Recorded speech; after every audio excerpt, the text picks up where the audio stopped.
The following is a conversation with Jack Weatherford, anthropologist and historian specializing in Genghis Khan and the Mongol Empire. He has written a legendary book on this topic titled Genghis Khan and the Making of the Modern World, and he has written many other books, including Emperor of the Seas, Kublai Khan and the Making of China, Genghis Khan and the Quest for God, The Secret History of the Mongol Queens, and other excellent books. I've gotten to know Jack more after this conversation, and I cannot speak highly enough about him. He's a truly brilliant, thoughtful, and kind soul. This was a huge honor and pleasure for me. This is the Lex Fridman podcast. To support it, please check out our sponsors in the description and consider subscribing to this channel. And now, dear friends, here's Jack Weatherford. Genghis Khan, born in approximately 1162, became the conqueror of the largest contiguous empire in history. But before that, he was a boy named Temujin, who at 9 years old lost everything: his father, his tribe, living in poverty, abandoned to the harshness of the Mongolian steppe. From a boy with nothing to the conqueror of the world. So tell me about this boy, his childhood, and the Mongolian steppe from which he came from. The story of Genghis Khan, like the story I think of all of us, it doesn't begin at birth. That's the beginning of life. The story begins long before birth. And sometimes it can be many generations before, and sometimes only shortly before. But I think with Genghis Khan, a crucial thing is to understand how his parents met and then how he was conceived. And that is that one day, a cart was coming across the Mongol territory, and only women drove carts. Men rode horses. Women also rode horses. But women owned the houses, which were called gers, the tents. They owned all the household equipment, and so they had to have carts for moving back and forth. And the fact that a cart was moving meant that some woman was moving from one place to another. And in fact, her husband was with her. She was a new bride, and her husband was on a horse close to her. So what happened was a man named Yasuke, the future father of Genghis Khan, Yasuke was up on a hill. He was hunting with his falcon. The words of the secret history of the Mongols were very clear. And he looked down and he saw her, and he could barely glimpse her, but he knew she was young and she was a new bride. And he rode back to camp. He got his two brothers, and they came racing down. And they came, and first the husband of the woman looked around, and he decided to flee. Not because he was a coward, but he figured he would probably pull the men after him. They would chase him, and they did. They chased him. He went far away. He circled around. He came back. He arrived back at the cart where his wife was. Her name was Erlun. And Erlun had time to think while he was riding around, being chased by the Mongols. And she decided that it's more important for him to live. And she told him when he came back, "You must flee. If you stay here, they will kill you and they will take me. But if you flee, they will take me, but you will have the chance to find another wife. There are many women in the world. You find one and you call her Hulun, after my name, and you remember me when you're with her." It was a very dramatic moment. And he rode away, and he looked back and forth, and it said that the pigtails or the braids that were hanging down were whipping back and forth from his chest to his back. He was divided, obviously, in whether he should go or stay. But the three men were approaching again, and they were headed straight for the cart this time, and they came in, and they took Erlun. She didn't say a word until her husband was over the ridge. And when he was over the ridge and she could no longer see him, she began to scream and wail.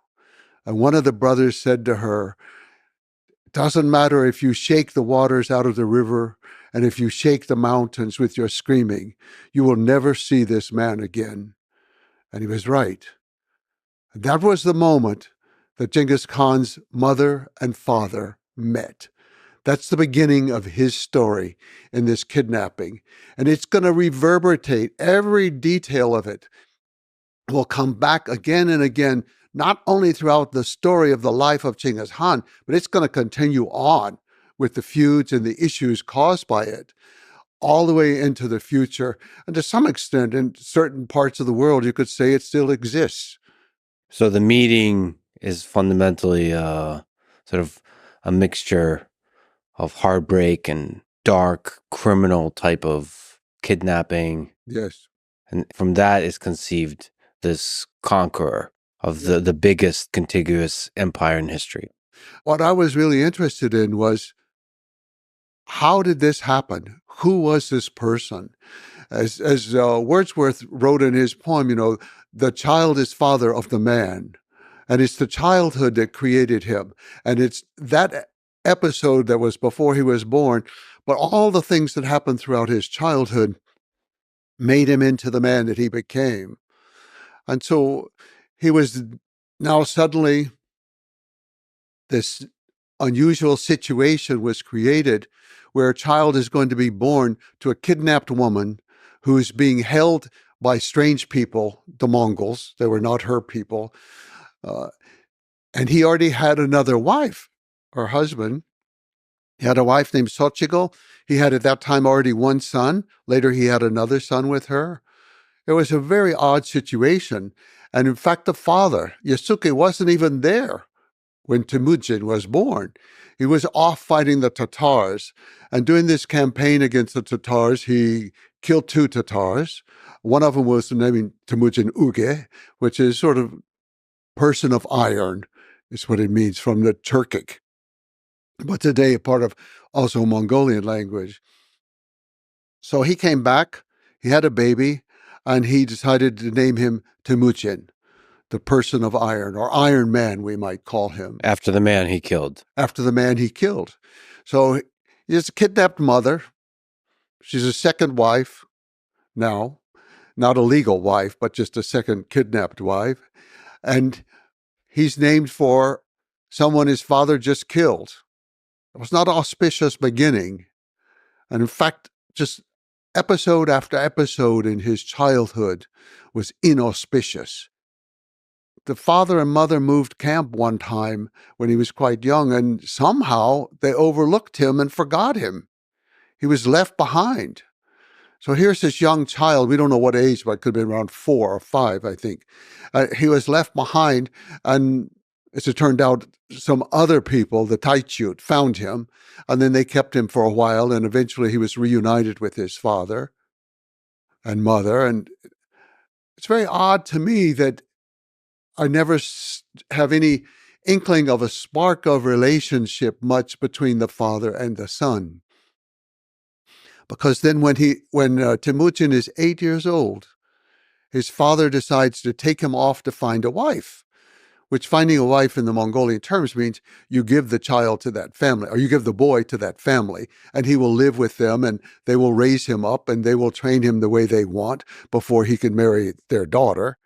And so he's taking him off at age 8, but he didn't take the other son from the other wife, Bekter.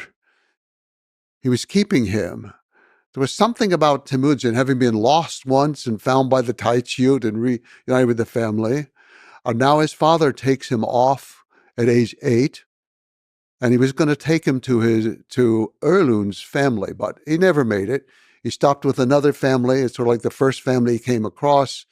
And in the words of The Secret History, it was sort of like instant love, that there was fire in his eyes and fire in her eyes. And he saw this girl, Berta, who was about 9 years old, a little older, and he wanted to stay there with that family, according to the story. And so the father left him there with that family.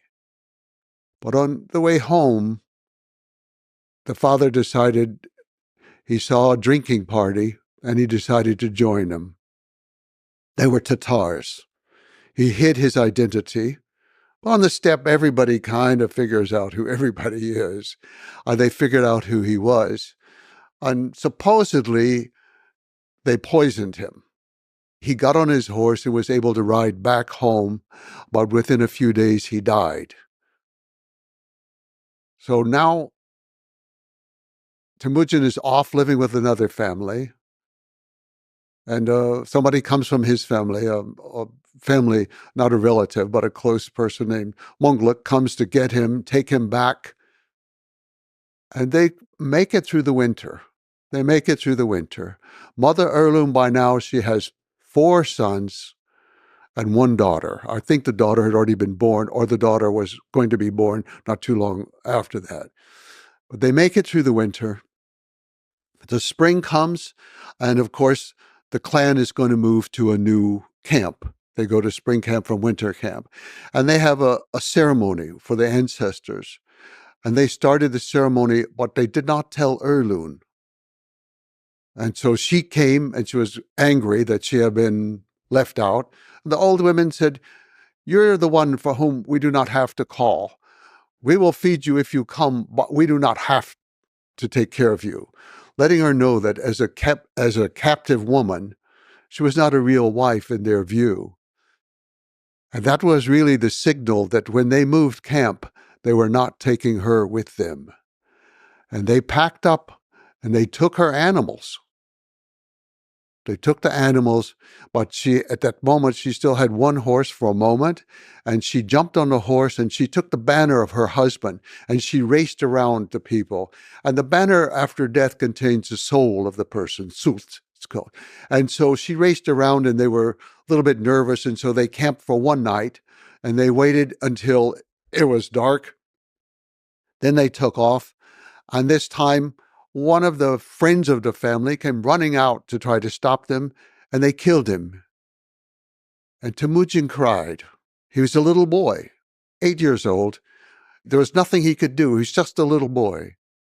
And now that family is left there on the steppe, 4 children, possibly 5 already.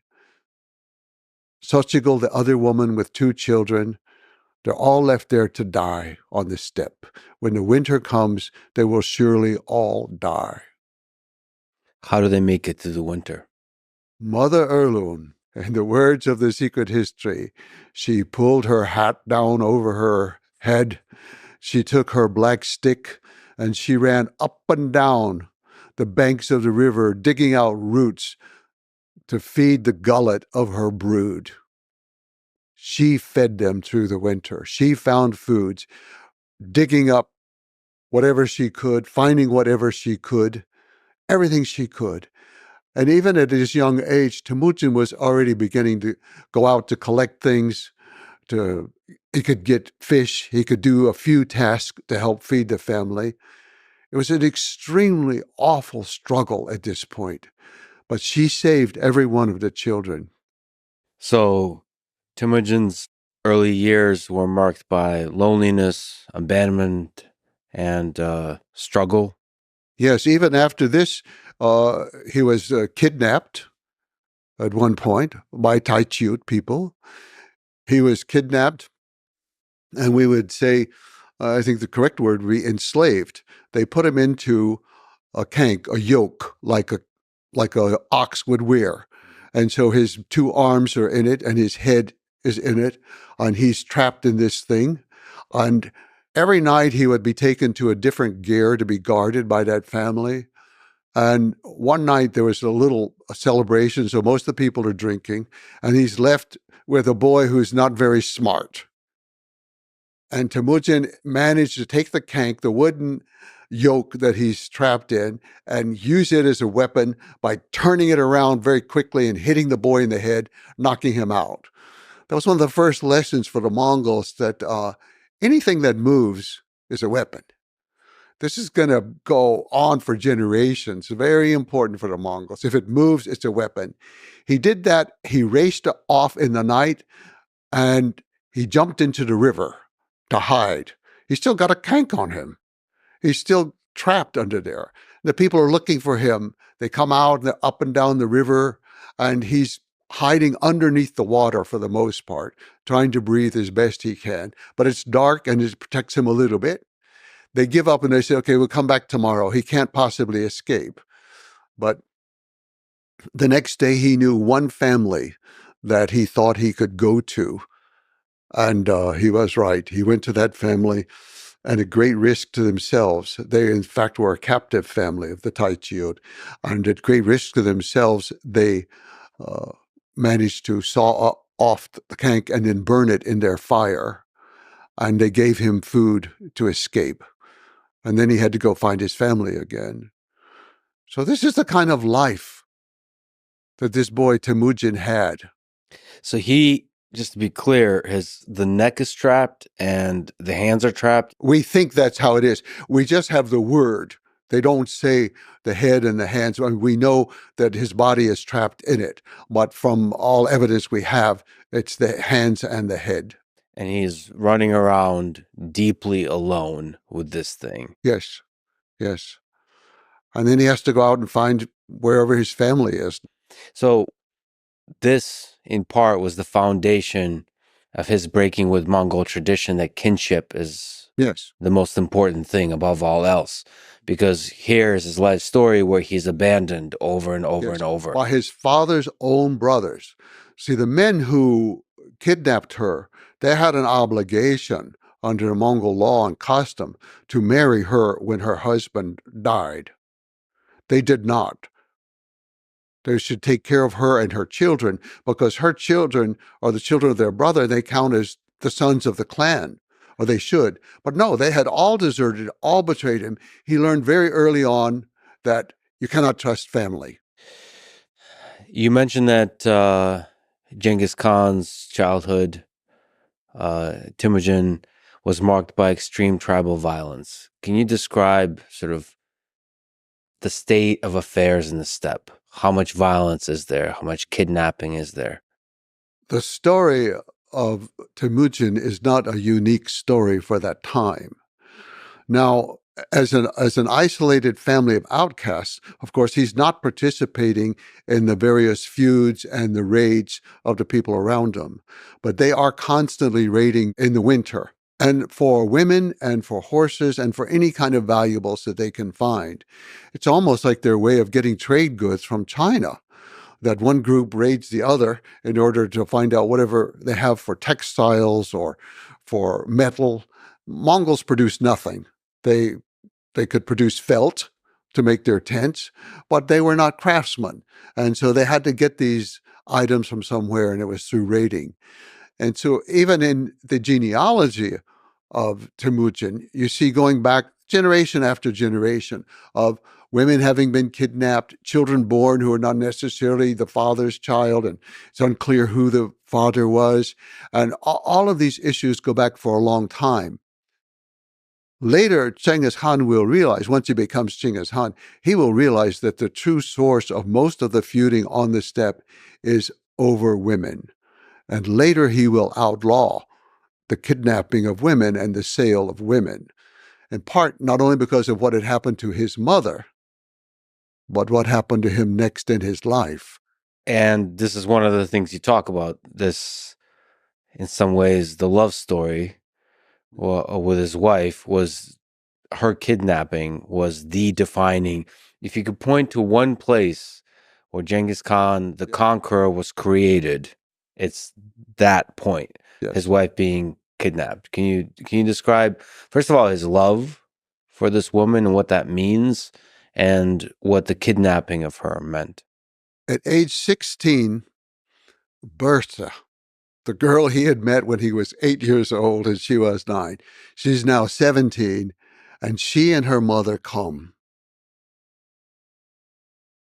It's hard to even imagine what it was like for this 16-year-old boy who has suffered these indignities of life in every way that you can imagine. And suddenly, here is the love of his life, who's going to be living with him, making him happy. He has somebody who loves him. It's not just his mother running around getting food and trying to feed the 5 children and plus the other wife and her 2 children. No, he has somebody who loves him. And it's all the excitement that you can imagine, with the fire in the eyes and the excitement. And then it only lasts a few months. And so there they are. And there's a lady visiting them. We don't know exactly who she is, but just they called her grandmother Kawakchin. Granny Kawakchin is there, and Granny Kawakchin is sleeping of course, on the floor of the ger, the tent. And early in the morning, she feels the vibrations in the earth. And she knows that horsemen are coming. She rouses the family. And Mother Erlun is in charge. Mother Erlun is still in charge, even though Temujin is now married. She puts all of her children on a horse. She takes the baby girl, Temulin, in her own lap. She has one extra horse. But she won't take Bursta because she knows, she doesn't know who the men are. She has no idea, but they're coming in the dark.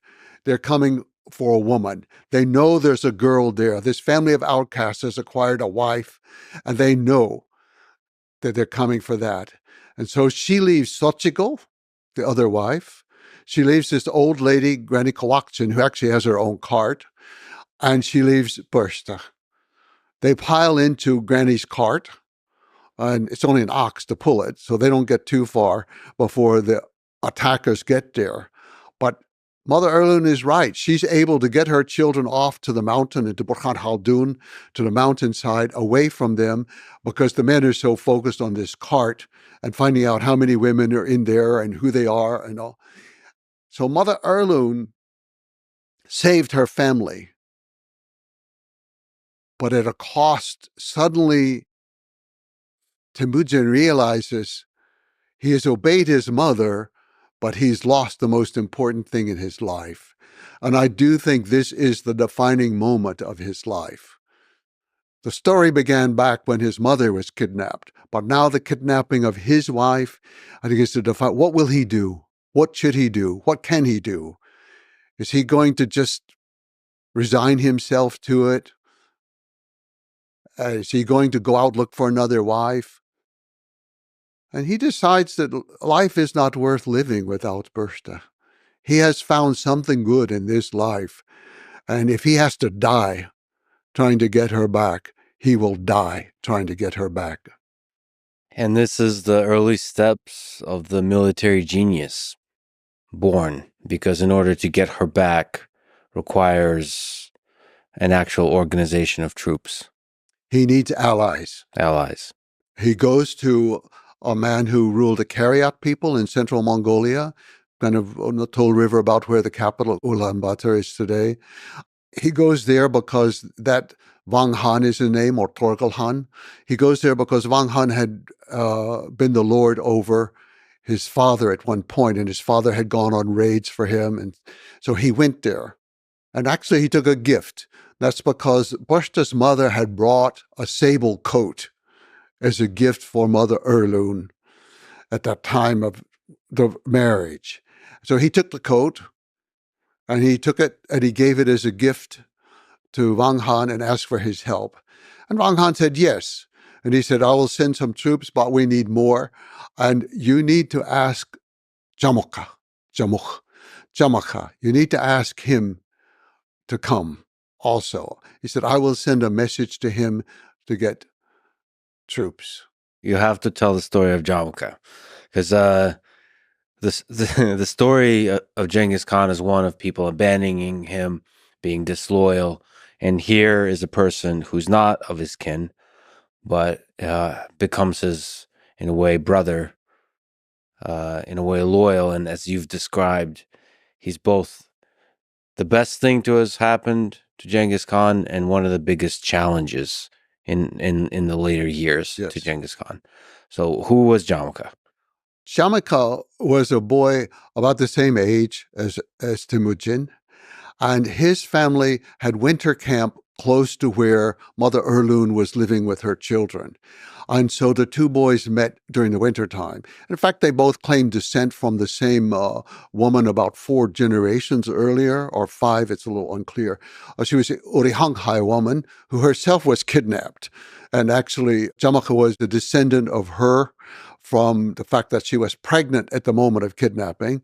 And then Temujin is descended from her through the new kidnapper, Botanchar, his ancestor. So they're both as the Mongols would say, from the same womb. They come from the same historic origin. However, their lives were similar in that both lost their fathers very early, but Jamaka also lost a mother. So he grew up in the household of his grandfather. He had no siblings, unlike Temujin with a whole household of siblings. He grew up with his grandfather, and his grandfather had several wives, so he grew up with a bunch of old women, which later he said he thought was an influence on his life. But the two boys meet. So they come from different backgrounds, and Jamaka is not as deprived by any means as the life of Temujin, but he has a certain emotional deprivation, I think, having not had mother, father, siblings, and he lives with these old people. The two boys meet, they become good friends playing on the ice. And so they're playing on the ice, and then very early on, I think when they're about 10 or 11 years old, they decide to make a pact. It's called becoming anda. Anda is more than a friend. A friend is like nukhr in the language, and there are several different types of friendship, but anda is a friendship that's beyond a friendship. It's something for life. And they swore that they would be there forever to protect each other, to help each other in every moment. And they exchanged knuckle bones. So each one of them had the knuckle bone of a roebuck, a deer. Knuckle bones are used in these games that they play, but it's also used to forecast the future. You can roll them around and all. And it's very strange. On the ice, I will say, in the wintertime in Mongolia, it can be up to 50 degrees below zero. And it doesn't really matter at that point whether it's even Celsius or Fahrenheit or what it is. But you slide something across the ice and it's just absolutely smooth like silk, and it goes on for a long way. And if you put your ear down to the ice, you hear this celestial sound that is unlike any sound on the earth. It's just like the angels are singing under the ice.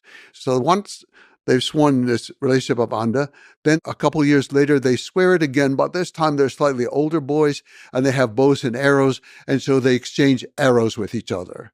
In fact, the text is very specific that Jamaka took the horn, cut it off of a 2-year-old calf, and he whittled it down, and then he drilled a hole into it in order to make a whistling arrow, which is used for several purposes. Well, among the Mongols, it's used for signals, for one thing, from one person to another.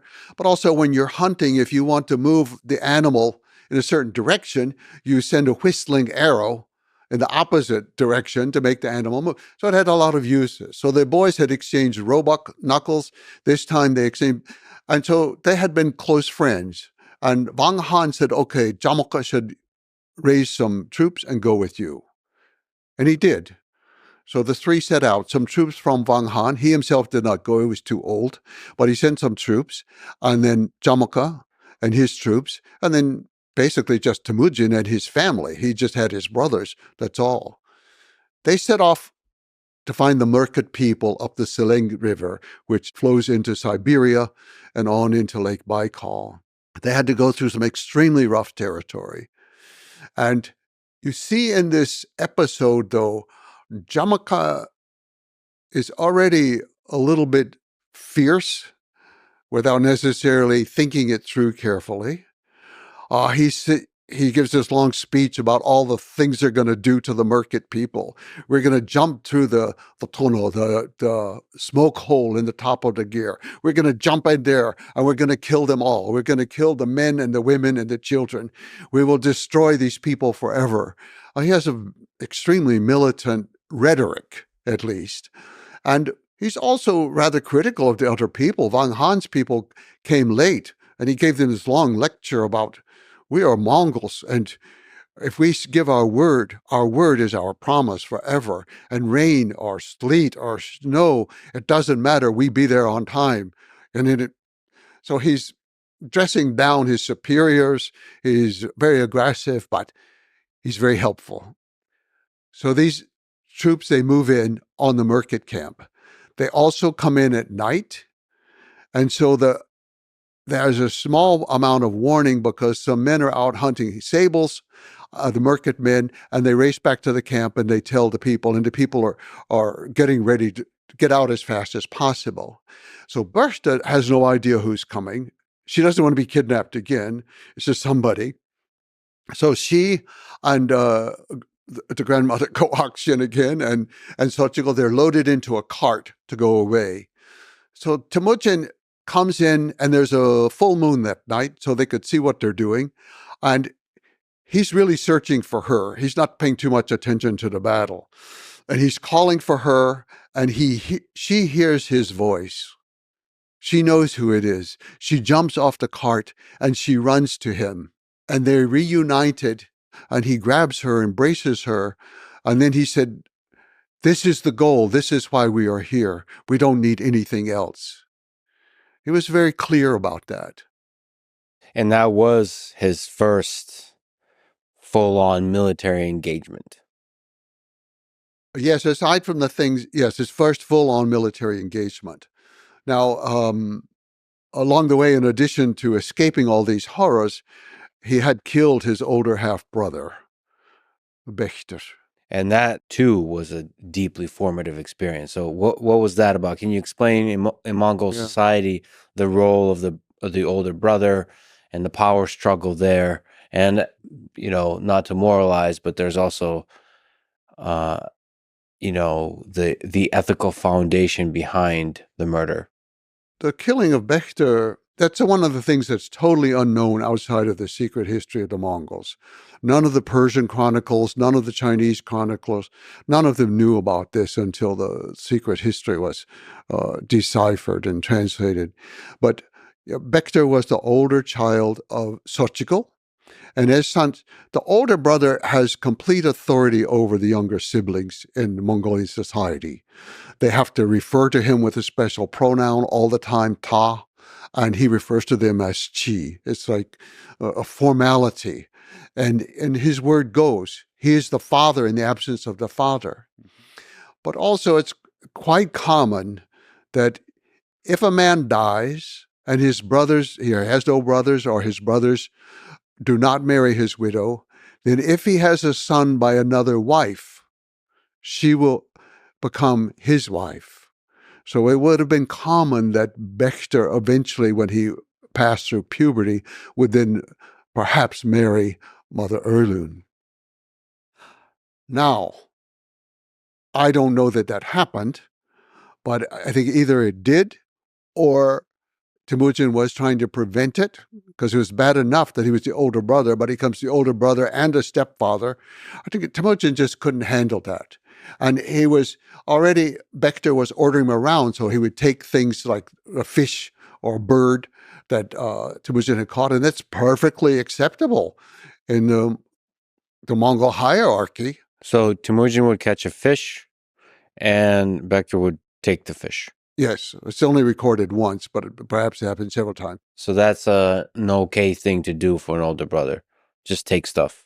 Yes, he can do anything he wants just about with his younger siblings. That's, yeah. But Temujin is not going to stand for it. So mostly in the record, they kind of put the blame on this fish, which I'm not so sure that's really the blame. And the boys had actually taken the sewing needles from their mother. They were using them for fishing. And I think it was more complicated than that. But for whatever reason, he and his next brother, Hasser, decided to kill him. And they did. Why to you is it more complicated than that? It feels to me like stealing of a fish is like the final straw. Here he's being abused. Yes. Over and over and over. And the fish is a symbol of that. Yes. And so here he takes matters into his own hands. I think it is the symbol of that, and it can be the thing that pushes him over the edge. But it's all these other tensions of what's going on with the family. Because they shoot him with arrows, they kill him. But what happens afterwards is also interesting for the dynamics of what was going on before, because we hear nothing from Xochitl. She and her younger son, Belgatai, they stay with the family. They don't go away. But the one who is outraged is Mother Erlun, his mother. She screams and hollers at him in the longest kind of tirade you can imagine about, you will never have anybody in your life except your own shadow.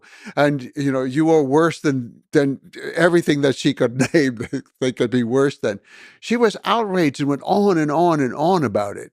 So she was obviously extremely distressed about it, whereas Xochitl, the mother of the boy, she may have been distressed, I don't know, but nothing is shown up in the record.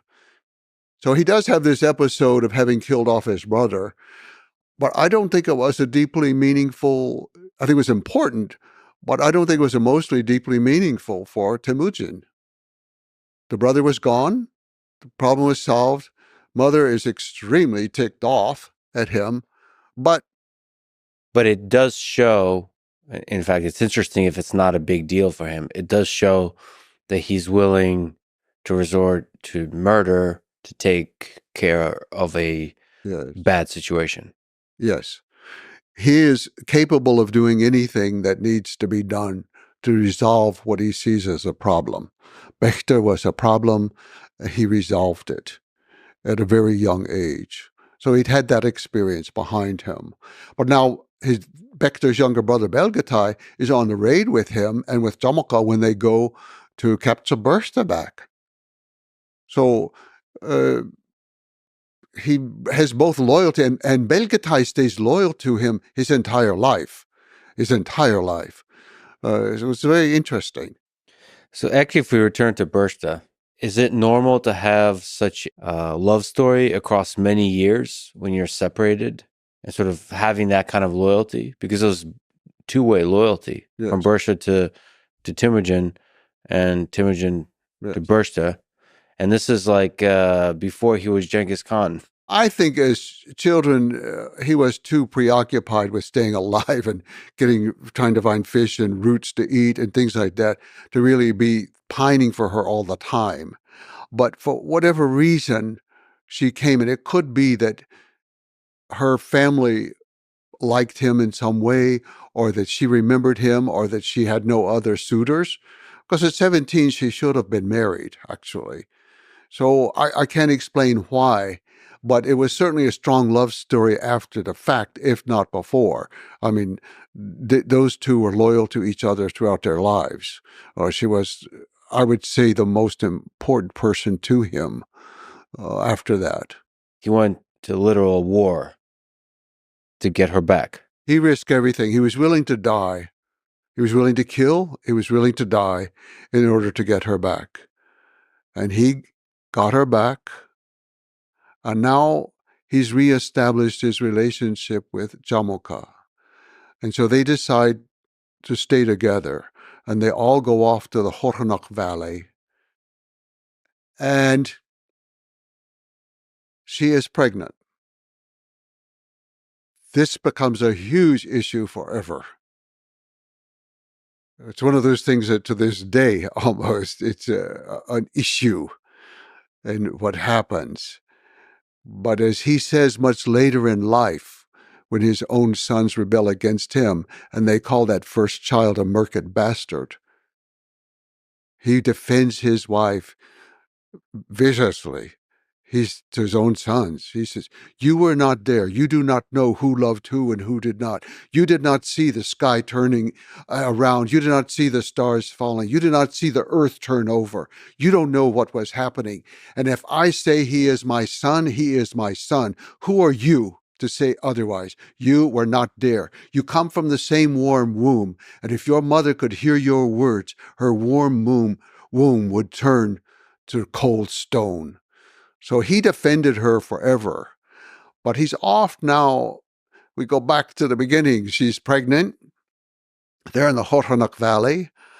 And he and Jamoka decide to renew their vows of being anda to each other. So this time it's more serious, and it's ceremony in front of the whole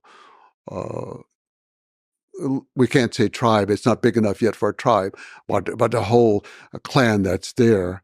And then Jamoka takes off a gold belt, which actually he had stolen from the market at some point. And where on earth they got a gold belt, I don't know. But he took off a gold belt and he put it on Temujin. And then Temujin gave him a mare who had never had a foal, had never given birth. And it was an unusual mare who had a little growth on the front of her head, which they called a horn.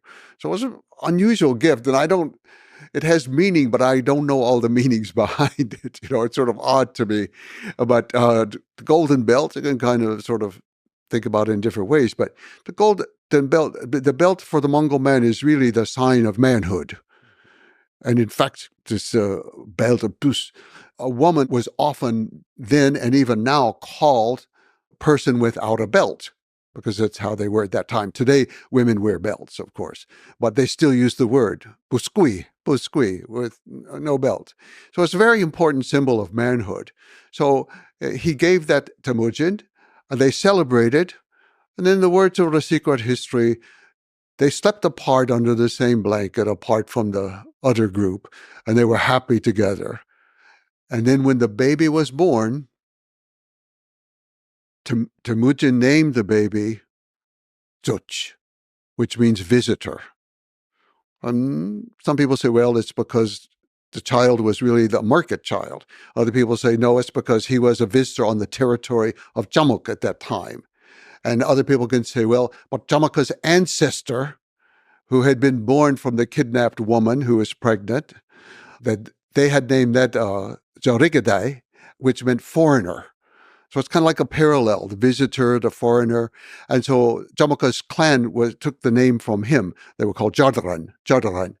And so there are all these things that sometimes we can't quite understand because we don't have the total mentality of that time and we're not there. But we should say that, it's a pretty powerful part of this love story is that the child is likely not his. And he accepted that child as his own and defended it as it becomes much more important later as his first child. Yes. He defends this child through his entire life. And but not long after the birth, he and Jamuka break apart. Or really, it's Temujin breaks apart at the urging of Bursta.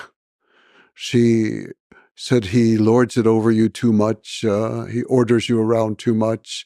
You need to be free. We need to break away. And she urged him, and he loved his wife more than anything. I think that in a certain way, the most important other character in his life, adult life, would be the Anda relationship, which gets up being severely tested in the future years. But they run away through the night. They go all night long to escape from him. But he obviously loved Bertha the most and took the baby, of course, with him as well. So here's this breaking point of the Anda. How did that relationship evolve? The two of them never claimed to break it. They had just separated. And now we have the Wang Han, the most powerful ruler on the steppe, who's ruling out of central Mongolia, of the Kariat people. And so Jamaka remains loyal to him, but at first so does Temujin. They're both loyal to him, but they're fighting in different kinds of campaigns. So for a while, they're not fighting each other. But eventually some things happened that separate Temujin. Temujin was making all of these great victories for Wang Han.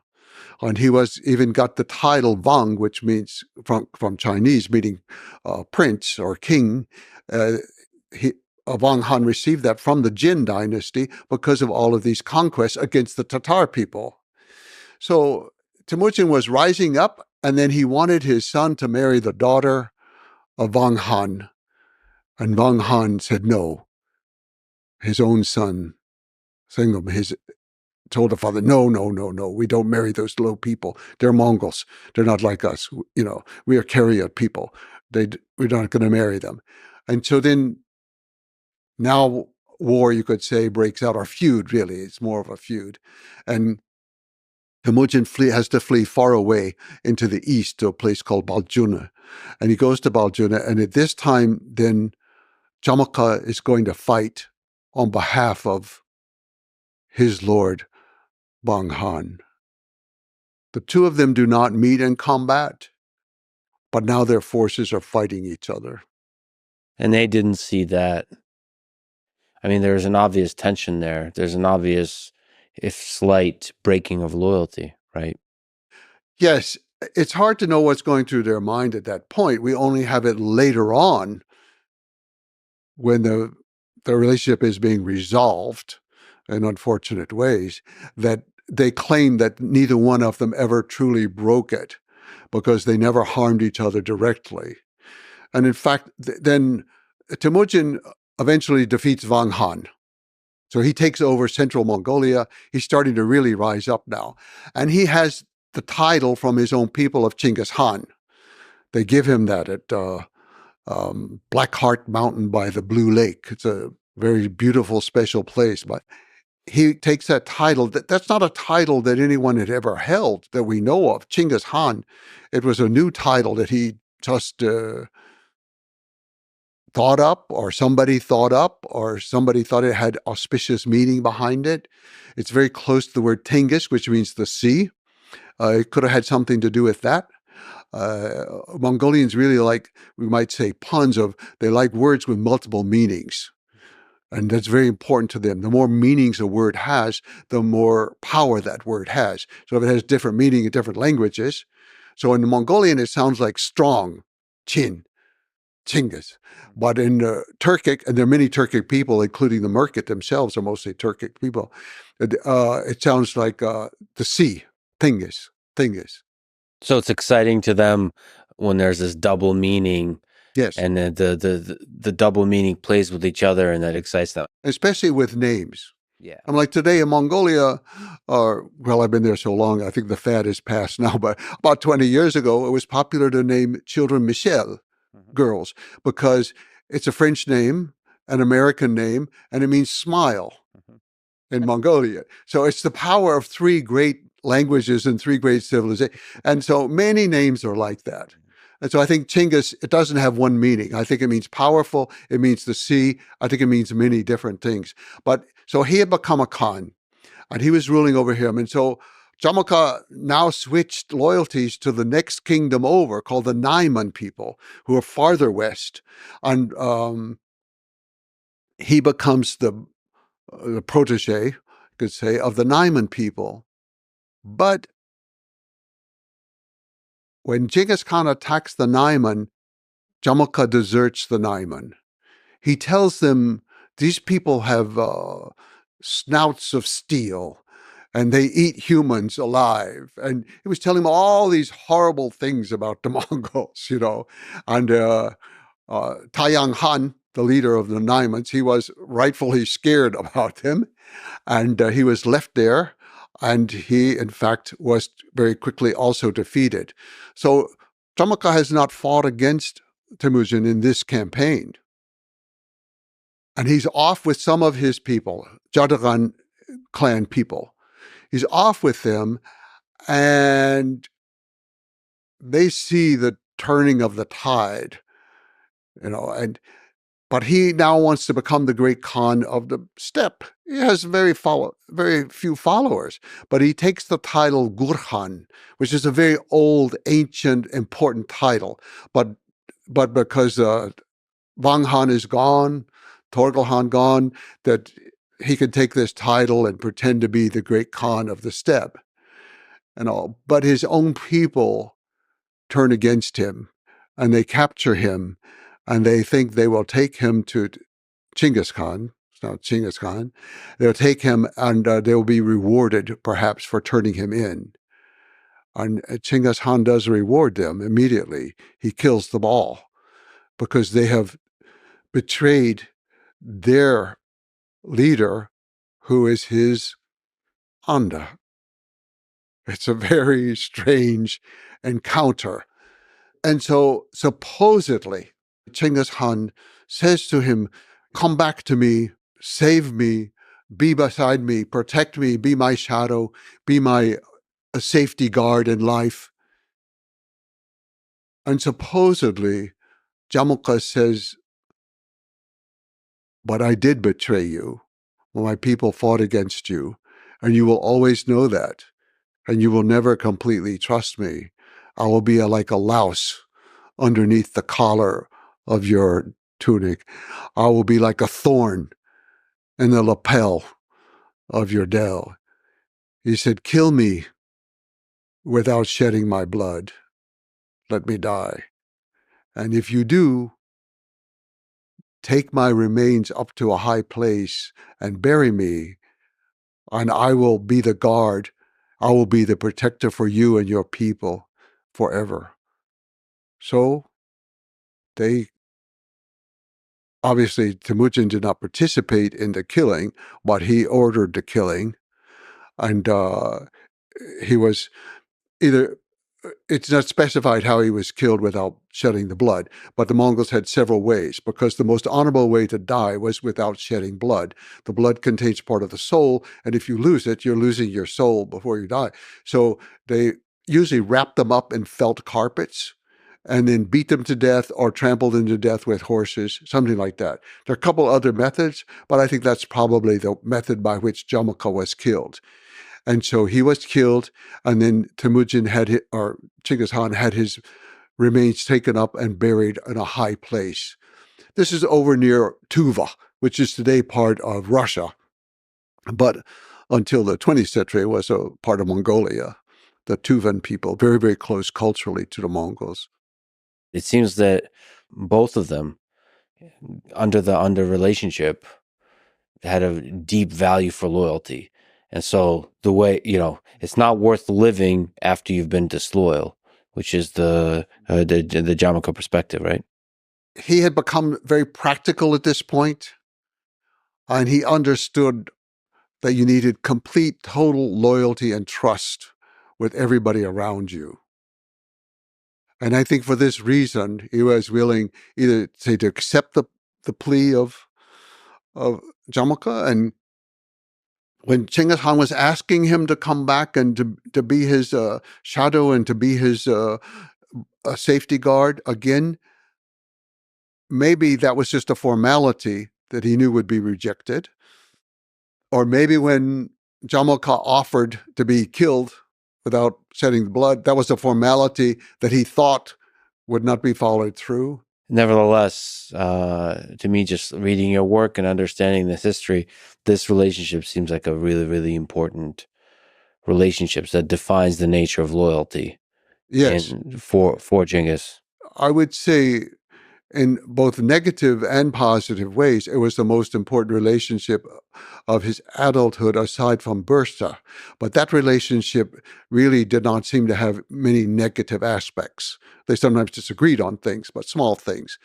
So she was by him, and she was positive in every regard, so far as we know, forever.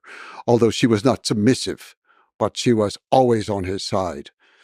And Jamaka, it was just a little too hot-headed for me, in my evaluation of him, that these things like, we're going to drop down on the market and we're going to come through the smoke hole, kill everybody and all. And he had a flair for the dramatic, even in a way giving the gold belt to Temujin. But Jamaka also, he explained himself at the end of life. And he said, we both lost our father, but I also lost my mother, and you had a strong mother to raise you. I did not. And he said, you had Bursta. You have a very strong wife to help you.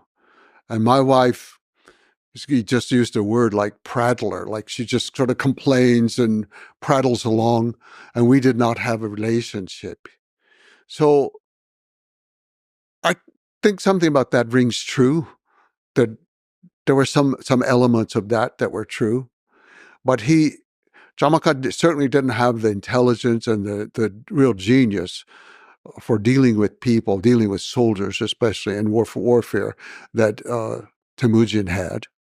Yeah, in that relationship, there's a contrast, because Genghis Khan did not accumulate riches or accumulate power in a way that was for the sake of the riches or for the sake of the power. Yes. It was always very practical in what is the way to maximize the success of this operation.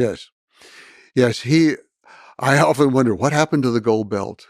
It disappeared from the story, and the gold belt doesn't just disappear, What happened to that? It's so interesting because Temujin was never interested in material goods. And as Genghis Khan is the ruler, he, in some ways, you could say, became the richest man in the world because he controlled the most wealth flowing through him. But he always dressed simply. He always lived in the tent. And he said, I eat what my soldiers eat. I dress the way my soldiers dress. I live the way my soldiers live. We are the same. So yeah, he had no interest in the wealth. And he had sided before with Wang Han, which was very advantageous because they had more trade goods and wealthier people and all. But he just didn't have the temperament, I think, that was going to be helpful for Genghis Khan's continued rise. That is one of the powerful things about the Genghis Khan stories. He came from nothing. From absolute nothing. And he didn't, from what I see and understand, become sort of corrupted by the riches or change. He fundamentally remained the same person who does not have value for material things. He changed and matured in various ways over life, as we all do, or we hope we do, but he never became avaricious in any way. He was never greedy. He was never acquisitive. He kept the simple life. And part of the simple life for him meant that no one was allowed to write about him. No one was allowed to make his likeness. They couldn't paint a picture of him. They couldn't make a statue of him. No building could be built dedicated to him. No palace, no tomb, no temple of any sort, not even at the point of death, at the simplest gravestone. Nothing. It's fascinating that a kid, like a boy that doesn't know the world, would have the intelligence to understand how corrupting that is. Like the moment somebody builds a statue of you, it's like a slippery slope towards becoming, not seeing the world clearly, not seeing, surrounding yourself with sycophants that don't tell you the information, not being able to select the right people to lead the armies or to lead the territories that you conquer. So it's interesting that he had that foresight of don't record, don't worship. That's because that's a dangerous road to go down for a leader. And it's very hard to explain how he stuck to that, how he got it. You're so easily corrupted by power, and yet he maintained this very fierce attitude towards his relationship was with the people around him, his guard mostly, or his private part of the army, that went with him, the central part of the army. That was his relationship, his family. He had 4 wives. This was what was important to him. And in fact, no portrait was painted until 1278. Well, by then he'd already been dead for 51 years. And then no statue until the 21st century. Just incredible. But let's go to the document that you referenced several times, the Secret History. The Secret History is a very unusual document, and I happen to love it very much.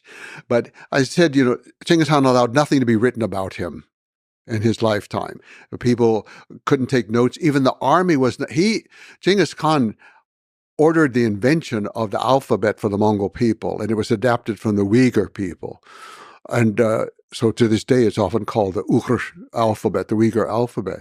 So he had ordered that, and he'd ordered his children to learn to read and write, and some did. I think most did not, but some did. But one of the things he did with every campaign, even the one at the Merkid when he rescued Berta, was he always adopted one orphan. And that child became a full member of the Mongol nation in his household. His mother, Erlun, would raise the child. So she eventually had a whole household full of boys of different tribes, but they all became very high-ranking members of the government. And one was a Tatar boy who turned out not to be so great as a soldier, but he could read and write.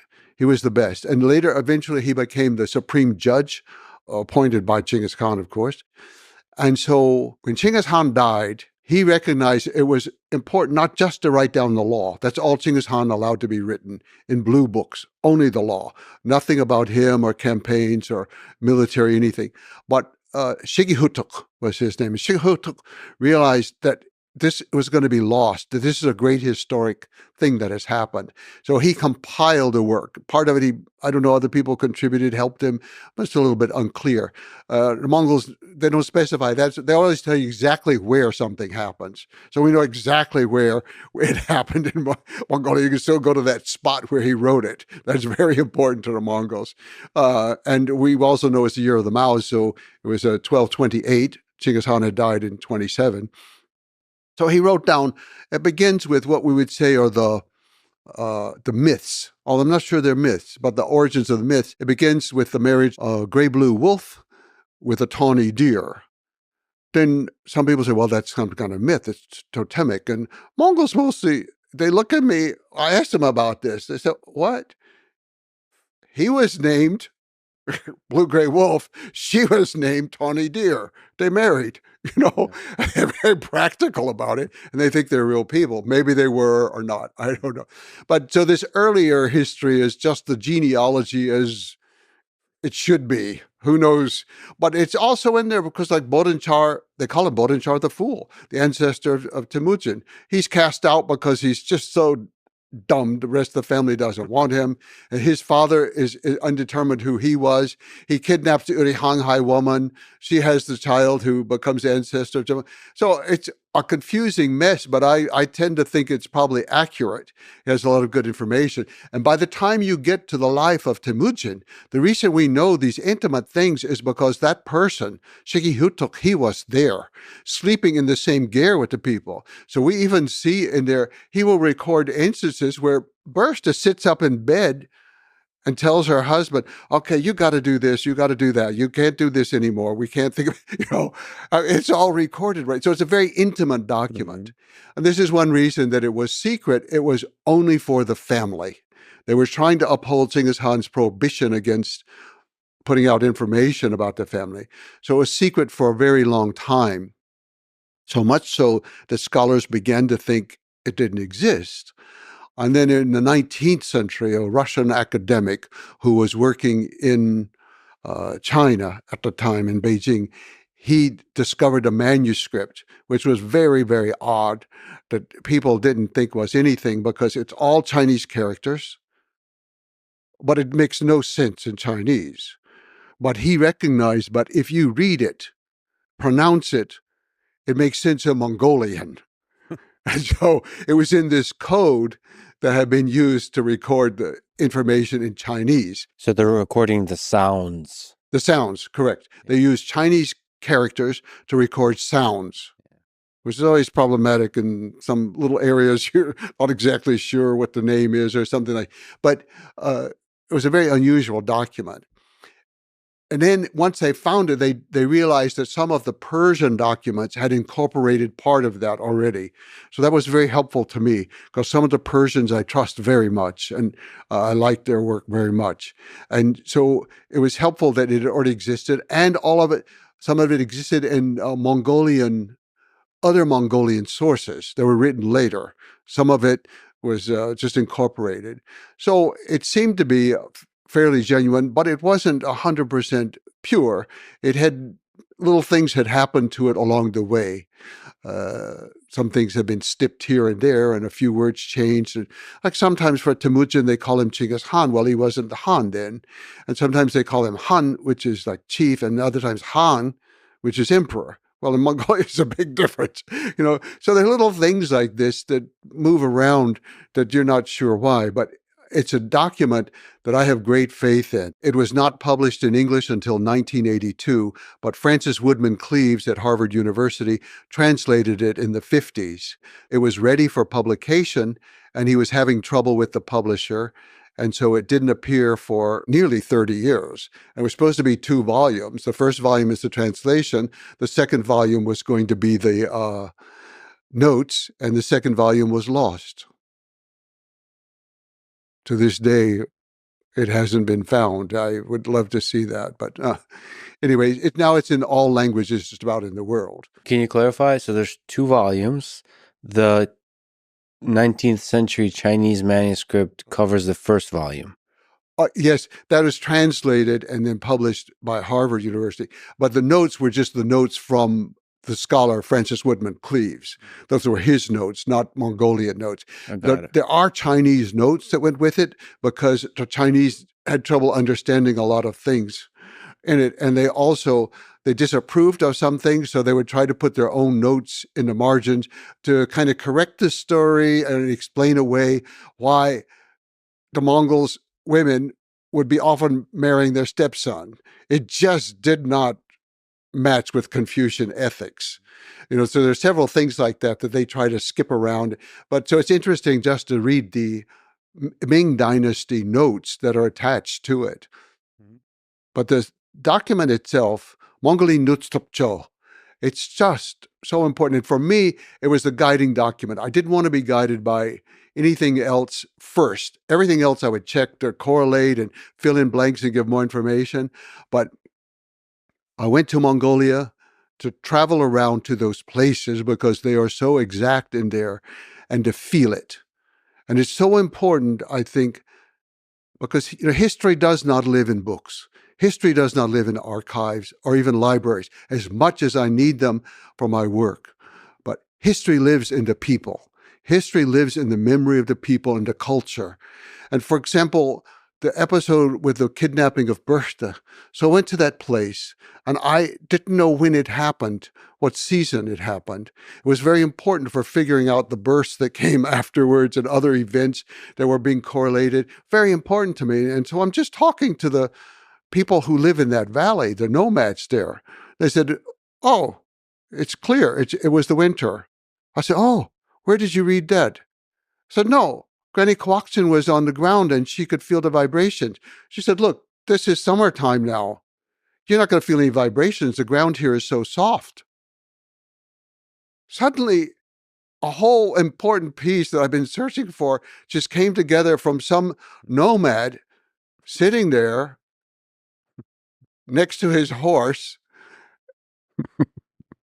And he was absolutely right. It could only happen in the winter. And that also correlates with the time that raiding was done. So it correlates with other historic factors. But then that gave me the time basis for figuring out a lot of other things. History lives in the people. Just to linger on that point, you visited different places that were important to the story of Genghis Khan. What did it feel like? What are some memorable things about just the experience of standing there? Yes. I really set out mostly to visit the cities he had conquered across Central Asia and all. And there was so little to learn. I mean, everything was kind of known of whatever the chroniclers had recorded. The archaeologists had found whatever they had found. And I get there and he hadn't spent much time there. He didn't identify with it. I wasn't feeling anything. But in Mongolia, I would go to these places and I would know, if Genghis Khan came back today, he would know exactly where he is. There's no road. There's no sign. There's no building. There's no power line going to, nothing. And just to smell the air, to feel it, to see the animals and to see what kind of animals live here, what kind of plants are growing here. You begin to get a feeling for how he was thinking. And then you begin to see, I know which direction they came from. The only direction they could come from was that way. You begin to see it, and his life starts to unfold in a very dramatic way. That I have the text, but the text is like it has no scenery, no props, nothing like that. The Mongols all understand their way of life. They don't need to explain anything. They know which way the gear faces with the sun. They know all these things. But for me, that's how I learned it. It was from being with the people. It was the most important thing. And this was starting in the 1990s. And the people, at this time, they were amazed that I would come. The Soviet era had just ended. Socialism was just ending. Democracy was starting. And Genghis Khan had been forbidden to them for almost the entire century. And every known descendant of Genghis Khan was killed in Mongolia. Following the secret history, that became the key to writing what I wrote. Take the history, which is difficult to understand. You have to go over, and I often never understand different parts, or I change my mind and think it was yes, now it's no. But the secret history is a valuable document. And to me, also, it's the opening document of Mongolian written language. And I think it's very important how do people begin their written language. And they begin it with the words, Dere Thinges. From highest heaven came the destiny of the blue wolf, who was married to the tawny deer, and their descendants, who came from the great sea to live at the base of Mount Burhan Khaldun. And then integrating the spiritual elements of nature, the mountains and the great sea, and this kind of just like a deep connection to nature that they have. Mongolia is a world that, for the most part, is the same as when Genghis Khan was there. We cannot say that for hardly any other place in the world. Certainly not for America, but just a few hundred years ago, it was entirely different. People, languages, everything. But you can't say it for London or Moscow or Istanbul, Constantinople. All of these things have changed so much. But Mongolia is still Mongolia. It's one of the largest countries in the world in space, with the fewest number of people, about today 3.3 million. And they're spread out, and they live in their environment in such an intimate way. This was important for learning about Genghis Khan, how he thought, how he hunted, how he strategized for war. You learn that from the people today because they are still there. They're still living. What's the open Mongolian steppe like? As we return to the feeling of Temujin and Genghis Khan, what's it like looking at this place that has not changed since his time? The first thing I think about the steppe is that you can see forever in every direction. There's no building, nothing to stop your line of view. And it's like being in the ocean in many ways. So you have this extremely open space, and the wind is usually blowing through it. But it's extremely fresh. It's coming out of Siberia. It's coming out of the Arctic. It sweeps down across Mongolia. Cold as the dickens sometimes, but it's always fresh, always fresh. So you have the wind coming in. You have the smell of the wind, but also then there's grass. The smell of grass becomes very important. Now, because of the particular location, from one year to another, one area may have grass one year and then drought the next year, another area has grass. So you don't always know. If it's not grass, it's dust. You have dust going in, the dust doesn't smell so good, it doesn't feel so good. But that's just one more part of the country. The waters are mostly pure. Now, unfortunately, there has been pollution in this century from mining in several areas. But even when I was there, even today, when we go to some place like the Sailing River, where we talk about the Market Lift, so it's a place of pure waters, and that's how Mongolians define their world, is by the water. Genghis Khan does not give lands to his sons to rule. He gives waters and people to rule. They do not refer to the earth as land. They refer to the earth as dale, ocean, the sea. And so water is very important. And to learn the rules about water, you don't camp by water. If you camp by water, your animals and you are going to be polluting it, messing it up. So they're back, maybe in our modern terms, about 1 kilometer back. You take the animals to the river to drink, and then you take them away. You do not bathe in that river. You take the water away from the river, and you bathe away from the river, so you do not pollute the river. The rules are very strict and very clear, and they're from the time of Genghis Khan, about how to deal with. Well, also, it's dangerous to live close to the river because there are flash floods in the summertime. You could suddenly have it, and it could wipe away if your camp is right there by the water. So the people, they live with nature in a way that I don't see anywhere else in the world. And even today, with the changes with the cell phone and with solar panels, and they could get TV out in the middle of the steppe, still, they're living a similar life. The young people, of course, want to drive a motorbike, but they're still herding cows and yaks and camels. If it's on a motorbike, okay, they're still doing it the Mongol way. But then if we go to the time of Temujin, of Genghis Khan, another component is the horses. Can we talk about their relationship with the horse? Sort of thinking about this open steppe, from a young age, all Mongols are trained to master riding horses, as you write, while standing on the horse. So they learn how to ride while standing on the horse from a young age. While standing on the horse, they often jousted with one another to see who could knock the other off. When their legs grew long enough to reach the stirrups, they were also taught to shoot arrows and to lasso on horseback, making targets out of leather pouches that they would dangle from poles so that they would blow in the wind.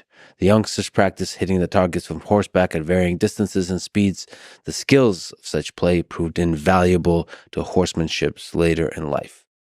Can you speak to the relationship of Genghis Khan and the Mongols to horses? The Mongol and the horse are inseparable. I wrote one line in the book that the editor removed because that was insulting. I said, the Mongol and the horse, they live together, they know each other with every twitch of the muscle, and they smell the same.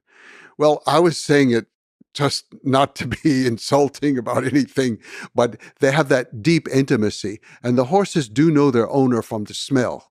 This is very important. It's also important for Чингис Khan because they made the flags, what they call the sult, out of the horse hair from their own horses. And so in battle, they used it for a very practical purpose, and that is the horses would return to their source because they knew the smell of their flag. It was other members of their own herd. So the language itself, I have never, ever mastered all the words just for the colors of horses, much less for all the other things about it. I can remember Mongolians being out there in the countryside, and they say, "Oh, I want to learn English." I say, "Okay, yeah, that's nice. You teach me some words in Mongolian. I teach you some words." Okay, say, "What color is that horse?" I say, "Brown." They would say, "Brown." I say, "Yes." Okay, "What color is that horse?" "Brown." And then they say, "But you said this color was brown. What color is this?" Yeah.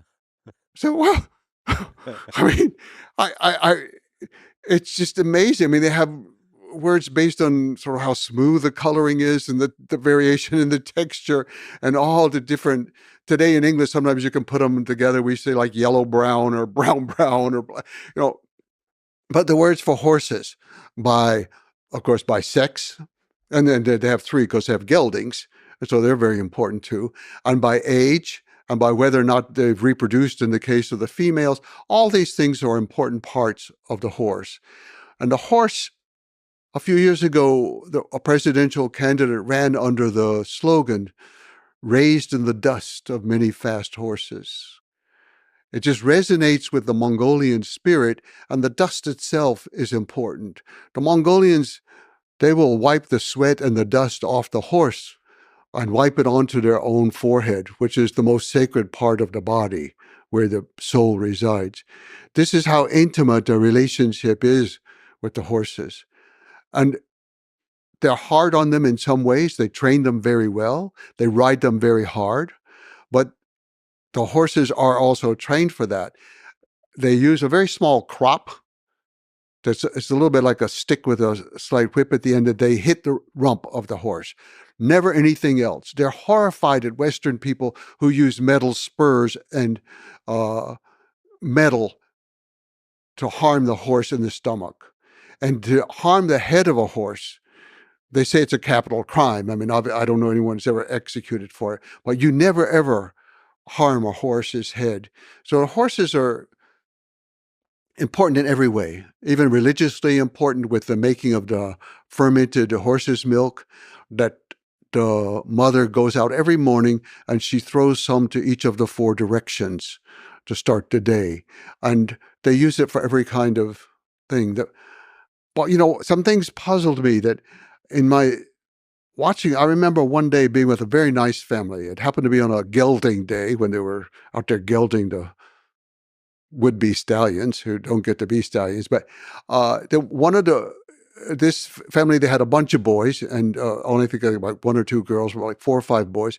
And one boy was maybe 11 years old. He fell from the horse. You could see it, not so far away. He fell from the horse. And he didn't get up. No one moved. In fact, they all kind of turned attention away. And I thought, what am I supposed to say? This boy fell down. Somebody go get him. No. And then the boy was trying to hobble back. He still had the reins to his horse. But he couldn't remount. And he was trying to hobble back. So his little brother went out to help him come in. And they came into the gear and they sat down. The mother just turned her back. And I'm thinking, how on earth can you do this? This is a child. This is your child. But 2 weeks later, by chance, another boy who is practicing for Nadam, the annual races, like this boy had been doing, he was off in an area right close to the forested mountain area. And the horse bolted, took off through the woods. He was knocked off by a tree. And then the horse went deeper into the woods. The boy followed him. The boy became lost. The boy was 12 years old. He was lost for 2 weeks.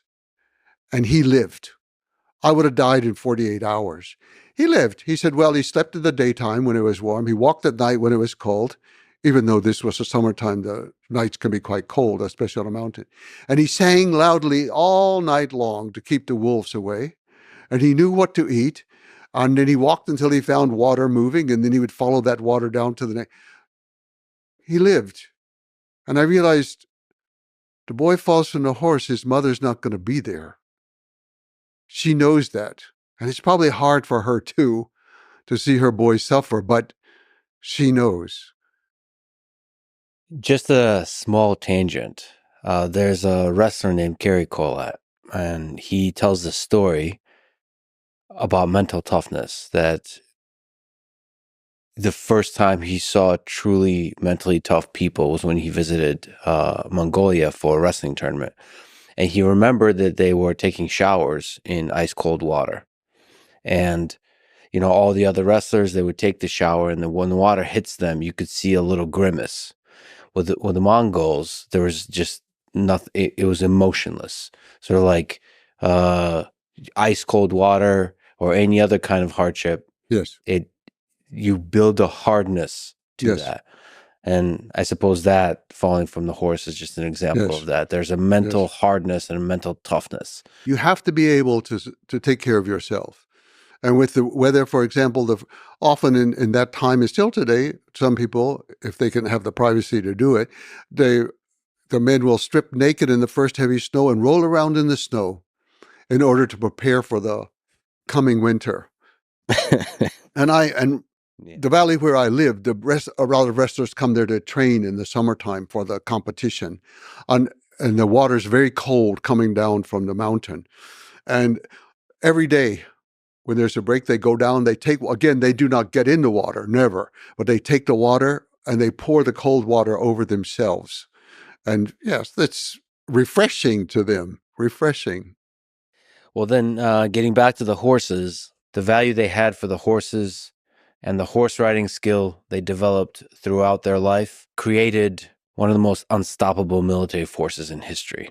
So if we just talk about the mounted archery that they've employed in war, the Mongols were able to do targeted shooting accurately at 200 meters or more while riding fast, up to speeds of 60 kilometers an hour, I read.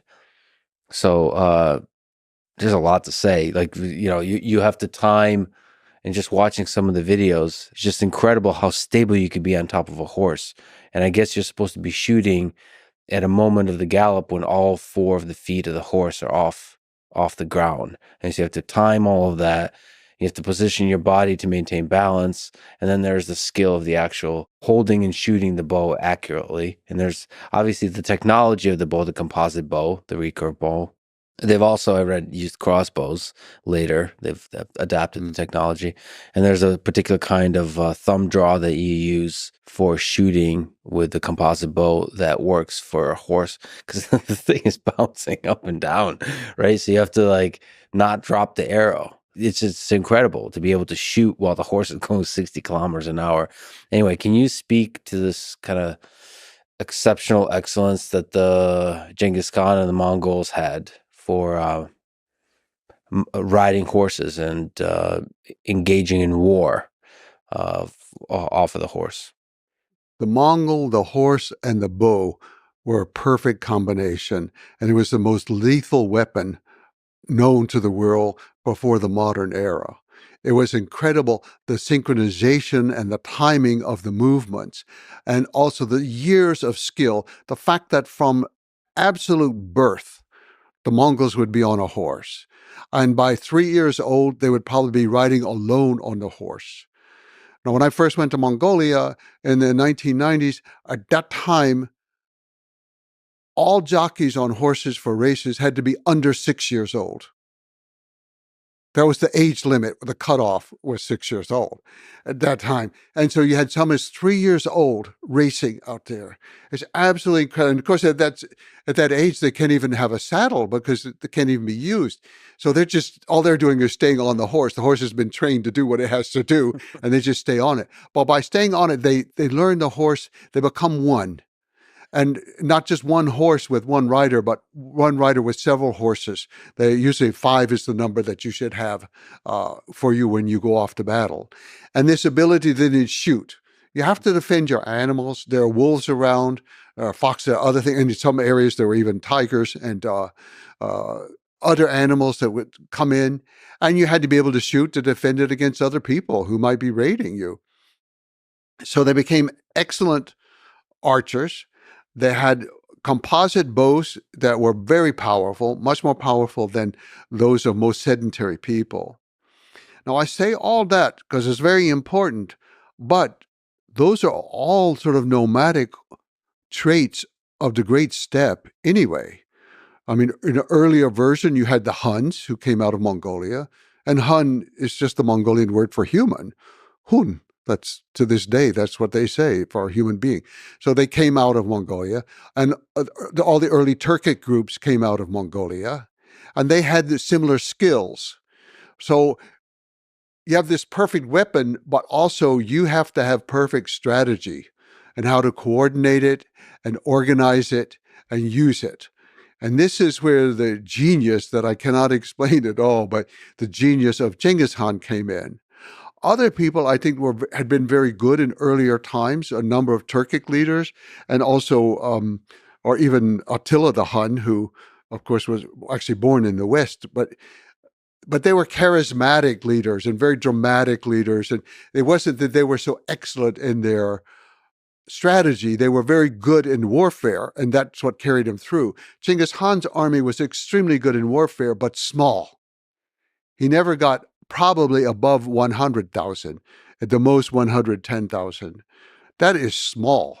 When you're going against China, that has millions just in the army, not to count in the country, and you're going against Russia, and you're going against the Middle East and Persia and Afghanistan and these areas, your whole army has to be as finely tuned as each rider, each bow, and each horse. That's the weapon, but the army becomes the super weapon of Genghis Khan, how he organized it and how he used it and the strategies that he put together. Yeah, when you have a small army, just think about that. A small army that conquered the world. It would fit in a stadium today in America. So there's extreme efficient coordination of units, mostly cavalry, right? All cavalry. Oh, it's all cavalry. He had no infantry, and he had no baggage train. He had no backup commissary. Early on, no engineer corps. Later, one was added much later. But no, all cavalry. And so there's light cavalry and heavy cavalry, and breaking down units using the decimal system, 10, 100, 1,000. So there's a kind of hierarchy where you delegate authority, but to the degree there's commands, they must be followed strictly.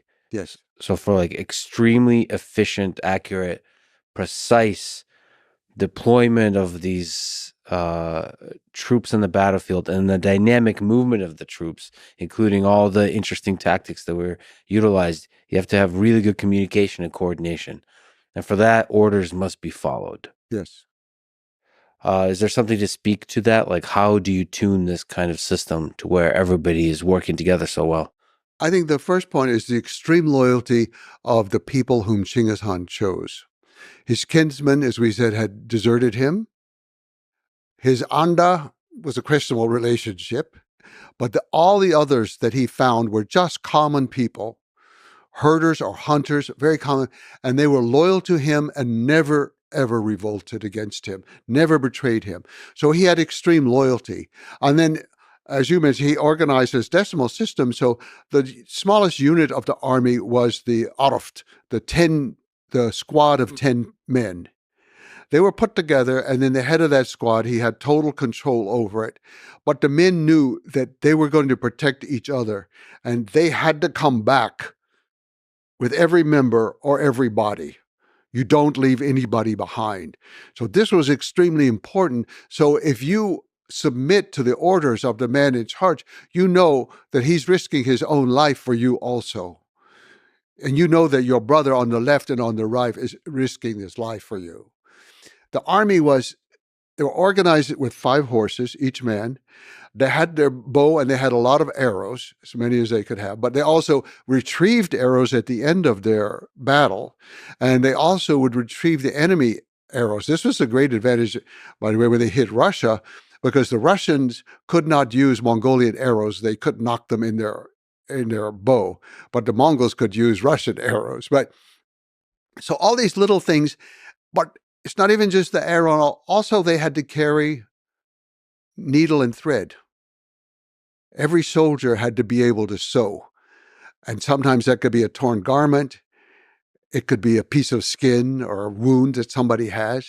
It was a very odd thing when you think about the army of Genghis Khan and they're carrying everything themselves. They don't have any pack train behind them.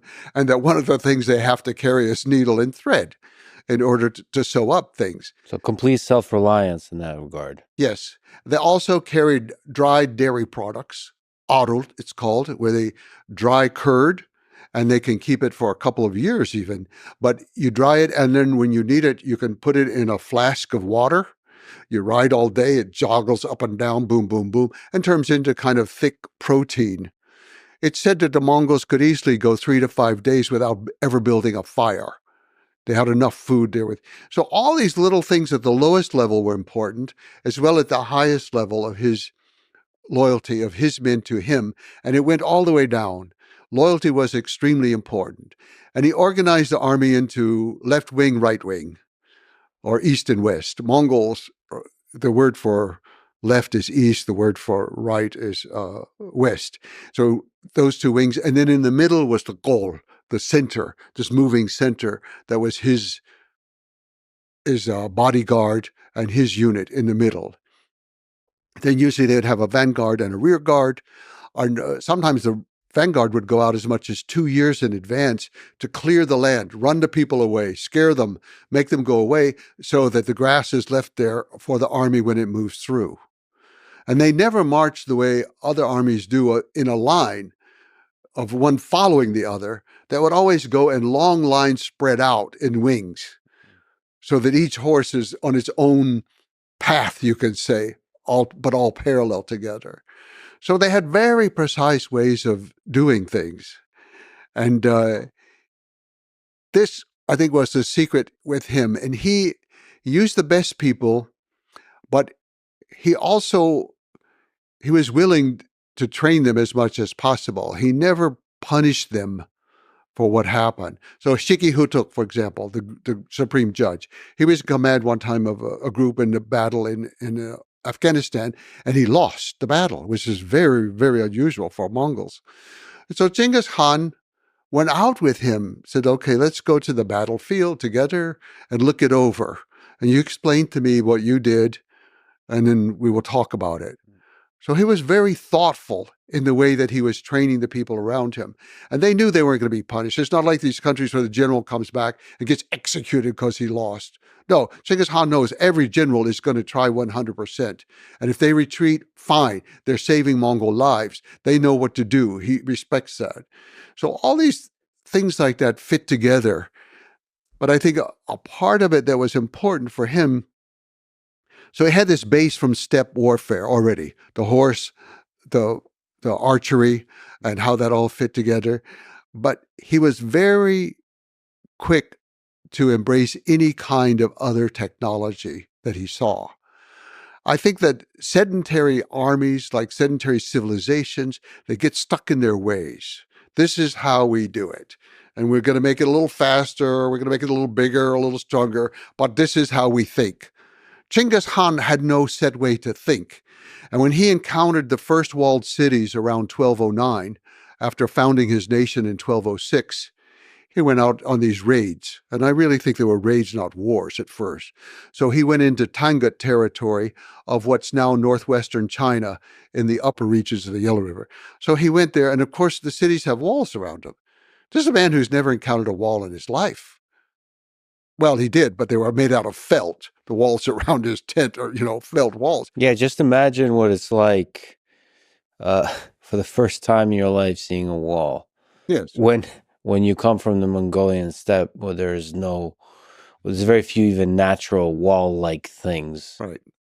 Well, they have like the wall cliffs in some places. They're familiar with that, and they can climb them, but they don't have people at the top shooting down the mountain. So he looked at everything around him, and he saw, okay, they have this river, and they have all these channels, and they're always moving water around. And like we said, for a Mongol, anything that moves is a potential weapon. Anything that doesn't move is a target. You've got moving water, you've got a standing, non-moving wall. So he said, okay, the men are going to dig a channel, and they're going to bring down the wall of the Tangut city. Well, they did it, and they didn't know exactly what they were doing, and the embankments weren't high enough, and too much water came in from the Yellow River and actually flooded out the Mongol camp. But, okay, it happened. We learned that lesson, so we're going to improve it. And that became a strategy that actually worked for the Mongols for the next 50 years, all the way to Baghdad. They were able to use it when they conquered Baghdad in 1258.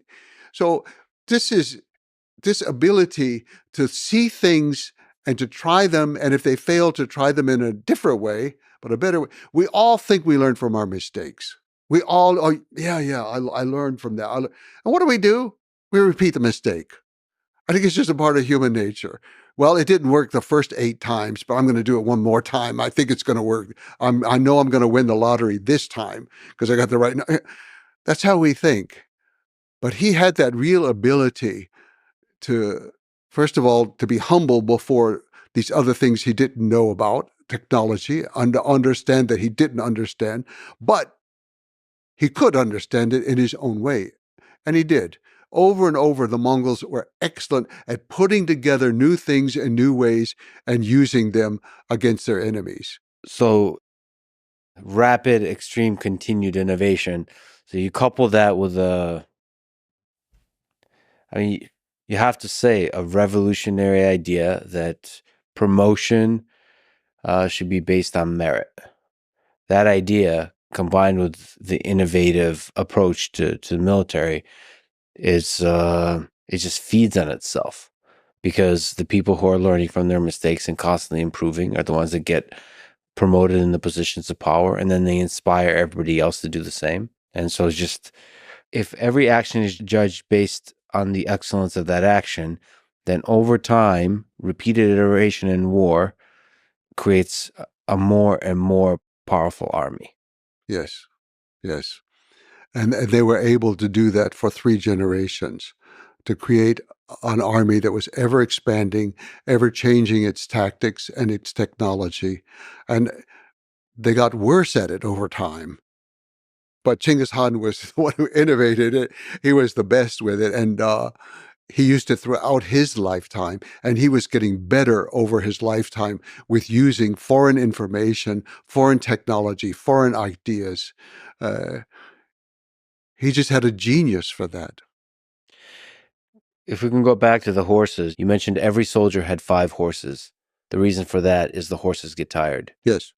And so you can cover a lot of ground in a single day. Yes. Usually the way the rotation of the horses would, the horse would usually ride for one day and then rest for the next 4 to 5 days. And then another horse would be riding the next day. One way to measure it is that later, at the time of the death of Ogüde Han, the word went from Mongolia to Hungary in 6 weeks. Mongolia to Hungary in 6 weeks. So let's just imagine this army that's able to move at such high speeds, does not need to follow roads because it's used to riding in the open steppe. So it can do all kinds of dynamic movements in encircling a place. And then also one of the other famous things is the feigned retreat that was used continuously. Can you explain how that worked? The Mongols did not fight for honor the way we often think of brave soldiers, Achilles and the Iliad and things like that. They fought for victory. That was the one thing. So to retreat, to save lives and all, there's no shame in that. So the Mongols would often retreat, and Genghis Khan basically, he himself never fought a battle that he thought he could lose. And he won every battle he fought. That wasn't true for every general under him, as we said for Shigi-Hutuk, for example. But he won every battle because there was no shame in retreating and in not fighting, not engaging the enemy. However, that also becomes a tactic, and that they would send in a small group of soldiers to attack. And the Mongols were able to fire, of course, going forward on the horse. They were able to then act like they were defeated and turn, but they could still fire backwards, which was the Parthian shot, which is unusual in the world, not totally unique, but unusual to fire backwards. But the Mongols also could lean down and fire under the neck of the horse, so they're protected. And they had many different ways. So they're firing coming, they're firing going, but usually the soldiers who were against them would break ranks to chase them. They want to go, they want to get the weapons, they want to kill the Mongols. And if they didn't immediately break ranks, the Mongols would often start throwing things out like loot from someplace and valuables around, and the soldiers usually couldn't resist it. So they'd come chasing out after the Mongols, sort of pell-mell, going in every different direction. And then they would get to a certain point, and from behind the 2 hills, the Mongol army would come and slaughter them. Over and over, this tactic worked. It's like the one with the water. I'm thinking, the people, how can they not know this is what the Mongols are doing? How can they not know that? Human nature. There is something that when the forces are retreating, you want to follow them. You want to run after them. You can't help it. Yeah. I don't know what that is. That's maybe the animalistic, but take that with the ability at high speeds for the Mongols to encircle and attack the flanks. Which there has been many great military historians who have written about the great military forces throughout history. And one of the things you write about, and in general, is the Mongols don't get written about almost at all, and don't get credit for the military tactics and the military genius exhibited through the different strategies. This kind of idea of the feigned retreat and then attacking the flanks, that's been, if not invented, then perfected by by Genghis. He really was a military genius. But there were other things too. They didn't like roads. They just didn't like the roads. So they would often be coming from some direction that nobody ever came from. And the people would be unprepared for that. The most famous example is probably in Bukhara. This is a beautiful, wonderful old city, a great place in the world to this day. And they came across the desert. Well, nobody had ever attacked across the desert, so people see dust coming. They think, well, caravan. They don't even know what's going on. But it was the direction that was a surprise element in that particular case. So he was able to think in ways that the other people were not thinking in, and to be able to surprise them. What do you think it, again, felt like to have this Mongol armada, the horses? The ground must shake when you have that many horses. What do you think it feels like to be in a town when Genghis Khan is approaching?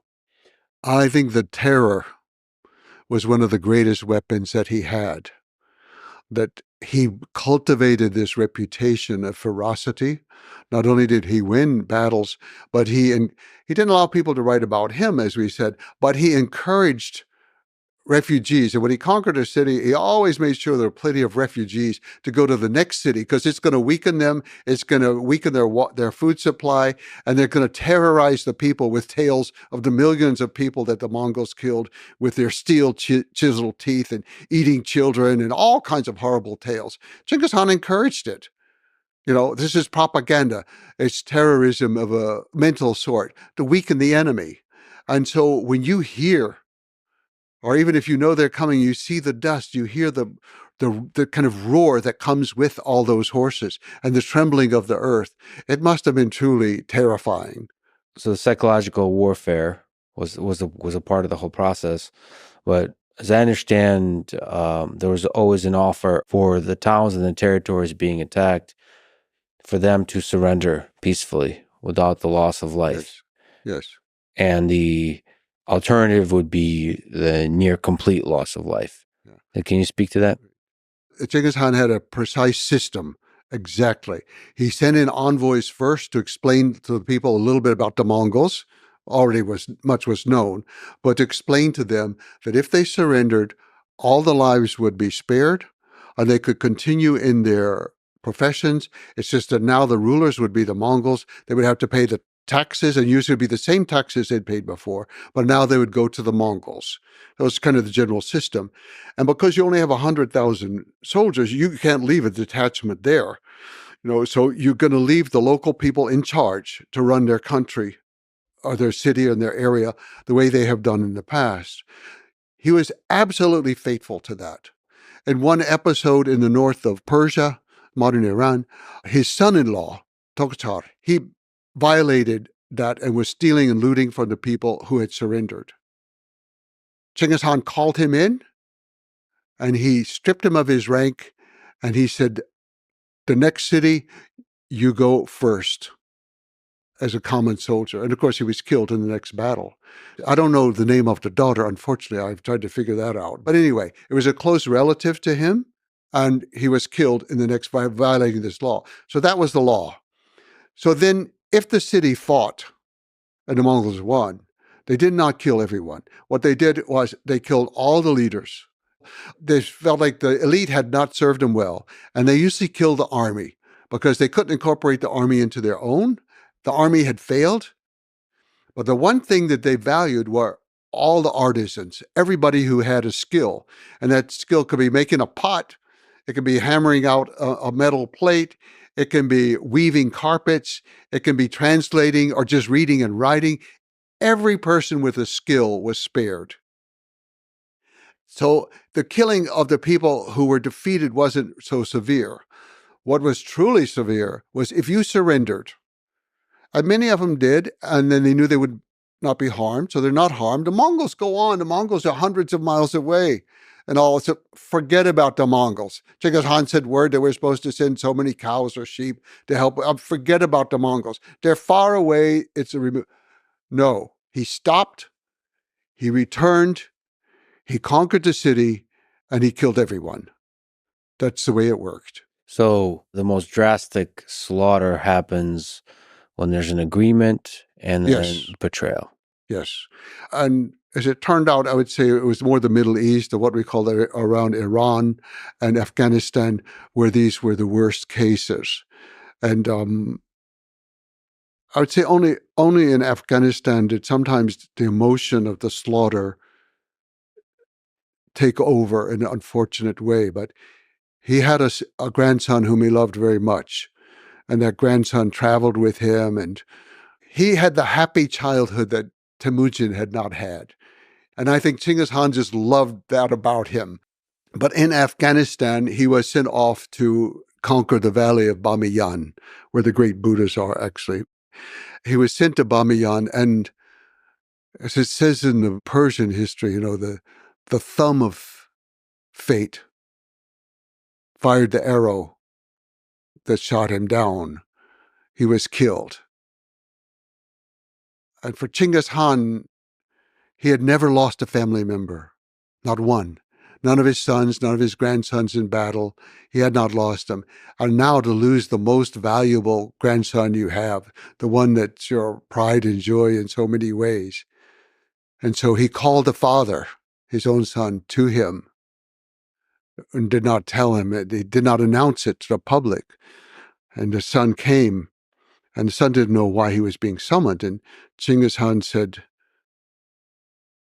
"You have to tell me that you will not cry or moan when I tell you this, but your son is no more." And the father no one was allowed to moan. No one was allowed to cry. No one was allowed to do anything. He said, make them cry. He came down on the people of Afghanistan so harshly. And it went on for weeks and weeks, the killing in Afghanistan. And then it just kind of wore itself out. He recognized that he had allowed his emotions to overcome practicality, and the slaughtering of these people should stop. And so he did. But that's the only time I know of that he really kind of lost control of his own emotions. And it's something we can all understand, but his response was truly extreme of, we will not cry, we will not mourn. They will cry, they will mourn. So that goes against the cold, rational way he approached war, which is peace is offered, yes, and then betrayal is punished. I should add, he did not slaughter the people in the peaceful towns. What happened was the killing of what people thought was the heir, and he well may have been, of Genghis Khan. The killing of him revitalized a lot of people's hopes, and a lot of cities revolted. The ones who did not revolt were not killed. But the cities who revolted, he killed them all. There was a mass slaughter. There are estimates that Genghis Khan and his Mongol Empire were responsible for an estimated 40 million deaths, approximately 10% of the world's population. So to put this number in the perspective of the modern day, that would be equivalent to killing about 800 million people in today's population. So how should we think about the brutality of numbers like these? The number itself is difficult to deal with. Millions of people were killed. For every family that lost someone, it's a total loss. It doesn't matter what the number is. It's a tremendous loss. And there was tremendous loss of life, as in every war. I don't think we should judge him any differently than other conquerors in history and other countries today that fight wars, including our own country. Whatever we are willing to permit our country to do, we should be able to understand why Genghis Khan or the Mongols did it. You look today in the world, people are killing children, women, civilians, every day. And it's always in the name of something, in the name of peace or in the name of God or in the name of our nation. There are always reasons for the killing. And the United States has certainly involved with that, supplying the weapons for bombing people, invading Afghanistan, fighting in Iraq, fighting in Syria. The United States is very involved in that. And it's always, but we're defending democracy. And yeah, we brought a hell of a lot of democracy to Afghanistan. We killed a lot of people. You can even look back to World War II, our great moment of democracy and bringing freedom and democracy to Germany and Japan. We dropped atomic bombs on Hiroshima and Nagasaki. Those were not military targets. We were not doing anything strategic against the country other than terrorizing the country by killing women and children. That's America. That's us. My father fought in that war. In fact, he fought in all. He fought in Vietnam, he fought in that war, and he fought in Korea. And he was a good American. I mean, there was nothing wrong with it. And I don't even condemn America, but I'm saying, how can we condemn one set of people for doing it and then excuse it in ourselves? But we tend to do that. We, especially barbarian people from steppe, for example, we tend to demonize them. Or any enemy we have, we tend to demonize them. You said a lot of interesting things there. So one is just the very nature of war, that war is hell. That sometimes things like dropping the atomic bomb, which is an act of essentially terror, in the same style as Genghis Khan, in an attempt to prevent further war. It's a justification. People are always fighting for peace. Always fighting for peace. World War I was to make the world safe for democracy and peace. And then World War II. But what happened? We went to war in Korea. We went to war in Vietnam. We bombed Cambodia. We bombed Laos. We bombed Afghanistan. We bombed Syria. We bombed Iraq. We're always fighting for, and I'm not a pacifist. I am not. I grew up surrounded with soldiers, and I am not a pacifist. But I try to be a realist, that all nations kill. It happens everywhere. So can we universally also then, in the way you're passionately criticizing wars of the 20th century, can we also criticize Genghis Khan and Alexander the Great and the wars fought by Caesar and others in the Roman Empire? That they're essentially wars of conquest. Yes. And in some human way were not necessary, yes. or were not yes. defensive. They're just part of this human drive to expand, to explore, and to accumulate power. Maybe this is a good place to also talk about somebody I respect a lot, Dan Carlin of Hardcore History Podcast. He did an amazing series on Genghis Khan and the Mongols called Wrath of the Khans. I recommend people go listen to it.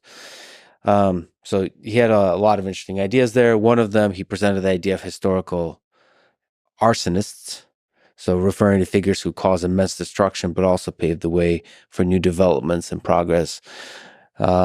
Basically making this complicated case that destruction often in history paves the way for progress. So what do you think about this idea? Creative destruction, it certainly works in some aspects of life, even with ourselves. For example, if we can creatively destroy some of our habits and build new ones, it sometimes works, or we can destroy relationships that we're in order to create new ones. It can work. When you start applying it to world history, it does become a little bit more difficult. I certainly think that these episodes create great changes. You can see great changes that happened because of the Mongol Empire. Now, whether or not that's a good reason for the Mongol Empire having happened, it seems like a bit of a stretch for me. The Mongols helped to unify many countries.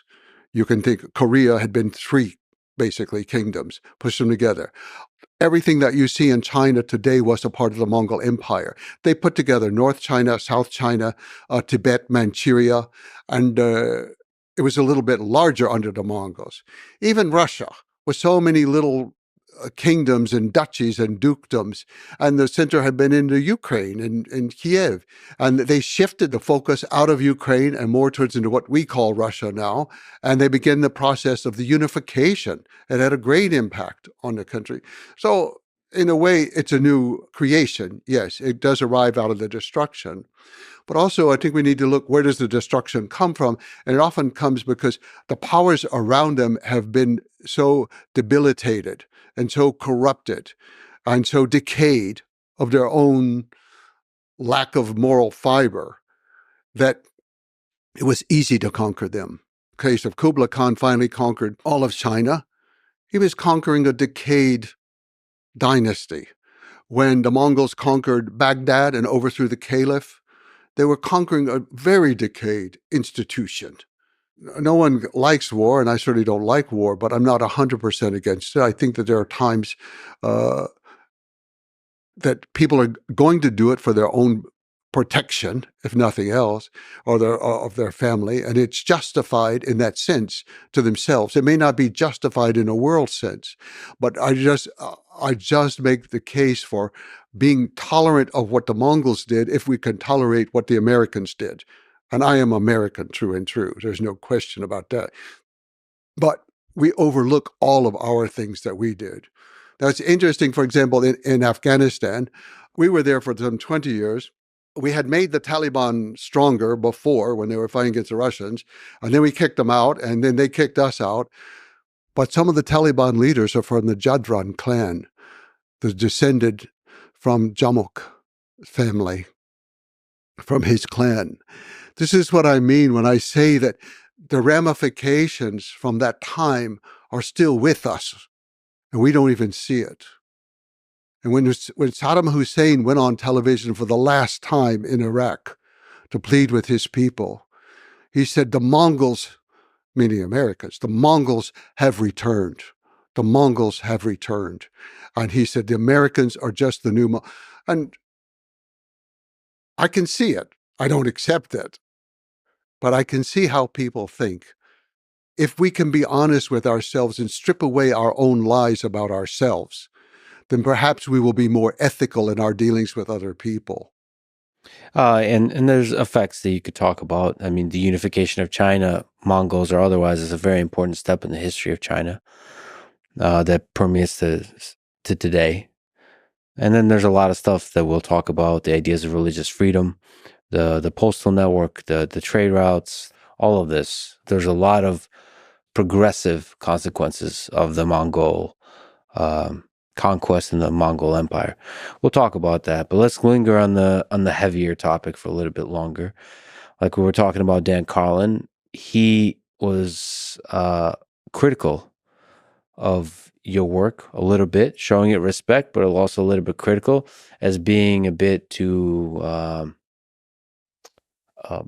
emphasizing and focusing a lot on the positive impacts correctly and accurately, but not giving enough airtime or describing the brutality of the killing, the hell that is war. So can you understand his criticism? Guilty. I'm guilty. Steel man. I know. Yeah. Carl is a very smart man. I respect him very much, and I like him tremendously. And he's right. But that is not what I want to stress. It's not that I want to deny the killing. It's not that I want to deny the warfare, but that's pretty much the same everywhere in the world. And how much do we need to say about how the wall was broken down, how this unit was defeated, and all? No, it's what comes afterwards. You know, just as the story of our life begins far earlier than we are born, the story of our life goes on for a long time afterwards.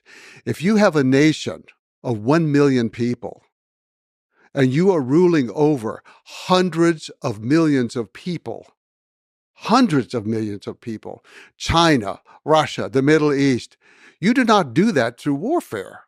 You conquer them initially through warfare, but you do not rule them through warfare. You've got to be offering something that they want, something that they like.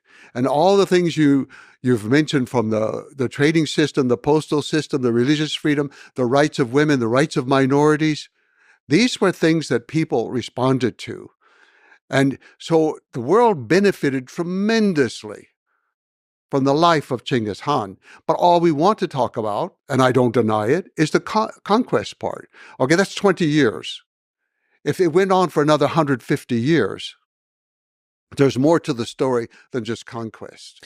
And there is a point that you correctly identify, and you've also written about Native Americans and so on, that history does seem to be written by the non-barbarians.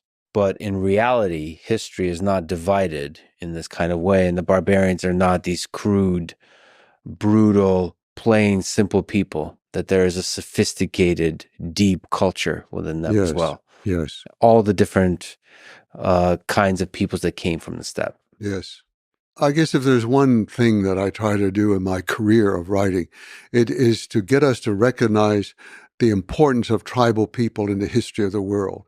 We tend to have two categories for them. There are barbarians who kill people and eat one another, or they're victims, and we should feel sorry for them and nostalgic about everything about them, and maybe wear some of their beads or some of their clothing to show how much we sympathize with their suffering. That's the two roles for tribal people. But I'm trying to show them in a different light, that they conquered. Yes, they were conquerors, but they also created great things in the history of the world. And that the Mongol Empire was really the first modern empire in the way that I'm putting together that story. And Чингис Khan was the genius behind that, who created this idea that there could be one world in which there would be one set of supreme law, but all people could follow their own law. You could have any religion you wanted, but ultimately you had to obey kind of the great ethics of the sky. And there were things like that about his vision that I think very few people in history had a vision. And I look around the world today, and in my lifetime, since the time of Roosevelt's death, I look around, I don't see much vision. I see lots of slogans, lots of talks, policy papers. Oh my God, we can produce it. Where's the vision? It's always, we're going to have peace and we're going to have a better life, and, vote for me or vote for my party. And we're really for the people. And what the heck are they talking about? There is no vision there. So what is this country? What should this country be? What is this world? How should it? No vision. Well, those figures, they're rare through history. The legendary figures that come along that have vision, but are able to capture the public imagination and heart and mind with the vision, but also have the skill to execute and implement it, and all of those things combined, and have the mental fortitude not to be corrupted by success along the way, all of those things. That's very rare in history. When they come along, they change the direction of history. If we could linger on some of these world-defining ideas, religious freedom it's just surprising and incredible that Genghis Khan was able to enforce, inspire the value of religious freedom throughout all of these disparate lands for whom religion was a very powerful force. So can you speak to that? Some empires in history and some rulers have been tolerant of various groups. Rome, to some extent, was reasonably tolerant of different sects and religions, not of the Christians, but reasonably. But what happened with Genghis Khan, the first campaign he had outside of Mongolia was for the Uyghur people who lived in Western China. They at that time were being ruled by, actually we had mentioned before, the Naiman king, Taiyang Han. His son Gutchluk had fled, no good, worthless, son, but Gutchluk had fled into what is today the area around Kyrgyzstan, and they ruled over the Uyghur people. He had been a Christian. The Naiman had been a Christian tribe, but he converted to Buddhism. Well, his subjects were Muslim, and he outlawed the Muslim religion, and he made all kinds of things happen. So the Uyghurs sent a delegation to Чингис Khan. At this time, they knew that the emperors of China were too weak to protect them, so they sent a delegation to Чингис Khan and asked him to come and save them from him. And he did. He sent down a detachment. He didn't actually go himself. He sent a detachment down there. They drove Gutchluk from power. Gutchluk fled down towards Pakistan in that direction. They caught up with him. They killed him. That's what the Mongols did. And then Чингис Khan made the first law that he ever made for people outside of Mongolia. So up to this point, it's been tribal law. And he saw, as we had mentioned before, that for the tribes were mostly fighting over women. So you outlaw the kidnapping of women, you outlaw the sale of women, and you cut down on a lot of the feuding. But he saw that civilized, quote unquote, people fought a lot over religion. They weren't fighting over women, they were fighting over religion. And so he made a law. Now, this was very interesting. We talk about religious freedom. Religious freedom comes in many forms. One form is to allow institutions to do what they want. So we're going to allow the Mormons and the Catholics and the Jews and the Muslims each to do what they want in the organized churches that they have. His law was not that. It had presumed that. It allowed that. But he said every person has the right to choose their religion. No one can stop them. No one can force them. The idea that it was individual choice, no one in history had ever thought of that it belonged to the person. I mean, that's a really, really powerful statement. Yes. That alone, I mean, that's why you talk about Thomas Jefferson being Yes. deeply inspired by Genghis Khan. I mean, that religious freedom, yes, of the individual, but it's like such a powerful illustration, manifestation of just individual freedom, period. Yes. If you in the world, in history, are allowed to practice any religion you want, that is like one of the biggest way to say that the individual is fundamentally free in the society. Yes. It was a great source of power for him also. I don't say that he did this because of some ideological reason. It's just like he didn't outlaw the kidnapping of women for ideological reasons. He didn't come to it through studying ideas of moral right. He came to it through practical experience of life. His mother was kidnapped. His wife was kidnapped. He knew that that was a crime against every ethics that you can think of and every form of morality. That's why he did it. Not for ideological reasons, but practical reasons. It hurt people. It was the same with religion. He gave this right to everybody because it was going to be their own personal right to keep them from being hurt. And then that gave him tremendous support from minorities of many types. And so they flocked to him. Minorities. After that, this was a minority effort of the Muslim Uyghurs to come to him. Many people flocked to him for the same reason, for that kind of religious freedom. So that religious freedom and also the other things you mentioned, they create a stable society, and that allows him with a small army to administer a large empire. And also, I will say, on a more practical, political sort of way of thinking, he recognized the power of having a balance of power of like Shiite and Sunni, that both are going to be allowed equal rights. One is not dominant over the other. And Christians and Jews. They all have, that keeps the society from fragmenting against him or uniting against him. And it's a kind of fragmentation that he's taken advantage of. I don't think that was his main reason, but I do think he was quite aware of that you give every religion the right. And unfortunately, the only religion he didn't recognize as a religion was Confucianism. He said, what do they do? The Taoists can do magic on the earth and they can give people magic formulas and to cure, or they have all this kind of stuff going on. Well, what do the Confucianists do? So still, the people could be Confucianists. That was okay. But he didn't expend all the tax-free rights. See, that was another thing. He dropped all taxes on religious institutions, all types.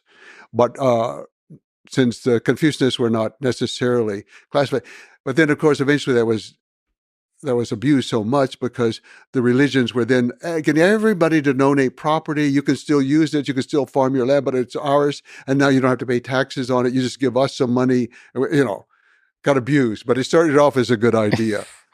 And genuinely, as I understand, maybe you can correct me, of course, there's the practical aspect of those policies, but he himself was just curious about the different religions as well.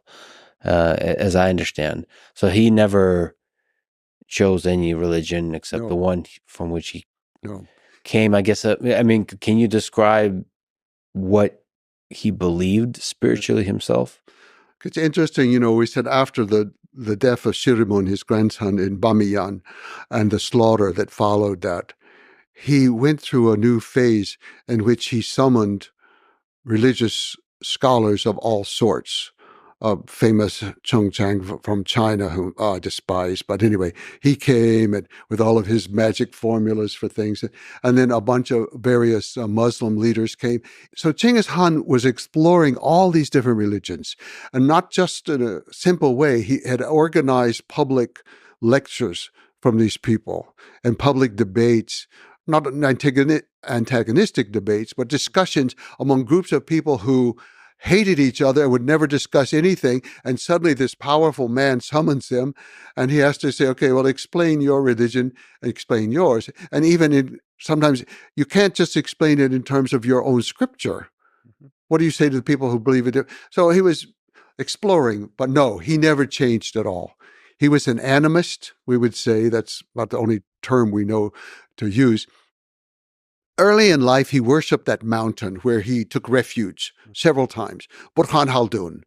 Burhan Khaldun was the great refuge of his life. He would go to the top, he would pray, he would take off his hat, he would take off his belt, he would stand there before the sky and pray. Also later on, actually, this became rather dramatic. He would sometimes go away to pray, should we invade these people? And so all of the subjects are waiting to hear what's God going to tell Чингис Khan when he goes up the mountain, you know. And so there are episodes like that, but he was very sincere. But I think what happened, the Mongols have so many spirits in the water, the mountains, everything around them, and you have to know them personally and pray to them and know what they like and don't like. And should you sing to them or should you offer some milk products or what do? You have to know them. Well, you get away from Mongolia, and this was a problem in China. They didn't know the spirits. This caused great consternation for the Mongols. You've got a land here and the spirits don't like us. They're hostile lands. We don't even know who they are. We don't know these spirits in China. It took a long time. And so gradually Чингис Khan, he's kind of moved from just the spirit of the mountain that he worshipped, which remained his main focus of worship his whole life. He removed that to the sky. That was the one universal spirit. It was everywhere in the world. The sky was the same for every people. And so for the Mongolians in their language, the word for sky and the word for heaven and the word for God and the word for weather are all the same. Tengir. And so, or Mongoch Tinker in the case of the eternal sky, when they're talking about it in religious terms, the eternal blue sky. So he became more universalistic in this animist vision of the world. And so then the sky could embrace all religions, and all people were trying to attain the same form of enlightenment. Well, enlightenment is too specific a word, but the same form of moral life and guidance from the sky. He felt that each person knew morality. Each person could communicate and know morality within themselves. They didn't have to just be taught it by somebody from a book. And in fact, as one of his grandson, Monk said, you know, you people talking to all the others, to the Christians, the Jews, the Muslims, the Taoists, said, you people have your scriptures and you don't live by them. We have our spirits and our shamans and our drums, and we live by them. And I think it's true. It's just, as throughout this conversation, it's just blowing my mind that the kid from the Mongols that lost everything, right? Just had the hardest of lives, is now, yes, a military genius, but also this kind of sage type character to understand the value of religious freedom. I mean, there is a cynical way to see all these things because he did awfully a lot of things that look like he's a feminist.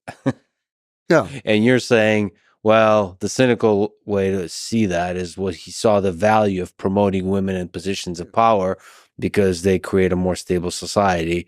And, you know, there's less power struggles, all that. But the reality is, there's a lot of things that look awfully progressive about the things he's implemented, and they stayed. I'm not trying to say it in modern terms. You know, when you have 1 million people, you've got to use every one.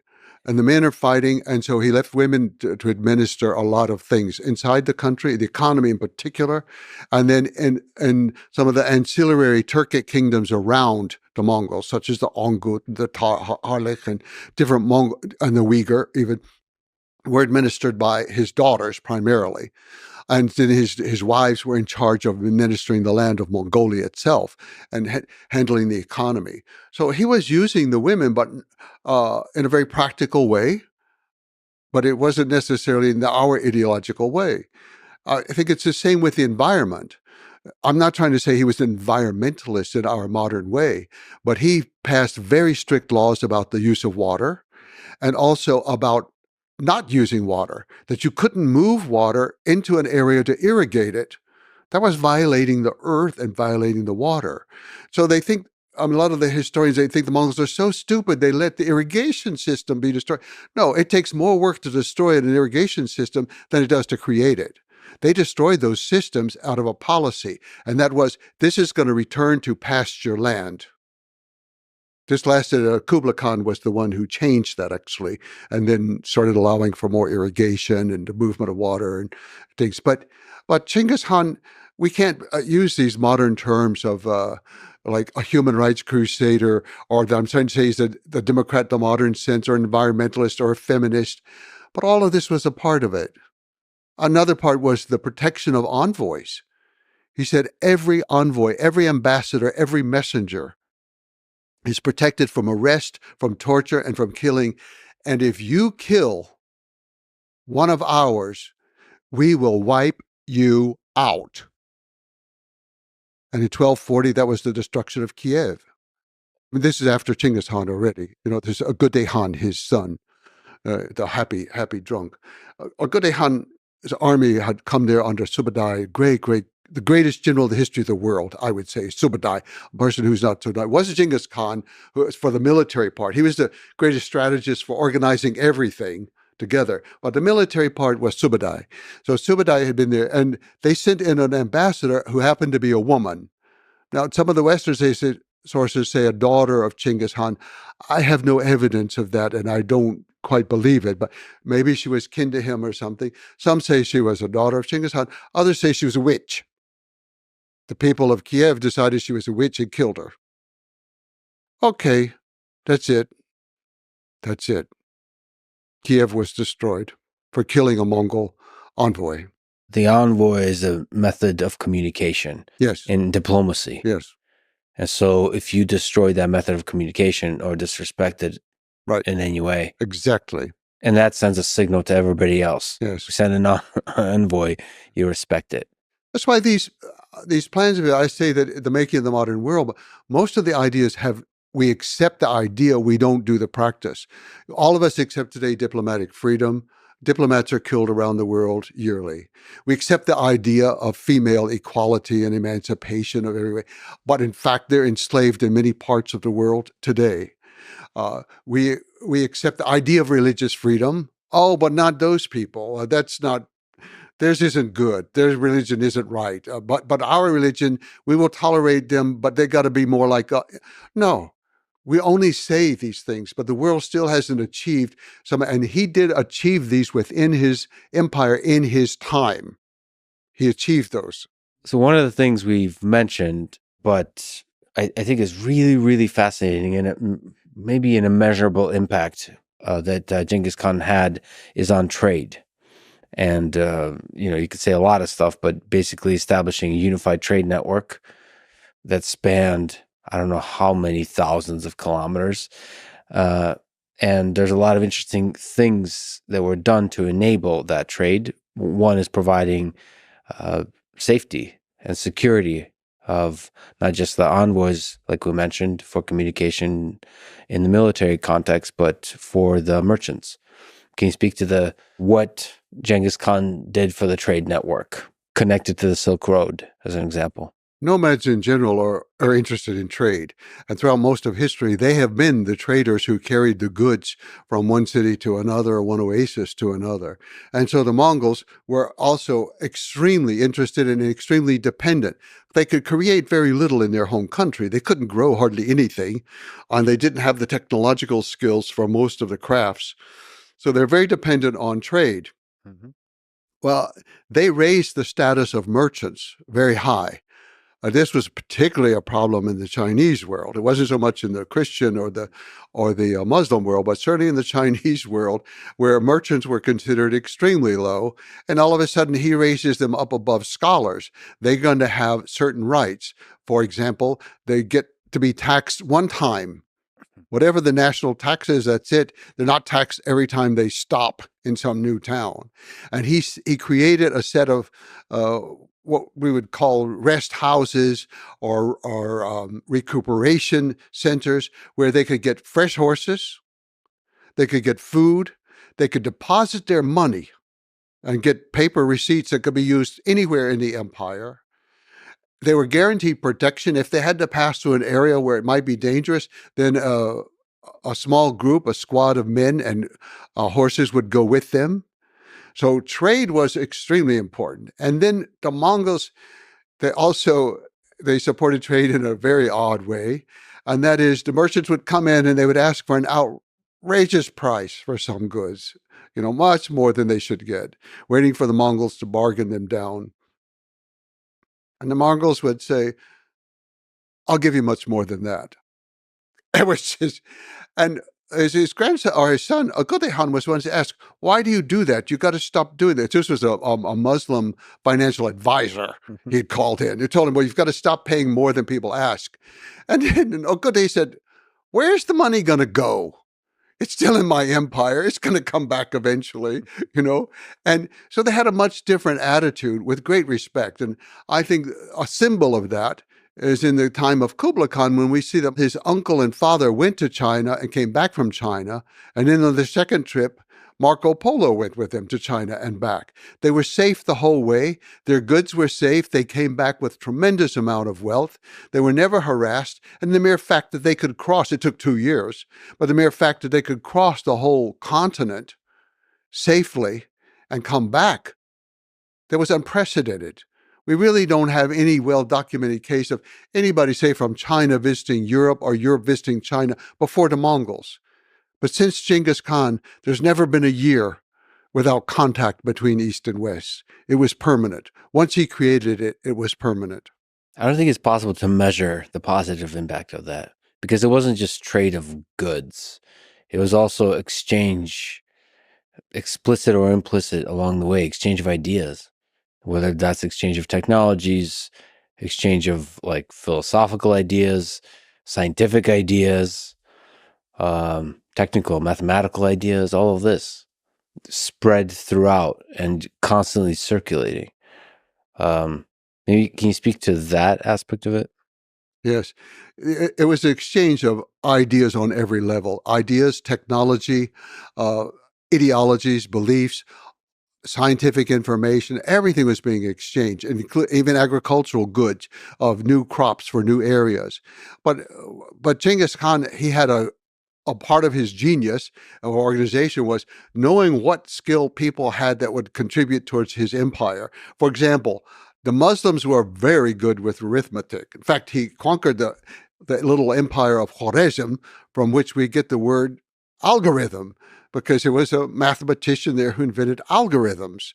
And so Khwarezm belonged to him. He conquered it very quickly, very easily, no problem. But it belonged to him. But the Muslims were using the zero. The Mongols were absolutely impressed with that. The Chinese less so. They're very suspicious about the zero. But the Mongols were very impressed because herders' numbers are important to them for keeping up with their animals. In fact, the Mongols have a simple system. They reduce all animals to the number of horses. You can ask somebody how many animals you can have, and they can say, well, 100 horses. And it doesn't mean they have 100 horses. It's going to be 5 cows count as 4 horses, 5 sheep or 5 goats count as 1 horse, 4 camels count as 5 horses.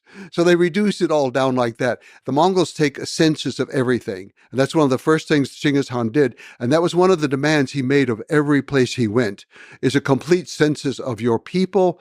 And every house had to post outside how many people, how many animals, what did they do, the occupations, all this information.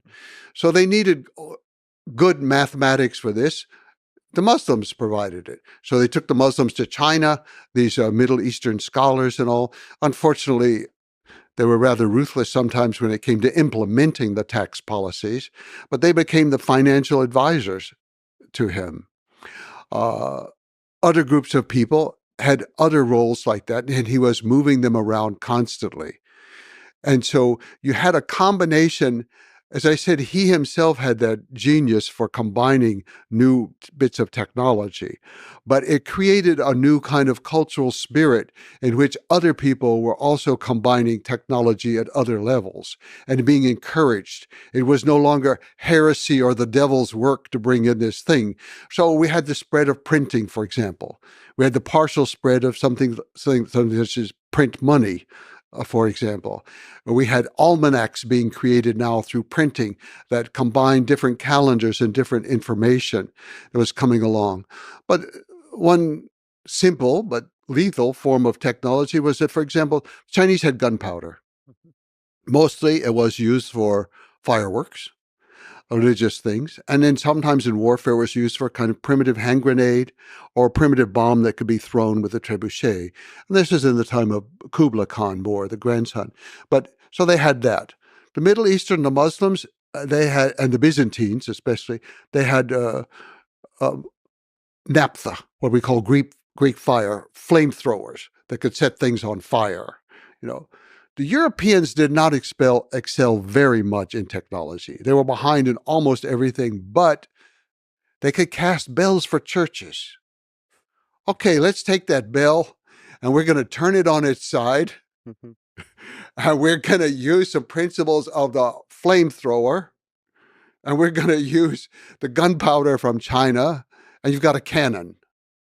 So the Mongols, even early on, by the time they got to the siege of Baghdad, but not, I think, in the lifetime of Genghis Khan, but soon thereafter in his sons and grandsons, they were using some very primitive forms of cannon and even something like firing rods. We can't even call it anything like a rifle, but it could fire a very small ballistic device and all.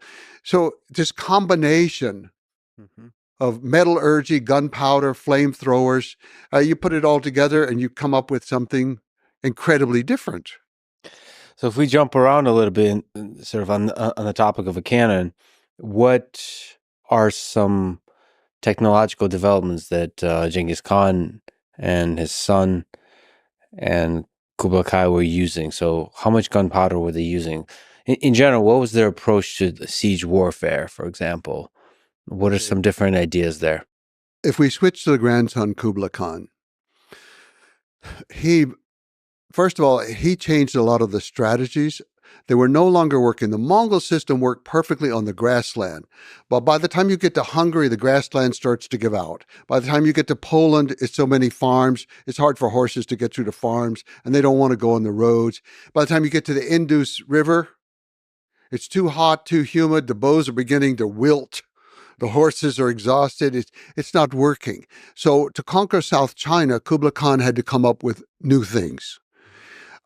One thing, the South Chinese had built a great wall. It was called the Great Wall of the Sea. This is before the wall that we know as a Great Wall, which is really the Ming Wall of the Ming Dynasty was built. But the Great Wall of the Sea, and they used it as a defensive navy. They had the largest navy in the world. It was defensive. And it was most literally defensive, and that came time for warfare, they would chain the ships together across the mouth of a harbor to protect the city. And so it became a wall. So actually, if we rewind, Kublai Khan, who was he? And what was the state of China at that time? That kind of sets up this idea of ships and siege warfare. In 1215, Genghis Khan conquered the city we now know as Beijing. It was the capital of the Jin dynasty of northern China. And at that time, southern China was ruled by the Song dynasty, or usually called the Southern Song. He had already conquered the Xixia kingdom of the Tangut people. And so most of northern China was under the control of the Mongols from about 1215. And then he conquered Middle. Later, his descendants conquered Middle, and then Kublai Khan was the one to take on the South. But Kublai Khan was born that year in 1215, about 3 months after the capture of Beijing, and he was nobody. He was the second son of the fourth son of Genghis Khan. Well, he's got lots of cousins out there who've been riding around. They're conquering Russia, and they've already burned down Kiev, and they've conquered different places in the world. They're real Mongols. That's their whole life. And he's born, and he doesn't meet Genghis Khan until he's about 7 years old, because Genghis Khan was away on conquest in Central Asia. And Genghis Khan came back, and he met him, and he said, "Oh, he doesn't look like a Mongol. He looks like his mother's people." His mother was Soraktani, who was actually a part of the royal family of the Merkit people, whom he had conquered sometime earlier. And so it looks like his mother's people, who was a little bit more tawny. Mongols tend to be very white with very bright red cheeks and have a certain very round face and so on. And so he looked different. And for whatever reason, his mother, I think, she recognized the difference and treated him differently. Her oldest son was called Munk, later Munk, and she wanted him to become, even though her husband was drunk, who died out on campaign drunk, and she took over northern China, and she began to put it together, and she wanted her son to become the great Han, the emperor of the Mongol Empire. And this wasn't in line. This wasn't going to happen, because he's the fourth son out of three. Others are way in line, way ahead of her. But she caused the revolution. She made it happen. She put her son in Monhan in 1251. He became Great Han. He only lived till 1259. He died of something. It could have been cholera or there are different stories, and I don't know the truth of it. But he died on campaign in China, trying to conquer southern China. Well, up to this point, Kublai Khan had not been distinguishing himself. His mother was, she was a Christian woman, but she had a Buddhist nurse for him, and she had Chinese scholars come in to tutor him. She had a very good education for him. And I think that she planned that he was going to be a great administrator under his older brother, and he was going to administer the lands in China. And so he was learning all this stuff for it. But the older brother, he insisted on sending him out on campaign. Oh, but he was overweight. He was fat. He had gout. He needed to go rest. There was always some excuse. And the brother was assigning people, Orihangdai, who was the son of Subadai, the great general. He assigned him to teach him warfare. He wasn't great on the battlefield. He really was not. But he was very smart. And at first a little bit lazy. He liked talking about the religion, sitting around, go hunting, as long as he had many with him to do the shooting and then to prepare the food and all. And his territory in northern China was just being run in the dirt by these administrators the Mongols had brought in. They were just overtaxing the people, cheating the people, doing everything wrong. And his mother basically just pulled his chain, and she said, "Go to your land. This is your land. You have to administer this land. You go there. You live there. You take charge." And everybody was terrified of the mother. And so he ran off to China, and he started administering his land, and he started learning how to do it. Well, when his brother died in 1259, he was down on the Yangtze River on a campaign that he was sent by his brother. He was having no success at all. But he thought, okay, the brother's dead. I should finish the campaign. Meanwhile, his youngest brother, Arikhbok was another hothead Mongol like their father, Tolu. He was rather hot-headed, and he was back in Mongolia, and his tolerance for religions, had to oversee the debate one time between the Taoists and the Buddhists, because the Mongols thought the Taoists were overtaxing everybody, the Buddhists, and so he had to oversee it. He got mad, and he picked up a statue of the Buddha and beat the Taoist representative to death. So he just wasn't good for moderating debates, So he was going to be the new great Khan. So he was declared the great Khan in Mongolia. But this was a turning light for Kublai Khan, who had never achieved much of anything other than talking to people.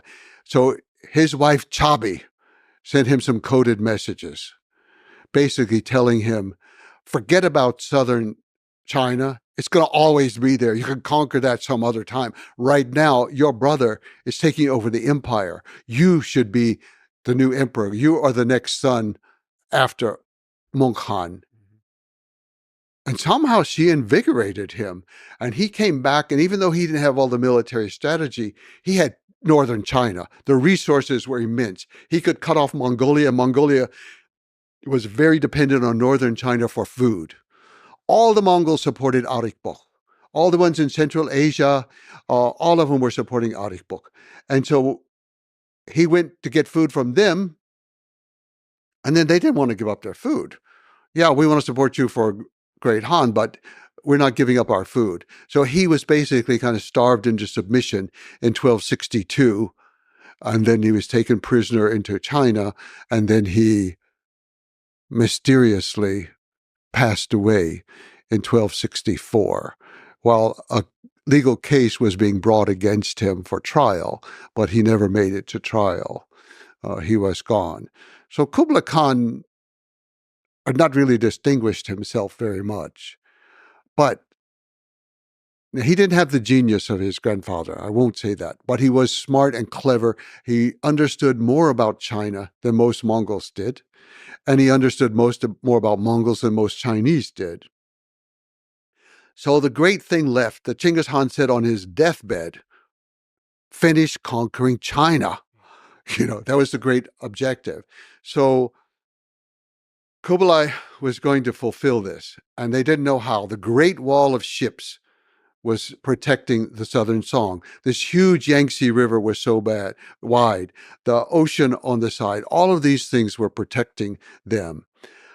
So he had one of his very smart generals named Aju, who was a real Mongol, but he was also able to think in an innovative way. He was the grandson of Subadai, and he went with his father Gadai on the conquest of the Red River of northern Vietnam against the Dai Viet people. They went down the river. They were trying to surround the Chinese territory. So we're going to hit them from the north, from the west, and from the south. So they went down the Red River and to conquer the Dai Viet. The Dai Viet moved their army up on the other side by boat, and then they had a whole corps of elephants. So you have the Mongols on one side of the river and the Dai Viet forces on the other side. Gadai was a smart man, not a genius, but smart. And he already knew from campaigns in Burma that the only way to rout the elephants was with flaming arrows to the feet. That was it. But he recognized that they came up on boats. Mongols didn't like boats. They crossed the river on a goat skin. They wanted to do something organic. A boat was like a cart. A cart belonged to a woman. It was a floating cart. I am not going over on a floating cart. I'm going to ride a goat skin across the river. So he assigned one detachment. You have to burn the boats so the Dai Viet cannot escape when we rout the elephants. Well, the battle got started. The elephants are running wild. All kinds of chaos is going on. The group that's sent to burn the boats, they're Mongols. They want to go to war. Why burn a bunch of women's carts? It's just not, floating. So they go and join the battle. They leave the boats. Well, the Mongols won the battle, but the Dai Viet forces got on the boats and sailed back to what's now Hanoi. And then they evacuated the city, took all the food, everything out of the city, and they disappeared into the delta.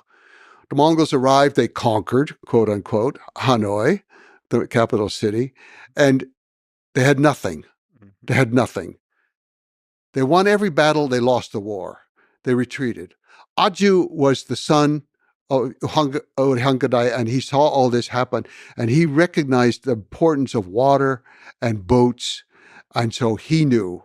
And he spent his time studying the Yangtze River and every little river around it and the cities. And the crucial thing he saw was the cities are heavily, heavily fortified on the land side because invasion comes from the land, and they expect this little line of boats to protect them on the water. And so their city walls are weak. The defenses are weak on that side. That's where we have to attack. So how? They sent off to the Ilkhanate, to Persia, where Genghis Khan, his uncle, was now dead, and his cousins were ruling there, or his nephews, we would say, or cousins' nephew. So they sent over engineers to build a special kind of trebuchet, a catapult.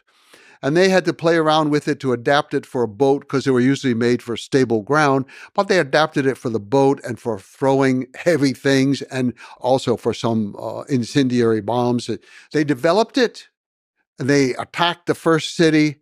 It fell. They attacked it fell. They had something that was working. They worked their way down the Yangtze River, destroying city after city with this navy. And then the army would move in after the navy had broken down. So this is a catapult on a ship. Catapult on a ship, but it's we call it trebuchet for this type of catapult.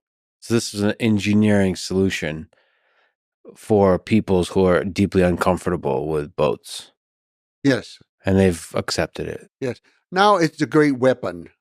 Yeah. It's like it's no longer a woman's cart. It's a bow and arrow. It is a giant bow and arrow. Yeah, it's fascinating. So that they hit them hard on the walls on the weak side. Yes. Where there's the army protection. Yes. And they conquer their way down to Hangzhou, the capital of the Southern Song. They've been in power for a long time, since 970, or now we're already into the 1270s. That's a long time. They are dissipated. They've had imbeciles ruling, all kinds of things going on. And at this point, we have a child in command. But Kublai makes a very strange move. He says, okay, let's invade Japan now. They say, what? wait. We're fighting against the Song dynasty. And most people ascribe it to all kinds of things. But actually, I think there was a great logic to it. One was he had abolished his grandfather's policy of defeat and destroy until they are no more. That was the phrase that was used for their enemies. And he had replaced it with a kind of mercy policy. Try to incorporate them into your army if possible, but be merciful. He did not want to destroy, and he was not. He had a lot of defectors coming in. And because the Mongols prized people with skills, a lot of very clever people with shipbuilding and engineers and these people were flocking to the Mongols, whereas the scholars were all hanging out in Guangzhou doing calligraphy and poetry and having contests over who could sing or paint, or I don't know what scholars do, but they were being scholars. Yes. But they're actually, I think there's a very, very good reason for invading Japan, several.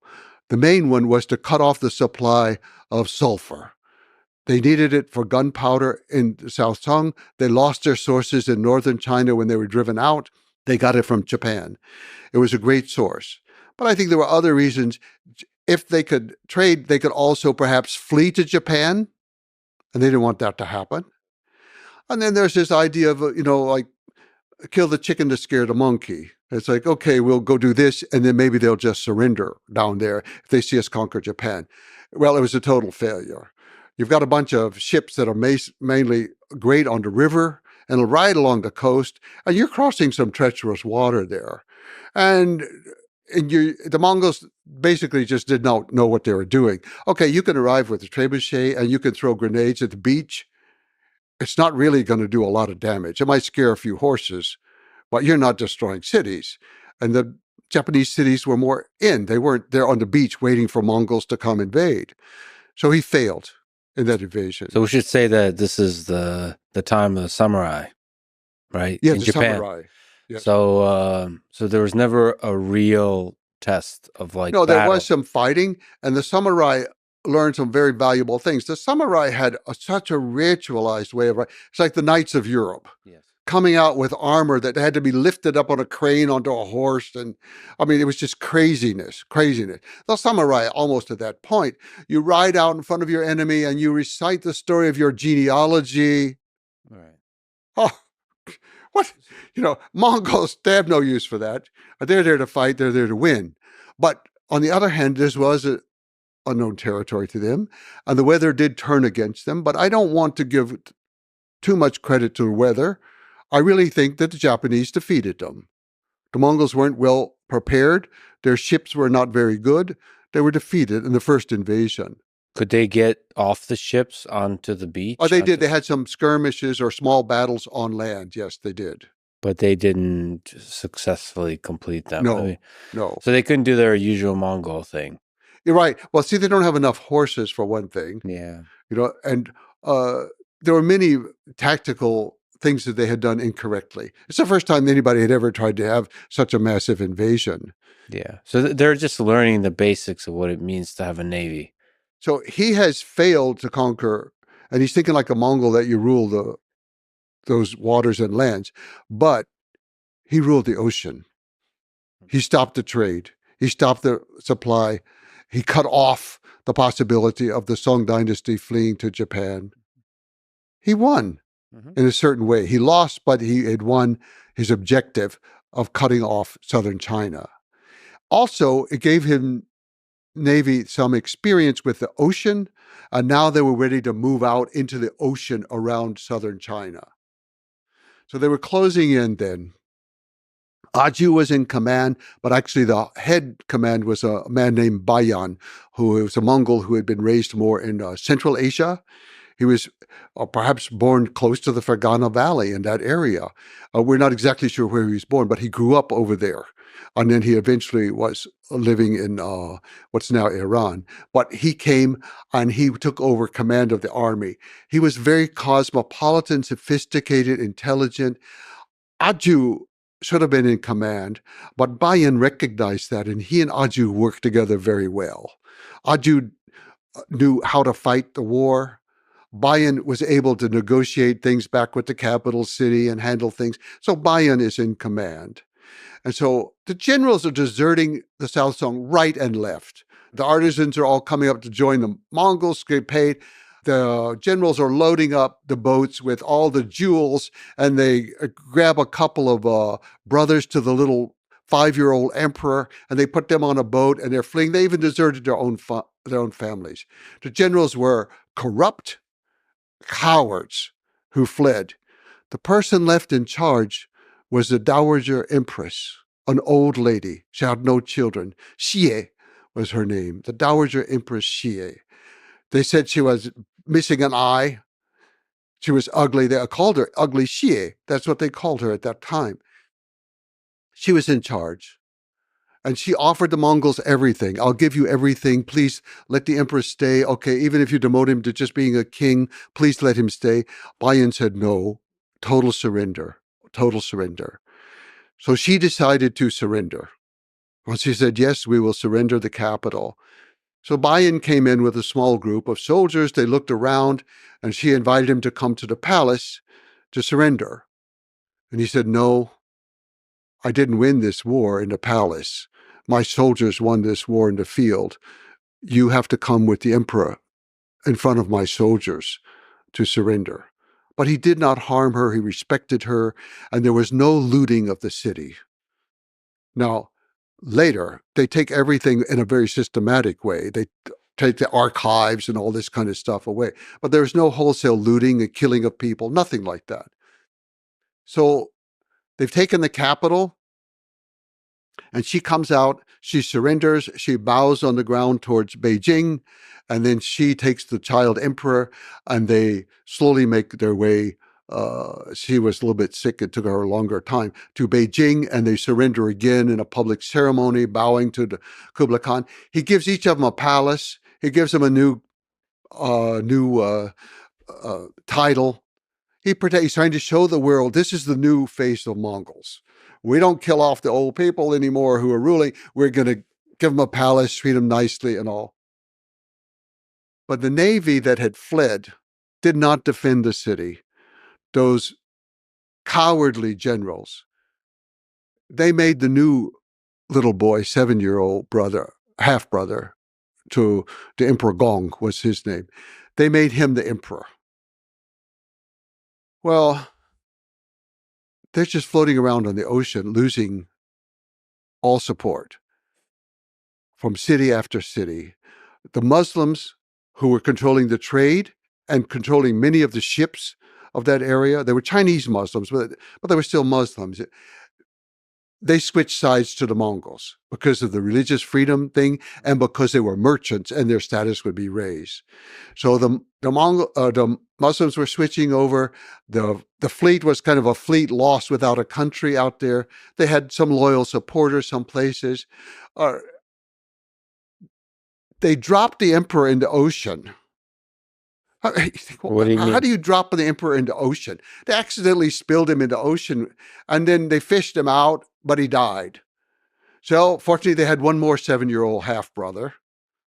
So on Lantau Island, exactly where the Hong Kong airport is today, the new, well, it's not so new anymore, but I still think it was the new airport on Lantau Island. so they went there and they had a big coronation ceremony and all. But the people there were not supportive enough. It certainly wasn't Hong Kong then anyway, at the delta of the Pearl River. But so they sailed out farther south to another island, and then they took it over. And of course, the first thing they did was, well, we have to build a palace. What? The Mongols are chasing you and you're going to stop and build a palace? So these are like the remains of the Chinese. Yes, the generals and the generals, army and the navy. And there was a real competence issue. Yes. Okay. So they're going to build. We're going to protect it with a great wall of the sea. Right. They chained together the boats across the entrance to the harbor, and they put the palace boat, so-called, in the middle. Mm-hmm.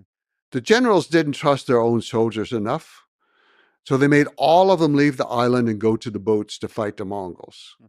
So the Mongols arrived, and over and over and over, they asked them to surrender. You won't be harmed, all this kind of stuff. But the Mongols now took over the land. So they had the water all around them, and they had the land. And once the fighting started, they could just shoot down from the highland right onto the ships. And they've cut the ships off from the fresh supply of wood and water. So they can't boil rice. They have to try to eat rice and drink seawater. They're all sick as dogs out there. And the leaders refused to surrender. The little boy is there, 7-year-old emperor. Bing was his name, with his pet parrot. That's the only thing he had left in life, was his pet parrot.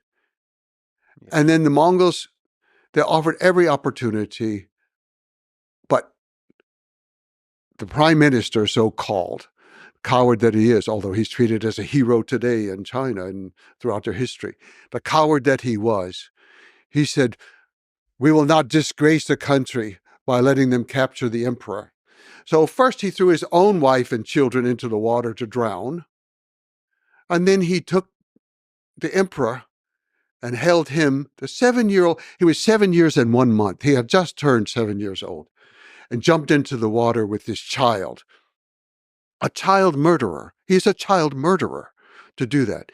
Somehow in the whole ruckus, the cage came undone with the parrot, and the parrot fell in the water too. So the 7-year-old boy and the parrot died in the water. That was the end of one of the greatest dynasties in the history of the world. The Song dynasty, they were intellectually great, they were artistically great, they were technologically great, they were just one of the greatest moments of world history.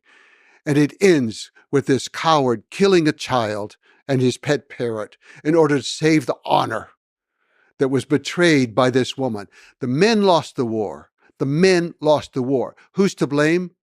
An old, one-eyed, ugly lady, Empress Xie. Well, the bigger picture there is probably is become the institutions became corrupt and stale, yes. And yes. The army weakened, and the politician class probably have lost their skill and competence at ruling and all that kind of stuff. And all that is true. And the Chinese summarize that with losing the mandate of heaven.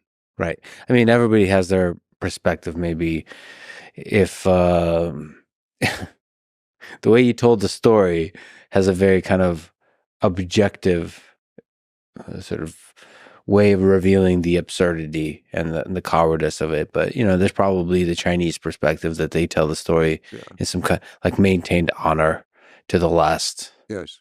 To the last moment. They very often, most scholars depict Empress Xie as the traitor to the country. And I say, no, that boy lived on for another 45 years. And so she did not betray the country. She protected her emperor that she was supposed to protect. Mm-hmm. It was the man who killed the child emperor, who killed young Bing. So what was the lasting impact of Kublai Khan unifying China? Well, yes, first of all, he had unified China in the largest sense of the word, with Korea, Tibet, Manchuria, Mongolia, part of Central Asia. He had unified it. But he did so at the expense of his empire.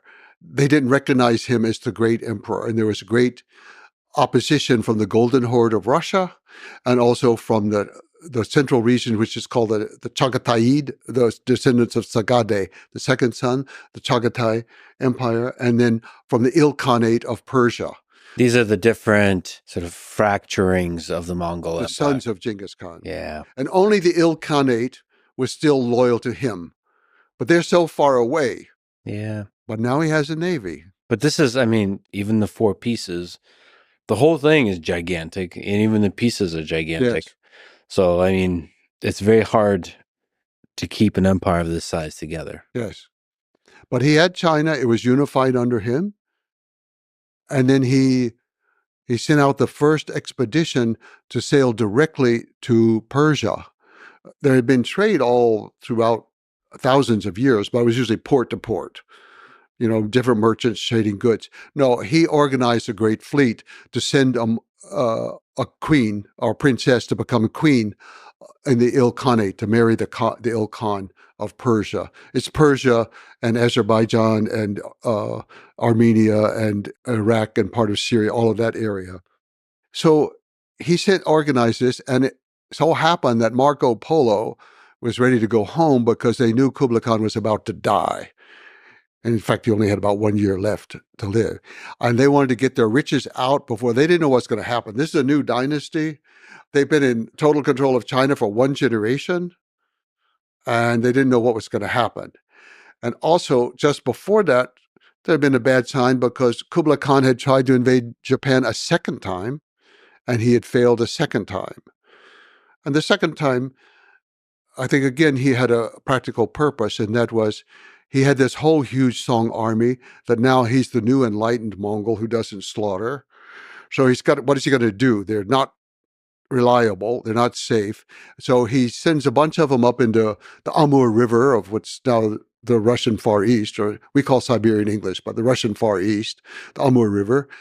He sent expeditions up into Tibet exploring options up there, but there wasn't enough room or enough agricultural area for a huge military colony. But most of his ships were loaded with former prisoners of the war from the Song dynasty, and they were not armed. They had hoes and implements for farming. He wanted to create, obviously, an military agricultural farm in Japan to help feed northern China, because it was very important, just as they were doing with the Amur River, but it was more complicated. So, again, they lost. They didn't have it, and part of the reason is that the expedition was massive. And they organized it in the Mongol principles of left wing, right wing. This didn't work at sea because the left wing is from Korea. There's Korean ships built up there. The right wing is from southern China, mostly, with ships built down there. They're not the same. They have a head, but there's no center point. Genghis Khan always had the goal. They called it GOL, the goal, the center, or QOL, actually, goal. But anyway, he had the center in command. No, he sent the two without a clear, and they were arguing with each other, not cooperating, not helping each other, sabotaging each other. They get there, and once again, they have the same problems, even though they've come with lots of grenades this time. Again, the grenades are exploding. They're scaring the horses. You know, it's impressive, and a lot of silk screens are made later showing these impressive battles and all, but they lost. And again, a typhoon happened to be the final destruction of the Navy. But I think Japan had defeated the Mongols, I would say. Japanese deserve credit for that victory. And then the sinking of the ships was more caused by the typhoon. But already the Japanese had developed good strategies while the Mongols had been away. They knew how the Mongols fought. And they knew that at night they could fire flaming arrows at the ships, set them on fire, and they were doing great damage. So again, Kublai Khan lost the invasion of Japan. But the soldiers were gone. They drowned. He didn't kill them off. It wasn't his deliberate plan, but the problem was solved. It's one of those ironies of history that it's hard to quite understand. So this had happened, but then Kublai Khan was coming to near the end of life, and Marco Polo and those wanted to get out. They're ready to go. And Kublai Khan allowed them to sail on this expedition with Hukjin was her name, the Princess Hukjin, to go to Hormuz. And so they went, and that began a whole system of trade back and forth, back and forth. Kublai Khan died soon after that. His grandson, who's not so well respected in history, because he's often called a drunk, but his name was Timur Enchetu. But he was a drunk when he was young, but his grandfather had him caned a couple times in public, and he cured him of drinking. And actually, he was not a drunk later on. And he reassembled the Mongol Empire. He did. The Golden Horde declared loyalty to him, recognized him as Great Han, as emperor of the whole empire. The Chagatai of Central Asia, they declared loyalty to him. The Ilkhanate was already loyal to him. They all declared loyalty. He had reassembled the empire, and he had the greatest navy in the world, and he sent out envoys to every place they had attacked or traded with to say, that era is over. We're no longer attacking anybody. We're changing from conquest to commerce. We want to trade with you. Come to China, bring your goods. We're going to trade with you. He instituted, it was short, unfortunately, it didn't last forever. I wish it could have. But it was a great era of the exchange of all kinds of things going back and forth, all the way to Africa, because from Hormuz, they had connection to Somaliland, and some people say Kenya already at that time. I'm not sure, but very wide, very wide. So technically, he ruled over the largest size the Mongol Empire ever had. Yes, but although actually the Golden Horde of Russia, they were quite independent by now, and he let them be independent, but they were loyal to him. And they were still exchanging back and forth all kinds of things.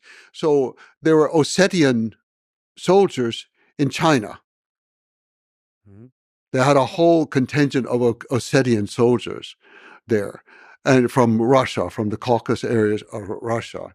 And how do they communicate? Are they using like the postal service? Like you have to literally deliver the letters? So over time, those groups started intermarrying with them. They were allowed to intermarry. The Chinese were not, but they were intermarrying with Mongols, and they were switching to Mongolian language slowly. Okay.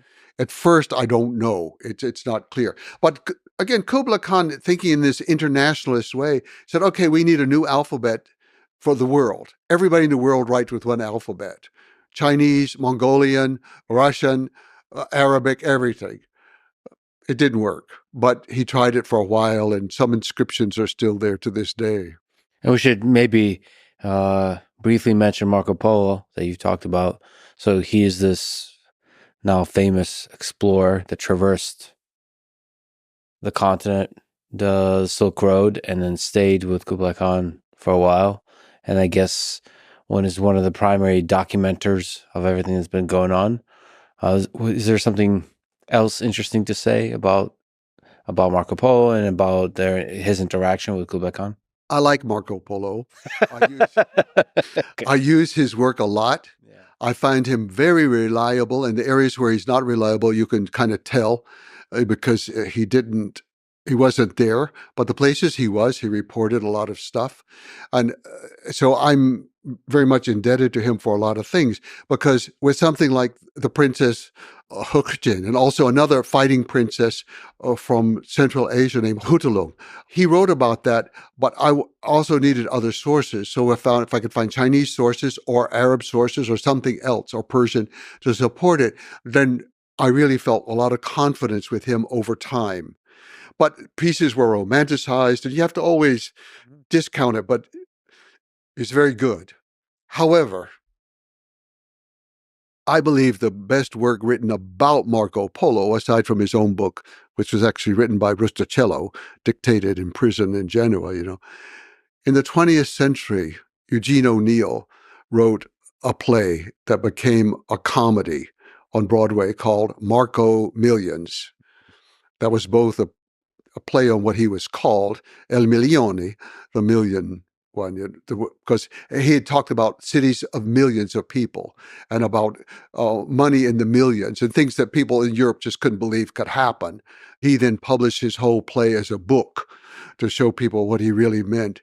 And it was an ironic look at capitalism, because this is 20th century already, versus the idea of like a philosopher king, which he saw in Kublai Khan.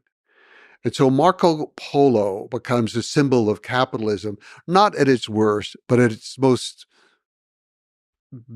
basic. And that is like the princess in the story. This is not in real life, but this is in the play written by Eugene O'Neill. But I think it captures a lot. The princess Hookchin says, Marco is an excellent judge of quantity. And there were things like that. And then in the play, Bayan, the great general, he talks with Kublai Khan, and he said, look, these people are dangerous from the West. We should go conquer them now while we can. Kublai Khan tells Bayan, again in the play, this is fiction, but he tells Bayan, they are not worth conquering. And if we conquer them, we will become like them. And he said, Marco Polo has been in our land. He has seen everything. He has learned nothing. He has seen everything. He understands nothing. For me, this was such an important moment in the history of the world, symbolically, with Marco Polo and Kublai Khan, the coming together of two worlds. It could have gone a different way. It could have gone a different way. And it's not that I'm anti-capitalist, I'm pro-capitalist, but the way so many things worked out, it was a misstep in history. Maybe we took the wrong step at that moment, and we could have learned more from cooperation. They didn't quite integrate successfully. No. But today, we've returned to that, I think. The East and the West are confronting each other again on more equal terms. For a long time, the West was so dominant and the East was so downtrodden by colonialism and other things, and internal rot and other things. But today, there's not necessarily equality, but there's more of a balance. And which way will we go? And again, there's a lot of room and a lot of energy for division, for misunderstanding, versus integration. Like Yes. the East is demonized in the West, and one of the great regrets I have that I hope to alleviate is just how little I understand China in the East. Yes. It's just sort of not just from kind of economics, politics, reading a few books, but like the way you've understood and felt the Mongolian steppe, like understand the Chinese people in that way, because it does feel like from that understanding, there could be integration of ideas. My work is often classified as Chinese history, which I think is ironic because for me, it's always a Mongolian history. But for the last book I wrote, which dealt a lot more with China because it was about Kublai Khan, then in that book, I deliberately did not go to China. I'd been there numerous times before. I deliberately did not. I'm an outsider. I do not speak Chinese. I'm not a Chinese scholar. I never even had a course in Chinese art or calligraphy or anything. And I wanted to be very clear. Mine is an outside perspective. But I think it's possible as an outsider to still have respect for that culture, even if I disagree that they point this one as a hero and that one as the villain.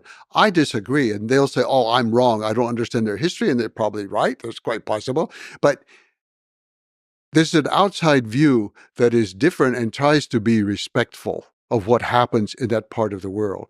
Just as I'm respectful towards Чингис Khan and the Mongol Empire, I respect China very much. I'm an American. I love the ideals of my country. I love so many aspects of our culture, and there are many aspects I don't, of course, because it's impossible to love everything, even about the members of your own family. And I do hope that through understanding one another, or just making the effort to understand, even if we understand wrongly, and we're incorrect in it, just to make the effort to understand will help us a lot. And the West has had a long couple of centuries of extreme arrogance that they are there to teach the world. And I'm sometimes dismayed. I meet these young people all over the world who've come to help. They're an NGO and they're going to teach the people how to take care of the environment. They're going to teach the women how to exercise their rights. They're going to bring in microfinancing to help liberate people. We are arrogant beyond words. And we need to be a little bit more humble and try to put ourselves on an equal basis with some of these people, not a superior basis. Beautifully put. How did the Mongol Empire come to an end? How did it fall? Despite the fact that Timur Olcetuhan had united the empire, at least symbolically, all of it, and they had the trade going on, the Mongols never adapted well to China, and they began having problems in different areas. So in some areas of the world, they became more like the local people. So in Central Asia, they became Muslim, and they got more absorbed into that world and broke away from the Mongol examples from before. Russia lingered on longer under Mongol domination, but it got weaker and weaker over time, and it was based around the Volga River, but they weakened to the point that they just became a tributary people minority within a Russian empire.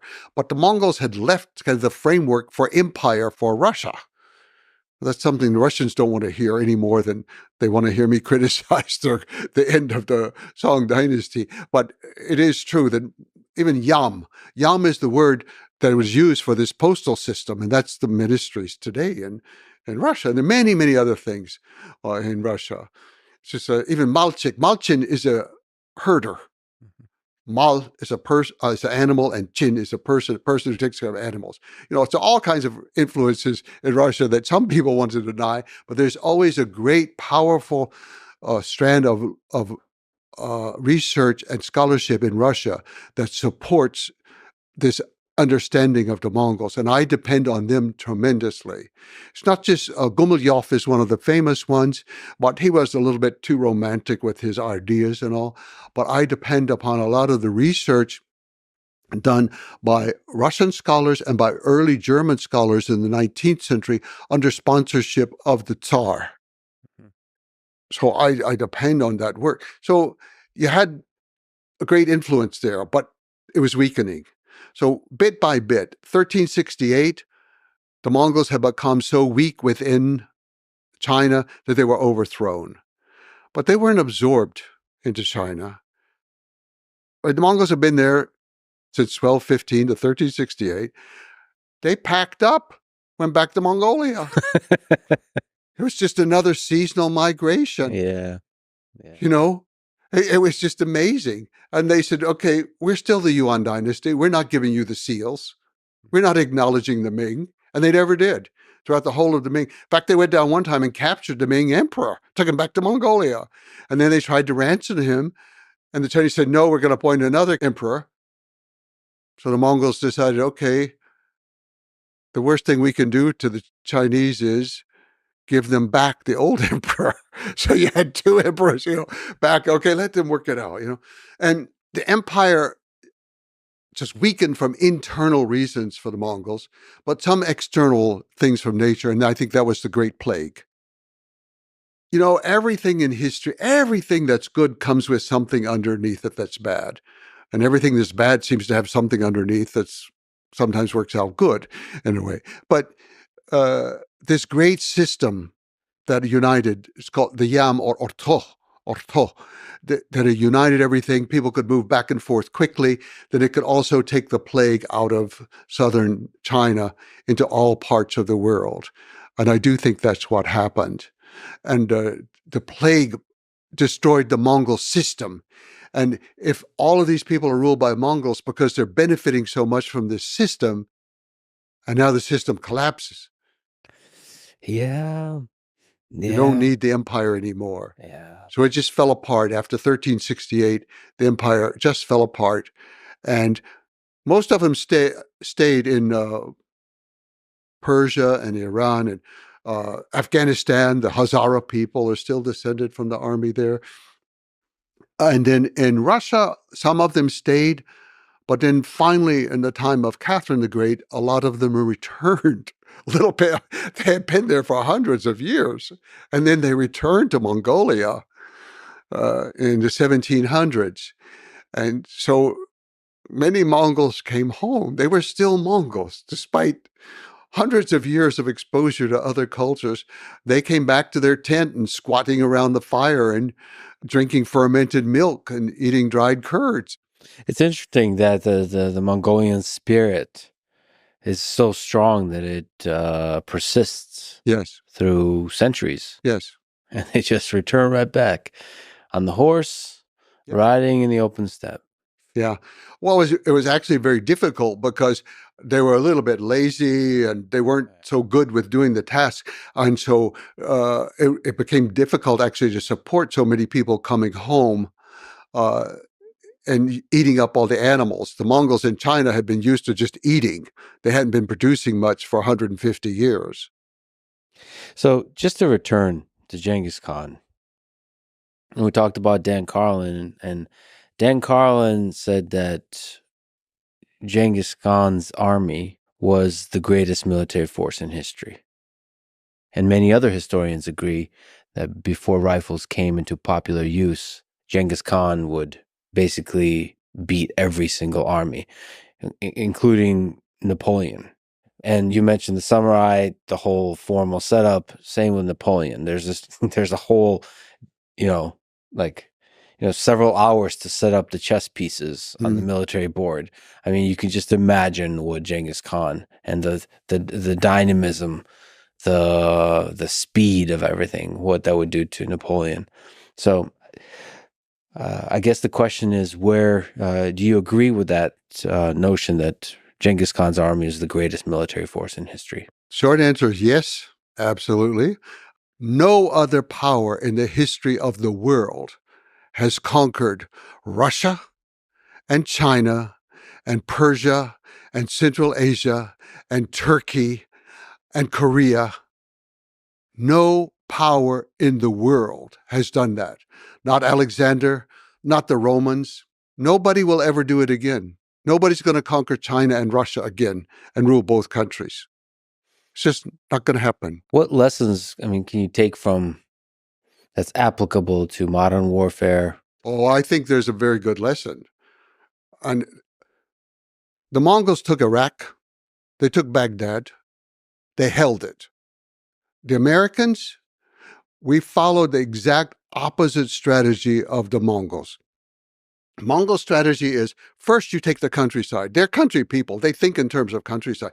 You take the countryside, you occupy the countryside, and you cut off the city. It cannot live without the countryside.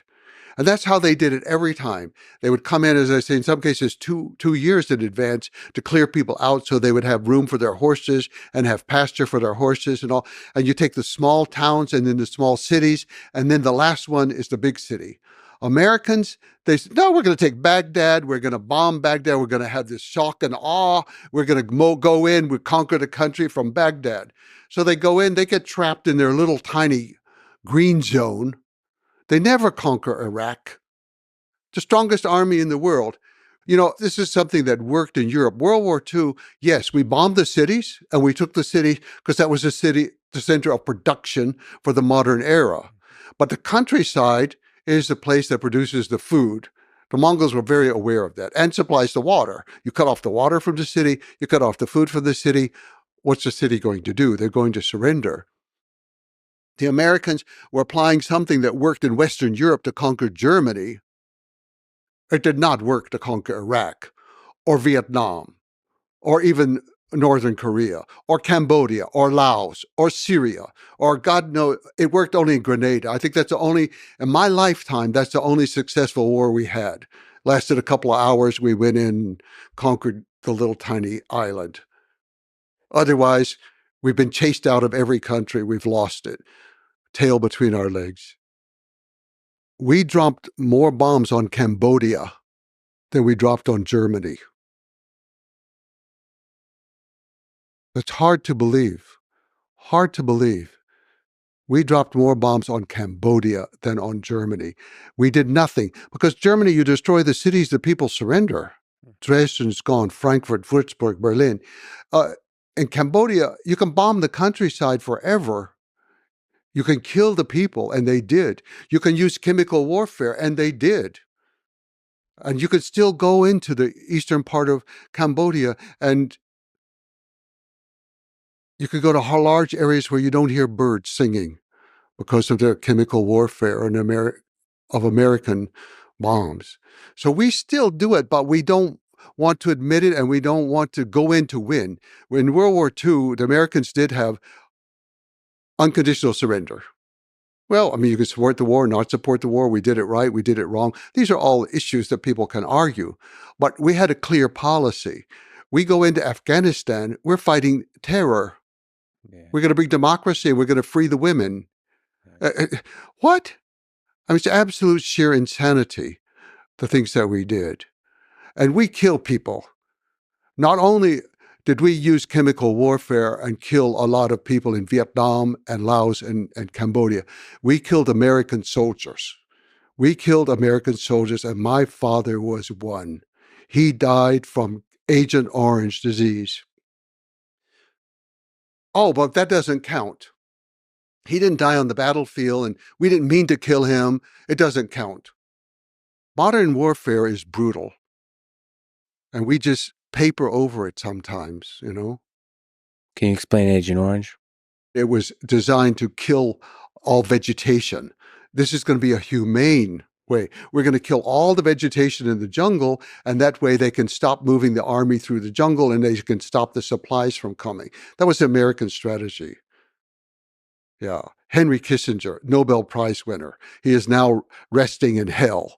Is exactly where he belongs for what he did to Vietnam, Laos, and Cambodia. The bombing was just absolutely horrendous. So Agent Orange comes in, they defoliated, which means they wiped out the crops, so people are starving, literally, in the case of Cambodia, starving to death. The animals are being killed, and deformed children are being born to this day. And American soldiers died by the thousands, not immediately, not on the battlefield, not right there. They go home, they have the disease, they linger, they take the whole family down with them in an emotional trauma of becoming slowly paralyzed and dying. We did that to our own people. So yeah, warfare, I don't think we're any more humane with it any better today than in the past. It's just we can hide parts of it more easily and deny it more easily. If you're killed by a Mongol, it's very clear you're killed by a Mongol. You're killed by friendly fire in American war, it's a different matter. It seems that what people mean when they say that war is hell, that yes, in some deep sense, everybody loses, no matter the narrative you put on top of it. Yes. Yes. I'm not a pacifist again, but I think war is acceptable in some situations, but the more controlled it is, the better. My effort is not to do away with all the things that happened under Genghis Khan with the brutality and all like that, but it's to measure it against what goes on today in the world today. And we have different images. There are two images of Genghis Khan. One is our image. He's a barbarian on a horseback, killing people and raping women all the time. The other image is the Mongolian image. And when they finally built an official statue of him in this century for the 800th anniversary of his founding of Mongolia, they had to think about how to present him to the world and to themselves. And they chose the Lincoln Memorial as the model. He was the late great lawgiver of the Mongol nation. And so he's seated there in front of the Mongolian parliament. There's another statue that's better known, but it was a private enterprise that created him on horseback, but not with a weapon, but he's on horseback out in the countryside. But the official one from the government is Genghis Khan seated like Abraham Lincoln. And they issued stamps to show that he is the great lawgiver. And the truth is somewhere in between, I suppose. Yeah, or depending on where you are and how you want to see it, you know? Yeah. There are many things that happened that were terrible and horrible. And for people who lose a war, it's going to always be terrible and horrible. Yeah. Let's return back to Genghis Khan's life and the end of it. How and where did he die? After conquering the Khwarezm Empire in Central Asia, Genghis Khan returned, and then they had a great, what they called Nadam, a great celebration that went on for a whole summer just about. And they had so much wealth to distribute to everybody, and everybody is being given all kinds of things, you know, for what they have done, and including the people who helped saved him when he was in the kank, in the ox yoke. They were rewarded with, everybody was rewarded. It was a great time. But the first place he had attacked outside was the Tangut nation, and they had sworn allegiance to him. And then when he went off to the Middle East, they refused to send troops. He didn't forget that. He's going back to the Tangut nation, and he's going to conquer them again. As he was crossing the Gobi, which takes a while, and you're crossing the Gobi, he was distracted a little bit by hunting the hulan, which is the wild, we say the wild ass, or I used to say wild horse. It sounds a little better. But the hulan, to say hulan of the Gobi. He was off hunting hulan. He fell from his horse, and he injured his leg very badly. And he seemed to decline from that point. And it took some number of months before August of 1227. He was very much near the end of life. You can read online the exact date, and it's all very specific, but the truth is we don't know exactly which day he died in that time, because one of his wives was running the camp, and they were keeping it secret until the defeat of the Tangut was completed. And the Tangut offered all kinds of things for the Mongols to go away again the second time. And Genghis Khan had told his family, no, accept nothing. And then when they surrender, you kill the royal family, kill them all. So that the idea, they were Buddhist people. The Tanguts were Buddhists. And the idea was usually you can be reborn into your own family. But he said, no, you kill off the whole family so they can't be reborn. So he died there. How was his successor chosen? Oh, the succession issue was always difficult. He did not have the right to appoint a successor. That was not the Mongol way. He could nominate somebody. So before he set off for the Middle Eastern campaign, one of his wives said to him, you know, even the biggest tree falls. You've got to make a plan and talk to your sons about the future. So he did. He called the sons together. So this is Zuch, the oldest boy who was born while the father was allied with his Anda, Jamok, and he was named Visitor, Zuch. And then the next one was Chagadai, and the next one was Okode, and the next one was Tula, the father of Kublai Khan, but he was still alive at this point. So all four of them came. So Genghis Khan explained to them he wanted to talk about the succession and to get some consensus from them about the succession. And so he said, the Mongols always call on people to speak by order of age. They also serve tea or food, anything by order of age. It's always done that way from then till now. So he called first on Zuch. And he said, what do you say, Zuch? Genghis Khan favored Zuch. This is the one who was questionable paternity, but he always favored him. Mm-hmm. You know, the youngest Tulu was too hot-headed. Ogude was a heavy drinker. Chagade was very rigid about the law of the Mongols and all, but he seemed to favor Zuch as a more reasonable, good warrior, but reasonable person. But he called on Zuch, my son, speak. Chagade, the second one, who believed in Mongol law, supposedly, he jumped up and he said, this is when he accused his father of all kinds of, he said, how can you call on this Mongol, this merchant bastard? If you call on him first, that means you want him to be the great Khan. He should not be the great Khan of the Mongol Empire. It is his Mongol Empire now. On and on, you can imagine kind of scene. Well, Genghis Khan is the greatest ruler in the world. He's sitting there being lectured by his second son. And this is when he gave that impassioned speech to his... Now, actually, the way the secret history, it makes it look like it was his assistant speaker who said it, because very often the great power doesn't say the words directly. They let somebody else say them for them, have a spokesperson. But anyway, I think it was his words, and I think he said them on that day. That's what I think of this business of, you do not know, you were not there. The stars were moving in the sky, the heaven was turning around, the earth was turning over. You do not know who loved whom. You do not know who your mother loved. You do not know what your mother did. And if I say he is my son, who are you to say he is not my son? By the way, pretty just really high integrity, really respectable Yes. to do that. To have that respect and honor his wife in this way. Yes. And his son in this way. It's really powerful. I believe that, I don't know if she was alive at this point or not. We do not have the death recorded. Mongols are not good at recording death. They usually just say somebody finished their age, or they have some euphemism for it.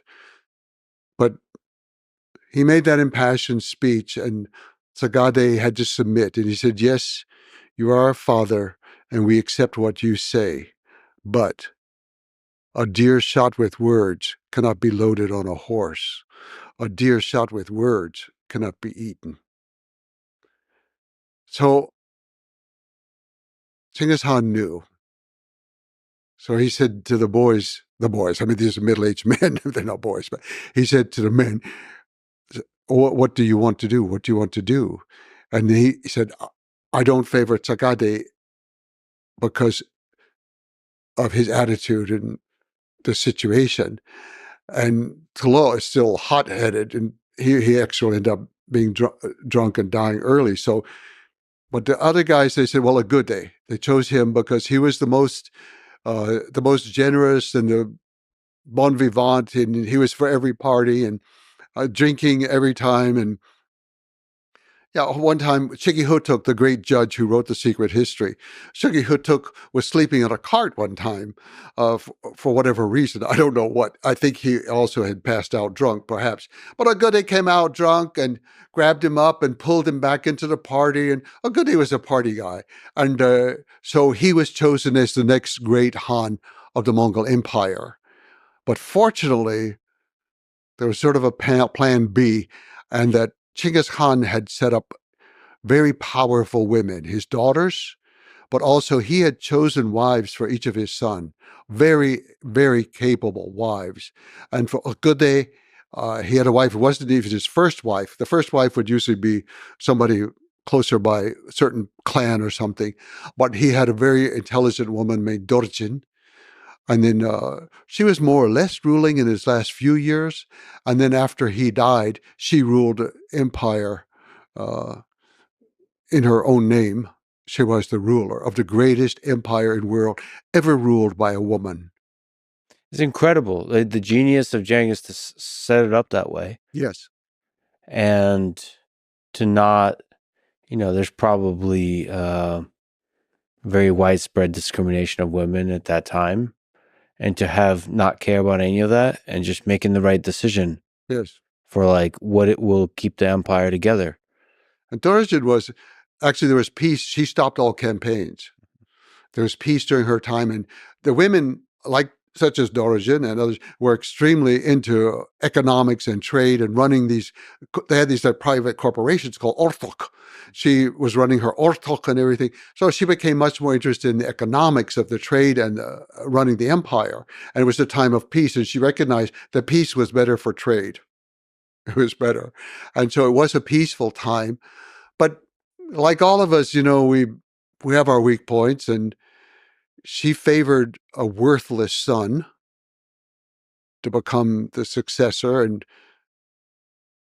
none of the sons actually were great, but Ogude had favored another. But anyway, she favored Guyuk, her son, and so she arranged to have him made the great emperor while she was still alive. And she had her primary minister was also a woman named Fatima from the Middle East. And unfortunately, Guyuk organized a purge of her court and killed off a lot of these people who had been supporting her. And a lot of them were Muslims. And he killed off a lot. And then he was going to march against the Golden Horde because they weren't supporting him. So he set off and he died. He was only in office for 18 months. And he was gone. And then his wife took over, Oglakamish. Unfortunately, she was not capable as her mother-in-law, Dorogen. Oglakamish was a bit greedy, and she didn't start any new wars, but she just kind of messed up things, and she didn't rule for too long. And this is why Kublai Khan's mother, Sorghtani, was able to have a revolution. She united with the Golden Horde. She was on one end on China. She had northern China. The Golden Horde had Russia. The two of them united against the center, and they overthrew Oglhamish, and she put her son Mongkhan in, who was succeeded by Kublai Khan. And we should say probably that, this whole succession by kin probably goes against the initial spirit of what Genghis Khan stood for. Yes. In the end, he was a father. And he favored his sons, even knowing they were not so capable, and he had lost a grandson that he loved. But he organized it, though, as what we'd call today almost a corporation. All lands belonged to everybody in the family, everybody. So Kublai Khan, that's why he had soldiers. There were Christian soldiers, Ossetian soldiers, and Kipchak soldiers. He had 10,000 of each come in.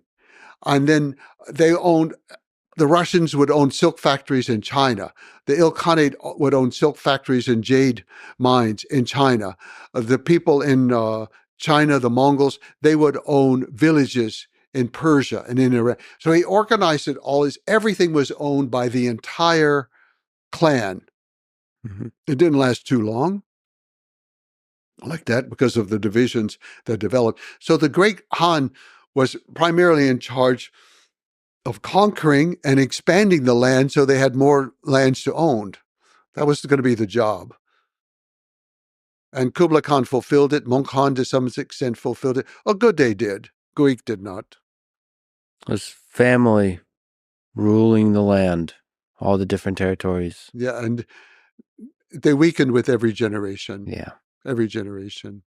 But that reminds me of a very popular idea about Genghis Khan, articulated in the 2003 paper titled The Genetic Legacy of the Mongols. So that paper has a finding that estimates that 0.5% of the world's male population is direct descendants of Genghis Khan. I've heard you kind of be a little bit skeptical of this paper, but I actually really like its findings. I talked to a good friend of mine, Manolis Kellis, who's a biologist, computational biologist and geneticist, and he likes the paper as well. I find it really convincing, but I think your skepticism has to do not necessarily with the paper's contents, but more the implication that it speaks to, like, the thing that maybe the people who think of Genghis Khan as a brutal barbarian assume that the reason it's 0.5% of the population is because of some institutionalized mass rape conducted by Genghis Khan. But to me, and we actually spoke about this, you can't get those kinds of numbers with rape. If you want for the empire to propagate the gene, if you were a person that wanted to propagate the genes, you would make sure that all the lands you conquer are stable, flourishing, and happy. And so actually what this is much better explained in the paper. It indicates this. It's better explained by it was of high value, like social status value, to be associated with the lineage of Genghis Khan. And so that means that for many generations, people loved the great Khan, Yes. the Genghis Khan. And so in that sense, given how vast the land was, all the transformational effects it has on trade, on culture, and so on, it makes total sense. And in fact, the 0.5%, just so people understand, is just male descendants. The way it works, that means if this paper is at all correct in its estimate, that the number of people descendant, not direct male descendants, but the way trees work is like there's women on each step. So the number of descendants could be much larger than that. So I think that's pretty interesting. And I think there's singular figures like this in history, but none like Genghis. It's interesting. It's fun. Where did they get the DNA from Genghis Khan? Oh, yes. So one of the criticism you have is like, well... They don't have one shred of scientific. They're supposed to be scientific. No, they found that a bunch of people are connected. Yes. And then they... No. To one person. Yes, but they choose Genghis Khan. Right. But there's no evidence that it was from him. No evidence. It's from that time. It's one person. But from that time or 200 years before? It could be 200 years before, Yes. See, I mean, actually, I would like for it to be true in a certain way. I would. And I do think there is a truth there. Yeah. I think that by attaching it to the name of Genghis Khan, they've done a disservice to themselves, but it gets a lot of publicity, a lot more funding, and it's exciting and so on. But I think it's to that Mongol experience. But Genghis Khan's descendants were almost everyone categorized and recorded. I mean, he's the largest conqueror in the world. You do not have just children popping up all over the place. He had 4 wives all the time. He had children with 2 of them. So it's not a lot of descendants. We know mostly who they are for many generations. His brother Hasser had many more children than he did. Many more. And they caused a lot of problems later on for the empire too by rivaling the power. So it could be that one of these other people, Bodin Char the Fool, could have been the origin of this. It could have been back well before Genghis Khan. I just don't believe. And in Mongolia today, we have nobody who claims descent from Genghis Khan. Well, claims is a different thing than biology, right? So so the reason I say this is this methodology is pretty solid. Oh, I believe that they found some connection of people. Yeah, but they have no evidence that it's Khan. Really connected to Genghis Khan. I think it may be tangentially connected to him. Yeah, but it's somebody from the Mongolia region. Yeah, I think that's quite possible. But we've already had the Huns come through. We've had all the Turks. Yeah, Every one of the Turkic nations is descended from Mongolia. Yeah. They all came out of Mongolia. You're right. You're right. Well, on the other hand, I wish they could get some proof. I mean, I wish it could be true. Yeah. I just can't believe it the way it is. We have no DNA. Nobody knows where he went. They don't know where he's buried. Okay, Genghis Khan said, "Let my body go. Let my nation live." And he chose to be buried in an unmarked grave. And the Mongols believe very strongly it should always be that way. Most of the Khans who followed him were also buried in a similar way. The Chinese emperors, were buried in very elaborate tombs, but not the Yuan dynasty. Mm-hmm. No. And so Kublai Khan was buried back with his grandfather in an anonymous grave. And not everyone, like Guig died when he was on campaign towards Russia. He was buried out there. I think his father, Gudai, was also buried out there. That was more their homeland. But many of them were buried with him. And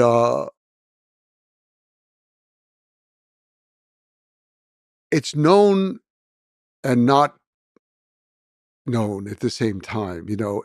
It's officially you should not know it. You cannot know it. It should never be disturbed. He should never be disturbed. We're not going to have a tour group coming in.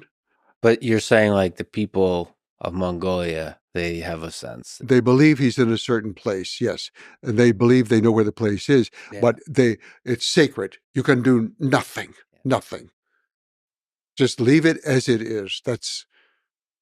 No roads, no buildings, no killing of animals, no chopping of trees. Nothing can be done. It's a holy land dedicated to him and his family. It's pretty amazing. Unmarked grave. Yes. For the greatest conqueror in the history of humanity. Yeah. For good and for bad, one of the most impactful humans in history. Yes. I believe in his thing about let my nation live, let my body go live in nation. And I say to people, well, they ask me, well, what did he look like? And I say, well, that portrait was painted 50 years later by somebody who never saw him. And actually, if you look at the portrait of Kublai Khan and Genghis Khan, they look alike, except one's old and one's younger. And I think that's because Kublai was trying to he wanted to establish his legitimacy as a real Mongol, that they looked alike, but his grandfather said he didn't. And then Ukode Han and Mong Khan looked different. They looked different. So there was nothing. But I say, if you want to see the face of Genghis Khan, walk in any gear in Mongolia, the first challenge you see, that's the face of Genghis Khan. It's his nation. He created that nation. That's his face. Does that make you sad that there's no, from his time, capturing of his image, that he really made himself sort of disappear into the land? Does that make you sad? No, not at all. No, because he's everywhere. When you have these clans that are still operating in Afghanistan and the Russians are still using the YAM system, there are many aspects of him that are out there in the world. And I think I find personally inspiration the same way that Thomas Jefferson did. Mm-hmm. He found so much inspiration in the life of Genghis Khan and the books of Genghis Khan that you can still read. He bought so many copies and gave to the Library of Congress, to the Library of Virginia, the University of Virginia, and to his granddaughter. These ideas live on, and we still have not fulfilled them. We do not have religious freedom. We do not have the protections for women. We do not have the protections for envoys and ambassadors. The ideas live on, and the rulers do not live as the common people. They eat the same food, wear the same clothes, sleep in the same, not a bed in his case, but sleep in the same situation and simple home. No. I have tremendous respect for leaders that live just as the people who they lead. Yes. It's, mostly not done. But when it is, I have just infinite respect for that. That is the way. What lessons can we learn from Genghis Khan that apply to the modern world? You've already said religious freedom, some of these ideas. Well, I think his policy ideas, I think, are important. We can still learn from that about protection of diplomats, not buying and selling women, not kidnapping women, and having religious freedom of individuals. But also, he had interesting things. He had tax-free status for all religions, all physicians, and all teachers. Mm-hmm. They didn't pay taxes in his empire. As a former teacher, I embrace that idea out of pure greed and self-interest. Yes. But it's not to me the idea of saving the money. It's the idea of focusing on that as something important for the society. He didn't say tax-free for any other category of people, as I recall, but just for those. And he's highlighting the health of the people, the education of the people, and the spirit of the people, their spiritual. That's very important. That's a profound approach to life. And so these are policies, and I'm not advocating so much the policies, but I think some of the general principles of being willing to learn from our mistakes. Admit your mistake to yourself, correct it, and go on with your life. And then all of us say it's important, but we don't do it for the most part. We don't learn from our failures as much as we think. The other idea of promoting people on ability, I think that's certainly an idea that is very valuable, not in the simple way of meritocracy that we've done it with, if you pass the exam with this score, you get this or that, but really evaluating people and their ability. I think it's a very good thing, not the only thing, but I think it's very important. And even though he failed in the end in his own life and he turned power over to his sons and his family, it's a principle that he lived by most of his life, and we can learn from that principle. The other thing I think is just his global feel for the world, his global understanding. Here was a man who had had no education in any formal sense, and he had this sense that the world should be united. We should have things that unite all people. Everybody should have their own law, but there should be a higher law of heaven that governs people. And this later was translated, everybody should have their own language, but they all write the same alphabet by Kublai Khan. It didn't work. Or his idea, he tried to impose the use of paper currency in Iran, the Persian Ilkhanate, Chinese paper money. It didn't work. The people there weren't used to it. But all this international spirit of their empire, I think that we need today. We talk about, globalization, we're all connected, it's just incredible. And we're more provincial than ever. We are just so provincial, and sometimes we use all this technology to help preserve our provincialism. And we can't think in global terms. We can't think about the world. It's just amazing to me how narrow-minded we are. I also saw the Mongol proverb of if you're afraid, don't do it. If you do it, don't be afraid. Yes. That you especially celebrate. I mean, there is something to that. This, in many ways, Genghis Khan is a representation of a person, like of a self-made man. That person from nothing. Yes. Willed an entire empire into existence. Yes. And everything against him that you can think of. Your own family deserting you, your father dying at an early age, all these things like that. But as Jamukha said, he had a good mother and he had a good wife. And there were many crucial points at which it was either his mother or his wife who made the deciding point. His wife, Burshta, was the one who caused the first break with Jamukha to go away.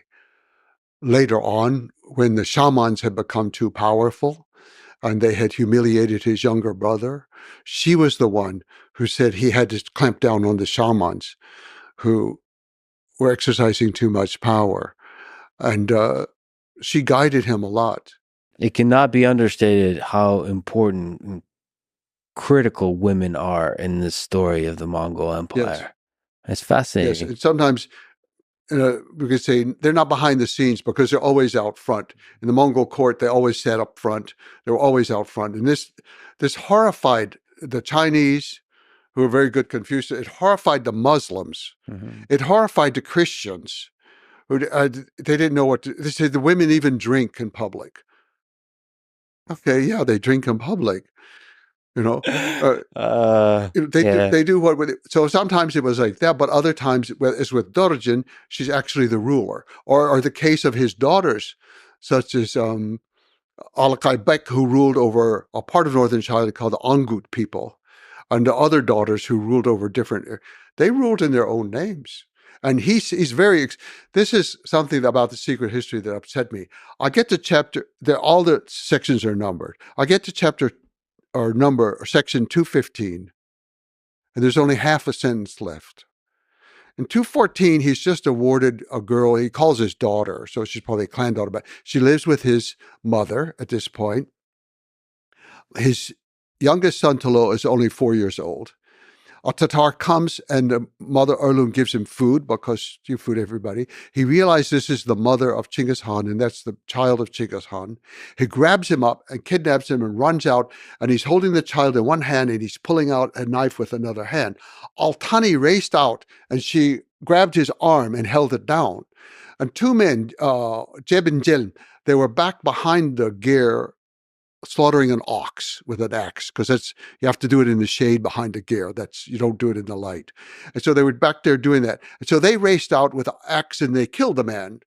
And so then Чингис Khan was awarding everybody for all their great deeds. And Jelman and Jeb, they wanted to be rewarded for saving the life of Talo. He said, no, You killed the Tatar. Al-Thani saved his life because she held a hand that had the knife until you got there to kill him. She saved it, and now we reward her. So he's finished that story in 2:14. We get to 2:15. He says, now let us reward our daughters. It's actually only a phrase of that's. I said it's a complete sentence, but it's not quite complete. The rest is gone, cut out. It's missing. And I was just so, and I looked at all these different translations of how to different language, and most often they translate it as, and now let us marry our daughters. Oh no. Oh no. He was very clear in his wedding speeches to his daughters. I give these people to you to rule. You have 3 husbands. You have your honor, you have your nation, and you have the man that I give to you. But the man I give to you goes in the army with me and brings his soldiers. Genius. You stay here and rule the people. Brilliant. The Chinese, when they arrived in the court of Al-Thani, they didn't know what to think. There she is ruling this area of the Ongut people. And they said, well, she can read and write, and she's the supreme judge, and she doesn't allow any death sentence without her permission. And but they didn't say which languages she could read and write. That has really puzzled me a lot. So you're saying the secret history, as we have gotten access to, has been edited to remove the significance of women, even though they're still there. In that case, I mean, in other cases with his mother, they did not and all. But I think in that case, because what happened is most of these women had few offsprings because their husband was gone to war. And Al-Thani, of course, she married several times, sometimes the sons of the last one, But they were going off to war and they weren't reproducing very. Only one, Tsetchikan, who was ruling in Siberia, she was the one who had a whole bunch of daughters. They wouldn't be going off to war. And so they actually spread out through the empire and did had a lot of power later. But what happened was the area for Alakai Bek, for example, was then taken over by Kublai Khan. And then the areas, all the Turkic areas one by one, were taken over by their nephews as they died out, not in their own lifetime. They didn't kill the women off. But as they died out, the men took it over. And so then they just wanted to kind of erase it. It's like, no, northern China, even though it was ruled by Sorokhtani, it always was Mongol. She was ruling because her husband was Mongol and her sons were Mongol. Therefore, they had the right to rule it. So they cut out the women for those reasons. I think anytime it threatened the power of a particular man. Then there are other little things that are added in there. Sometimes you can find a phrase and you say, this does not that fit phrase here. was not in the original. Yeah. In studying human history, what have you learned about human nature and just the trajectory of humanity throughout the past several millennia? I tend to have a certain love for individuals and persons, but not a love for people in general, and especially not for institutions.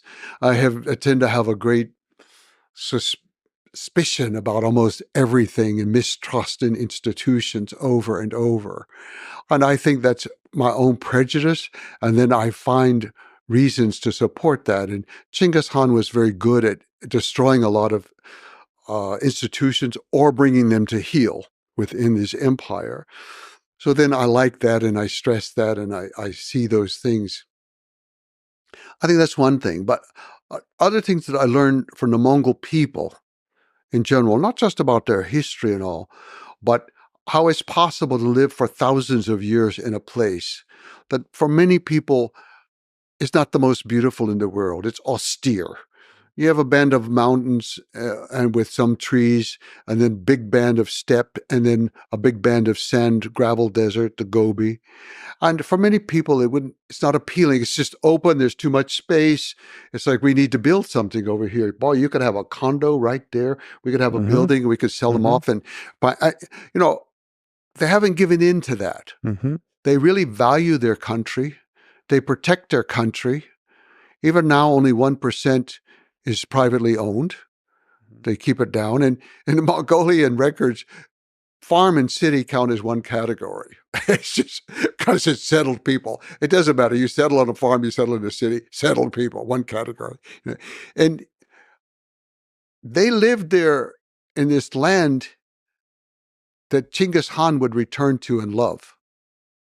If he returned to the capital city, he would not know where he was. He would have no idea. And all the people would say, oh, be Mongol, hon. I'm Mongolia. Yeah, I'm Mongol. I have the hat. I have the belt buckle. I have the dell that's all embroidered. Yeah, I'm Mongol. And Чингис Khan would say, where's your horse? Oh, I keep it in the countryside. But he wouldn't recognize the city. But it's still his country, his people. They worship him in a literal sense, not the way we would worship God, asking for favors, but in the sense of worshiping him with praise. They have so many songs to praise him. And about half of the hip hop in the country is in praise of Genghis Khan. It's something we can't understand, because when we pray, we're usually saying, oh, thank you, God, for this and that and the other, and you're so wonderful, and I love you so. Would you please give me, and would you please do this, and would you please stop this pain in my knee? We're asking for things all over the place. But Genghis Khan, no one ever asks for anything. They just honor him. They just praise him and honor him. If I wanted to visit Mongolia, what would you recommend? What's the right way? Well, start with my home. Let's start there. You come over there. It's a nice valley. I have a nice valley there. And I think almost any direction you go outside of the city is going to be interesting. It kind of depends a little bit on your purpose. Most people go south to the Gobi, and they do a loop to the Gobi and around to Karakoram, Hahor, the old capital from Ogedei Khan, but it was abandoned by Kublai Khan.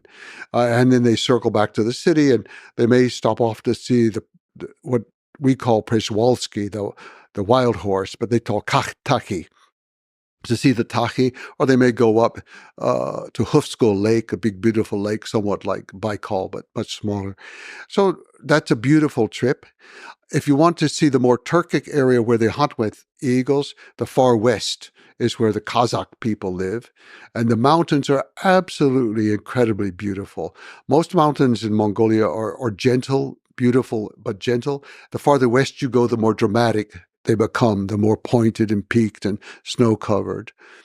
Then if you go to the eastern Mongolia, it tends to be very flat. There are massive, massive flocks of cranes that come in every year.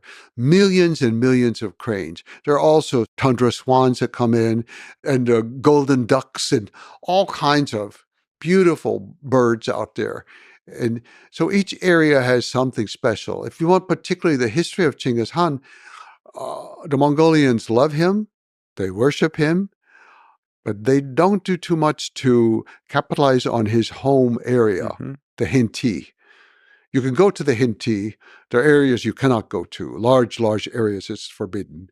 But you can go, but they don't capitalize like, this is the place. No, they go there themselves out of respect. But the only one place they built this statue of him, which is the largest equestrian statue in the world.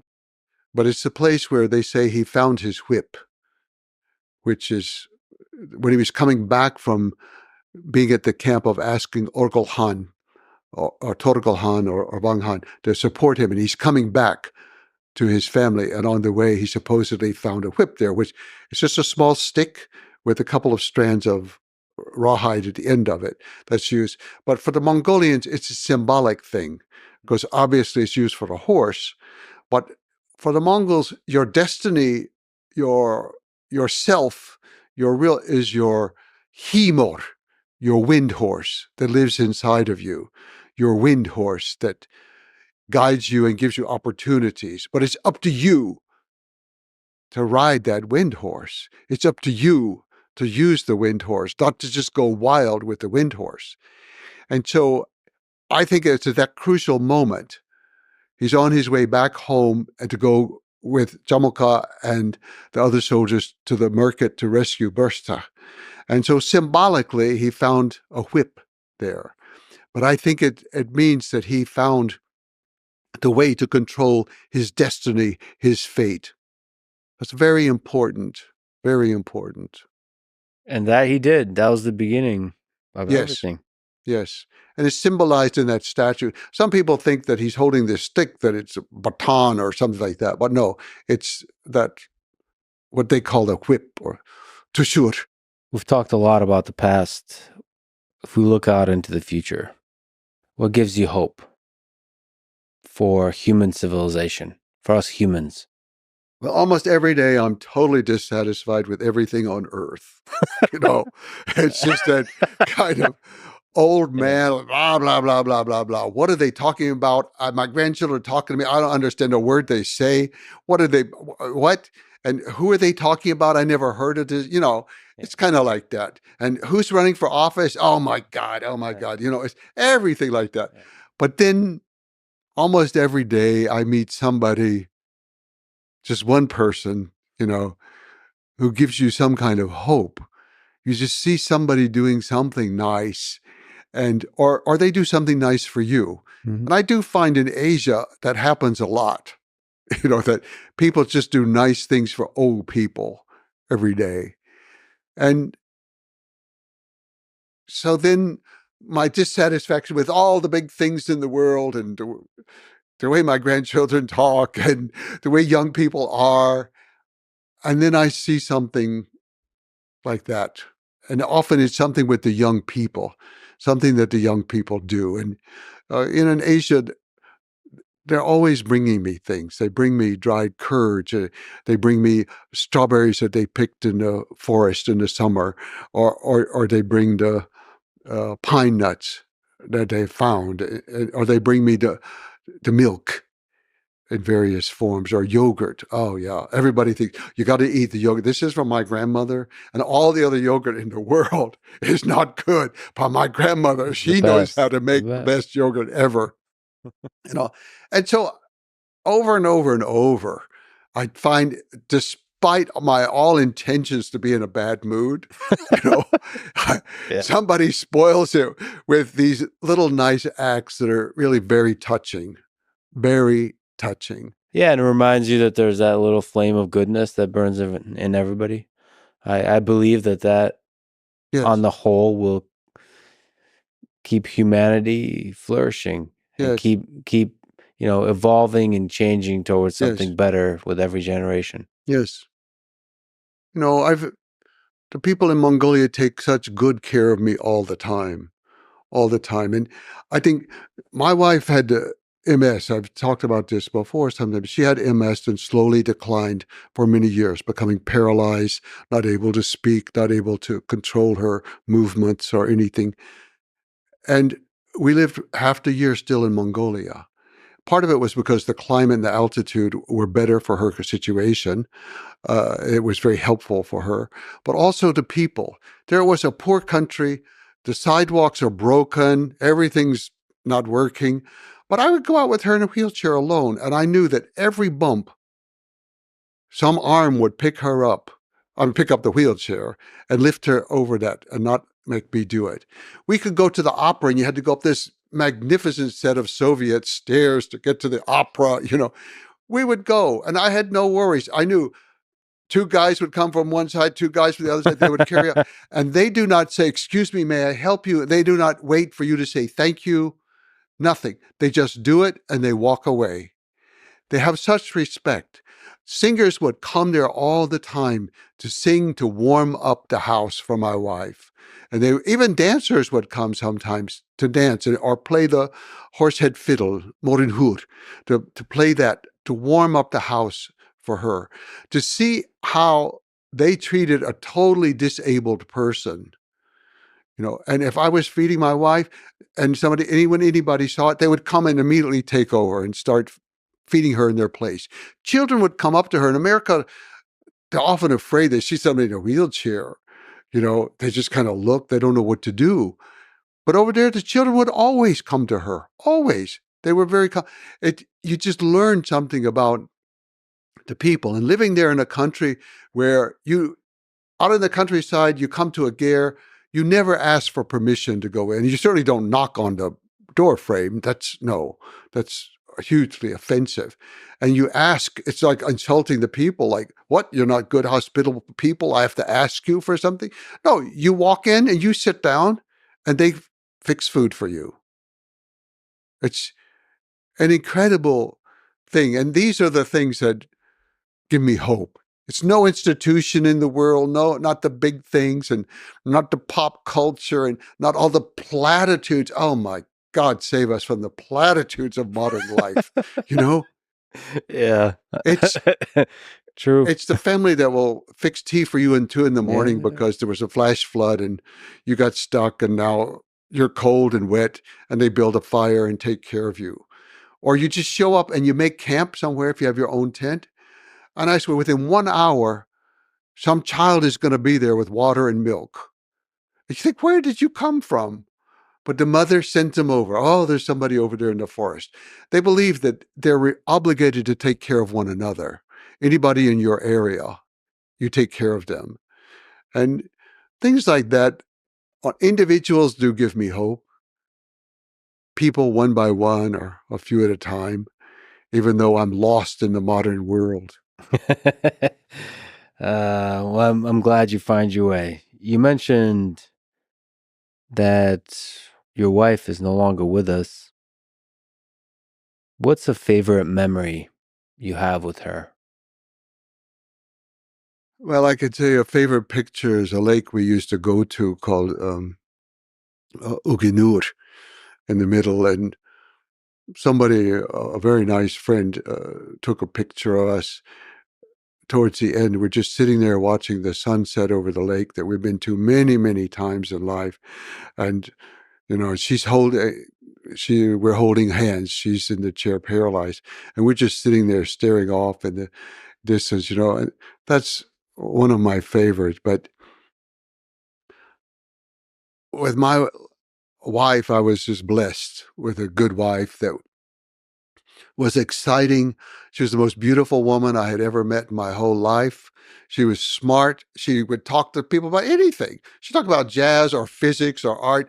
I mean, my life is so small and narrow, but my wife, she's the one who gave me a life.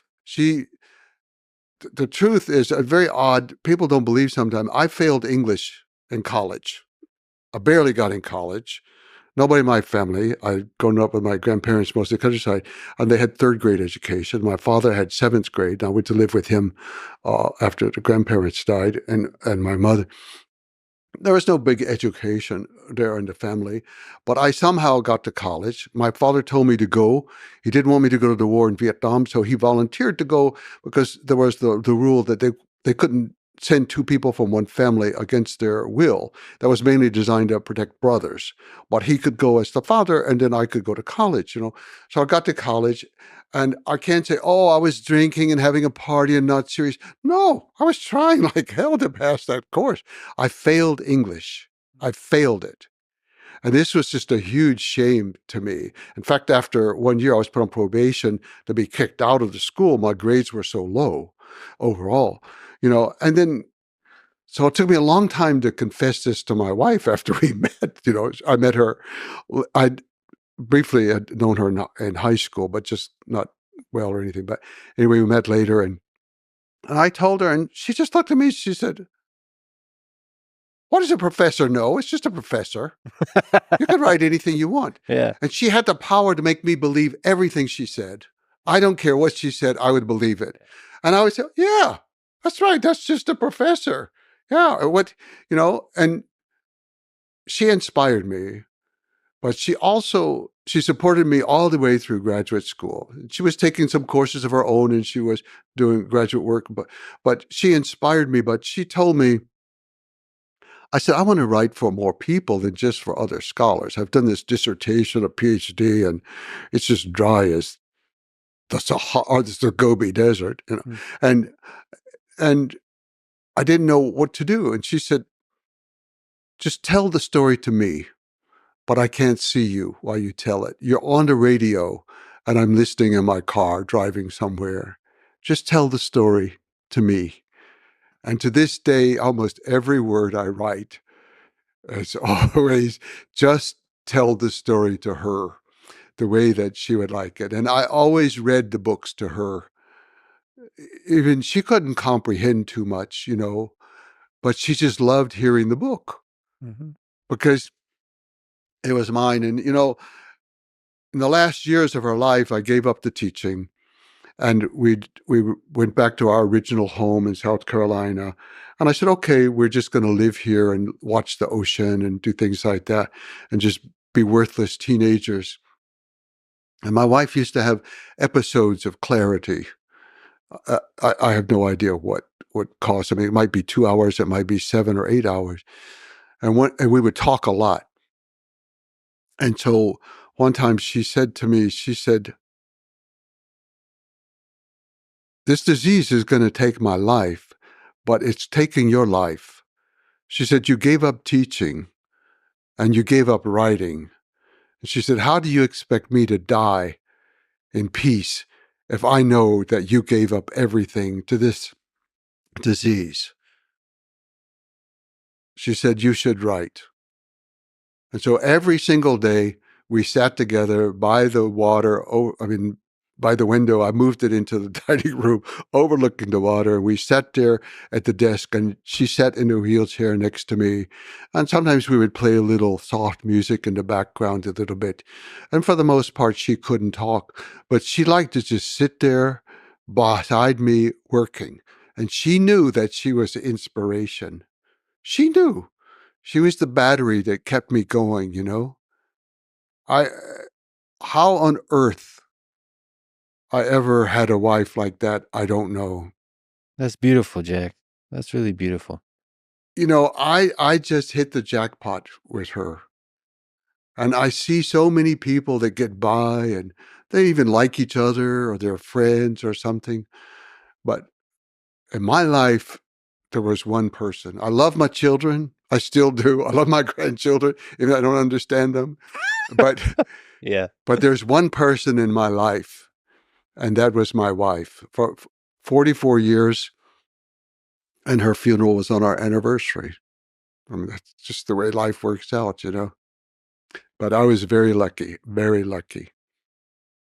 If the two of you lived and met a few centuries ago, I might be reading a history book about you conquering. No. And if she said, you should do this, maybe you would. If she said it, I probably would have believed it. But exactly. She was too busy enjoying the world, And in her final, I could not ask her questions, and I would not say, "Oh, you remember that?" No, I never would say that because I knew she could remember. But when she was being restless or something in the night, I used to recite scenes from our life and just give the scene without saying, "Do you remember?" But the last night, I certainly didn't know that she was going, but it was a rough night. And we went back to the first night that we had in Moscow. We came in December in the winter, and the snow was so beautiful and white, and the yellow lights shining on it. And then the most beautiful night, we went to the Bolshoi, and she had this elegant blue wool coat from her grandmother from the 1920s with a huge, it's so ironic, it was a blue wolf, but it's gray blue, like the Mongol heads, gray blue collar, this huge collar. She just looked like a movie star from the 20s or something. And we went to see Maya Plisetskaya. Yeah. And it was one of the most beautiful nights. But her last night, I told her that story again, of all the details. I'd gone through it many times, but her coat from her grandmother, whom she loved very much, and the snow and the yellow lights. And we arrived at night because, of course, the flight was late. And then the next night going to the Bolshoi and all those beautiful things from Russia. So that was it. She was an inspiration. I have many, many nights or many days of great memories, You're going to make me cry, Jack. Oh, no. That was beautiful. You're a beautiful human being. It's really an honor to talk to you. This was such a fascinating journey through human history. about one of the most impactful humans in human history. Well, I thank you very much. And the amount of research, when I realized how much research you had done, I felt like you're going to know things I don't know, and you're going to trick me and pull something out, and I'm going to be shamed in front of the whole world. There's only one piece of research left, is me going to Mongolia and Yes. riding there on the steppe. That would be incredible. So Come. I will. Thank you so much for talking today, Jack. Thank you.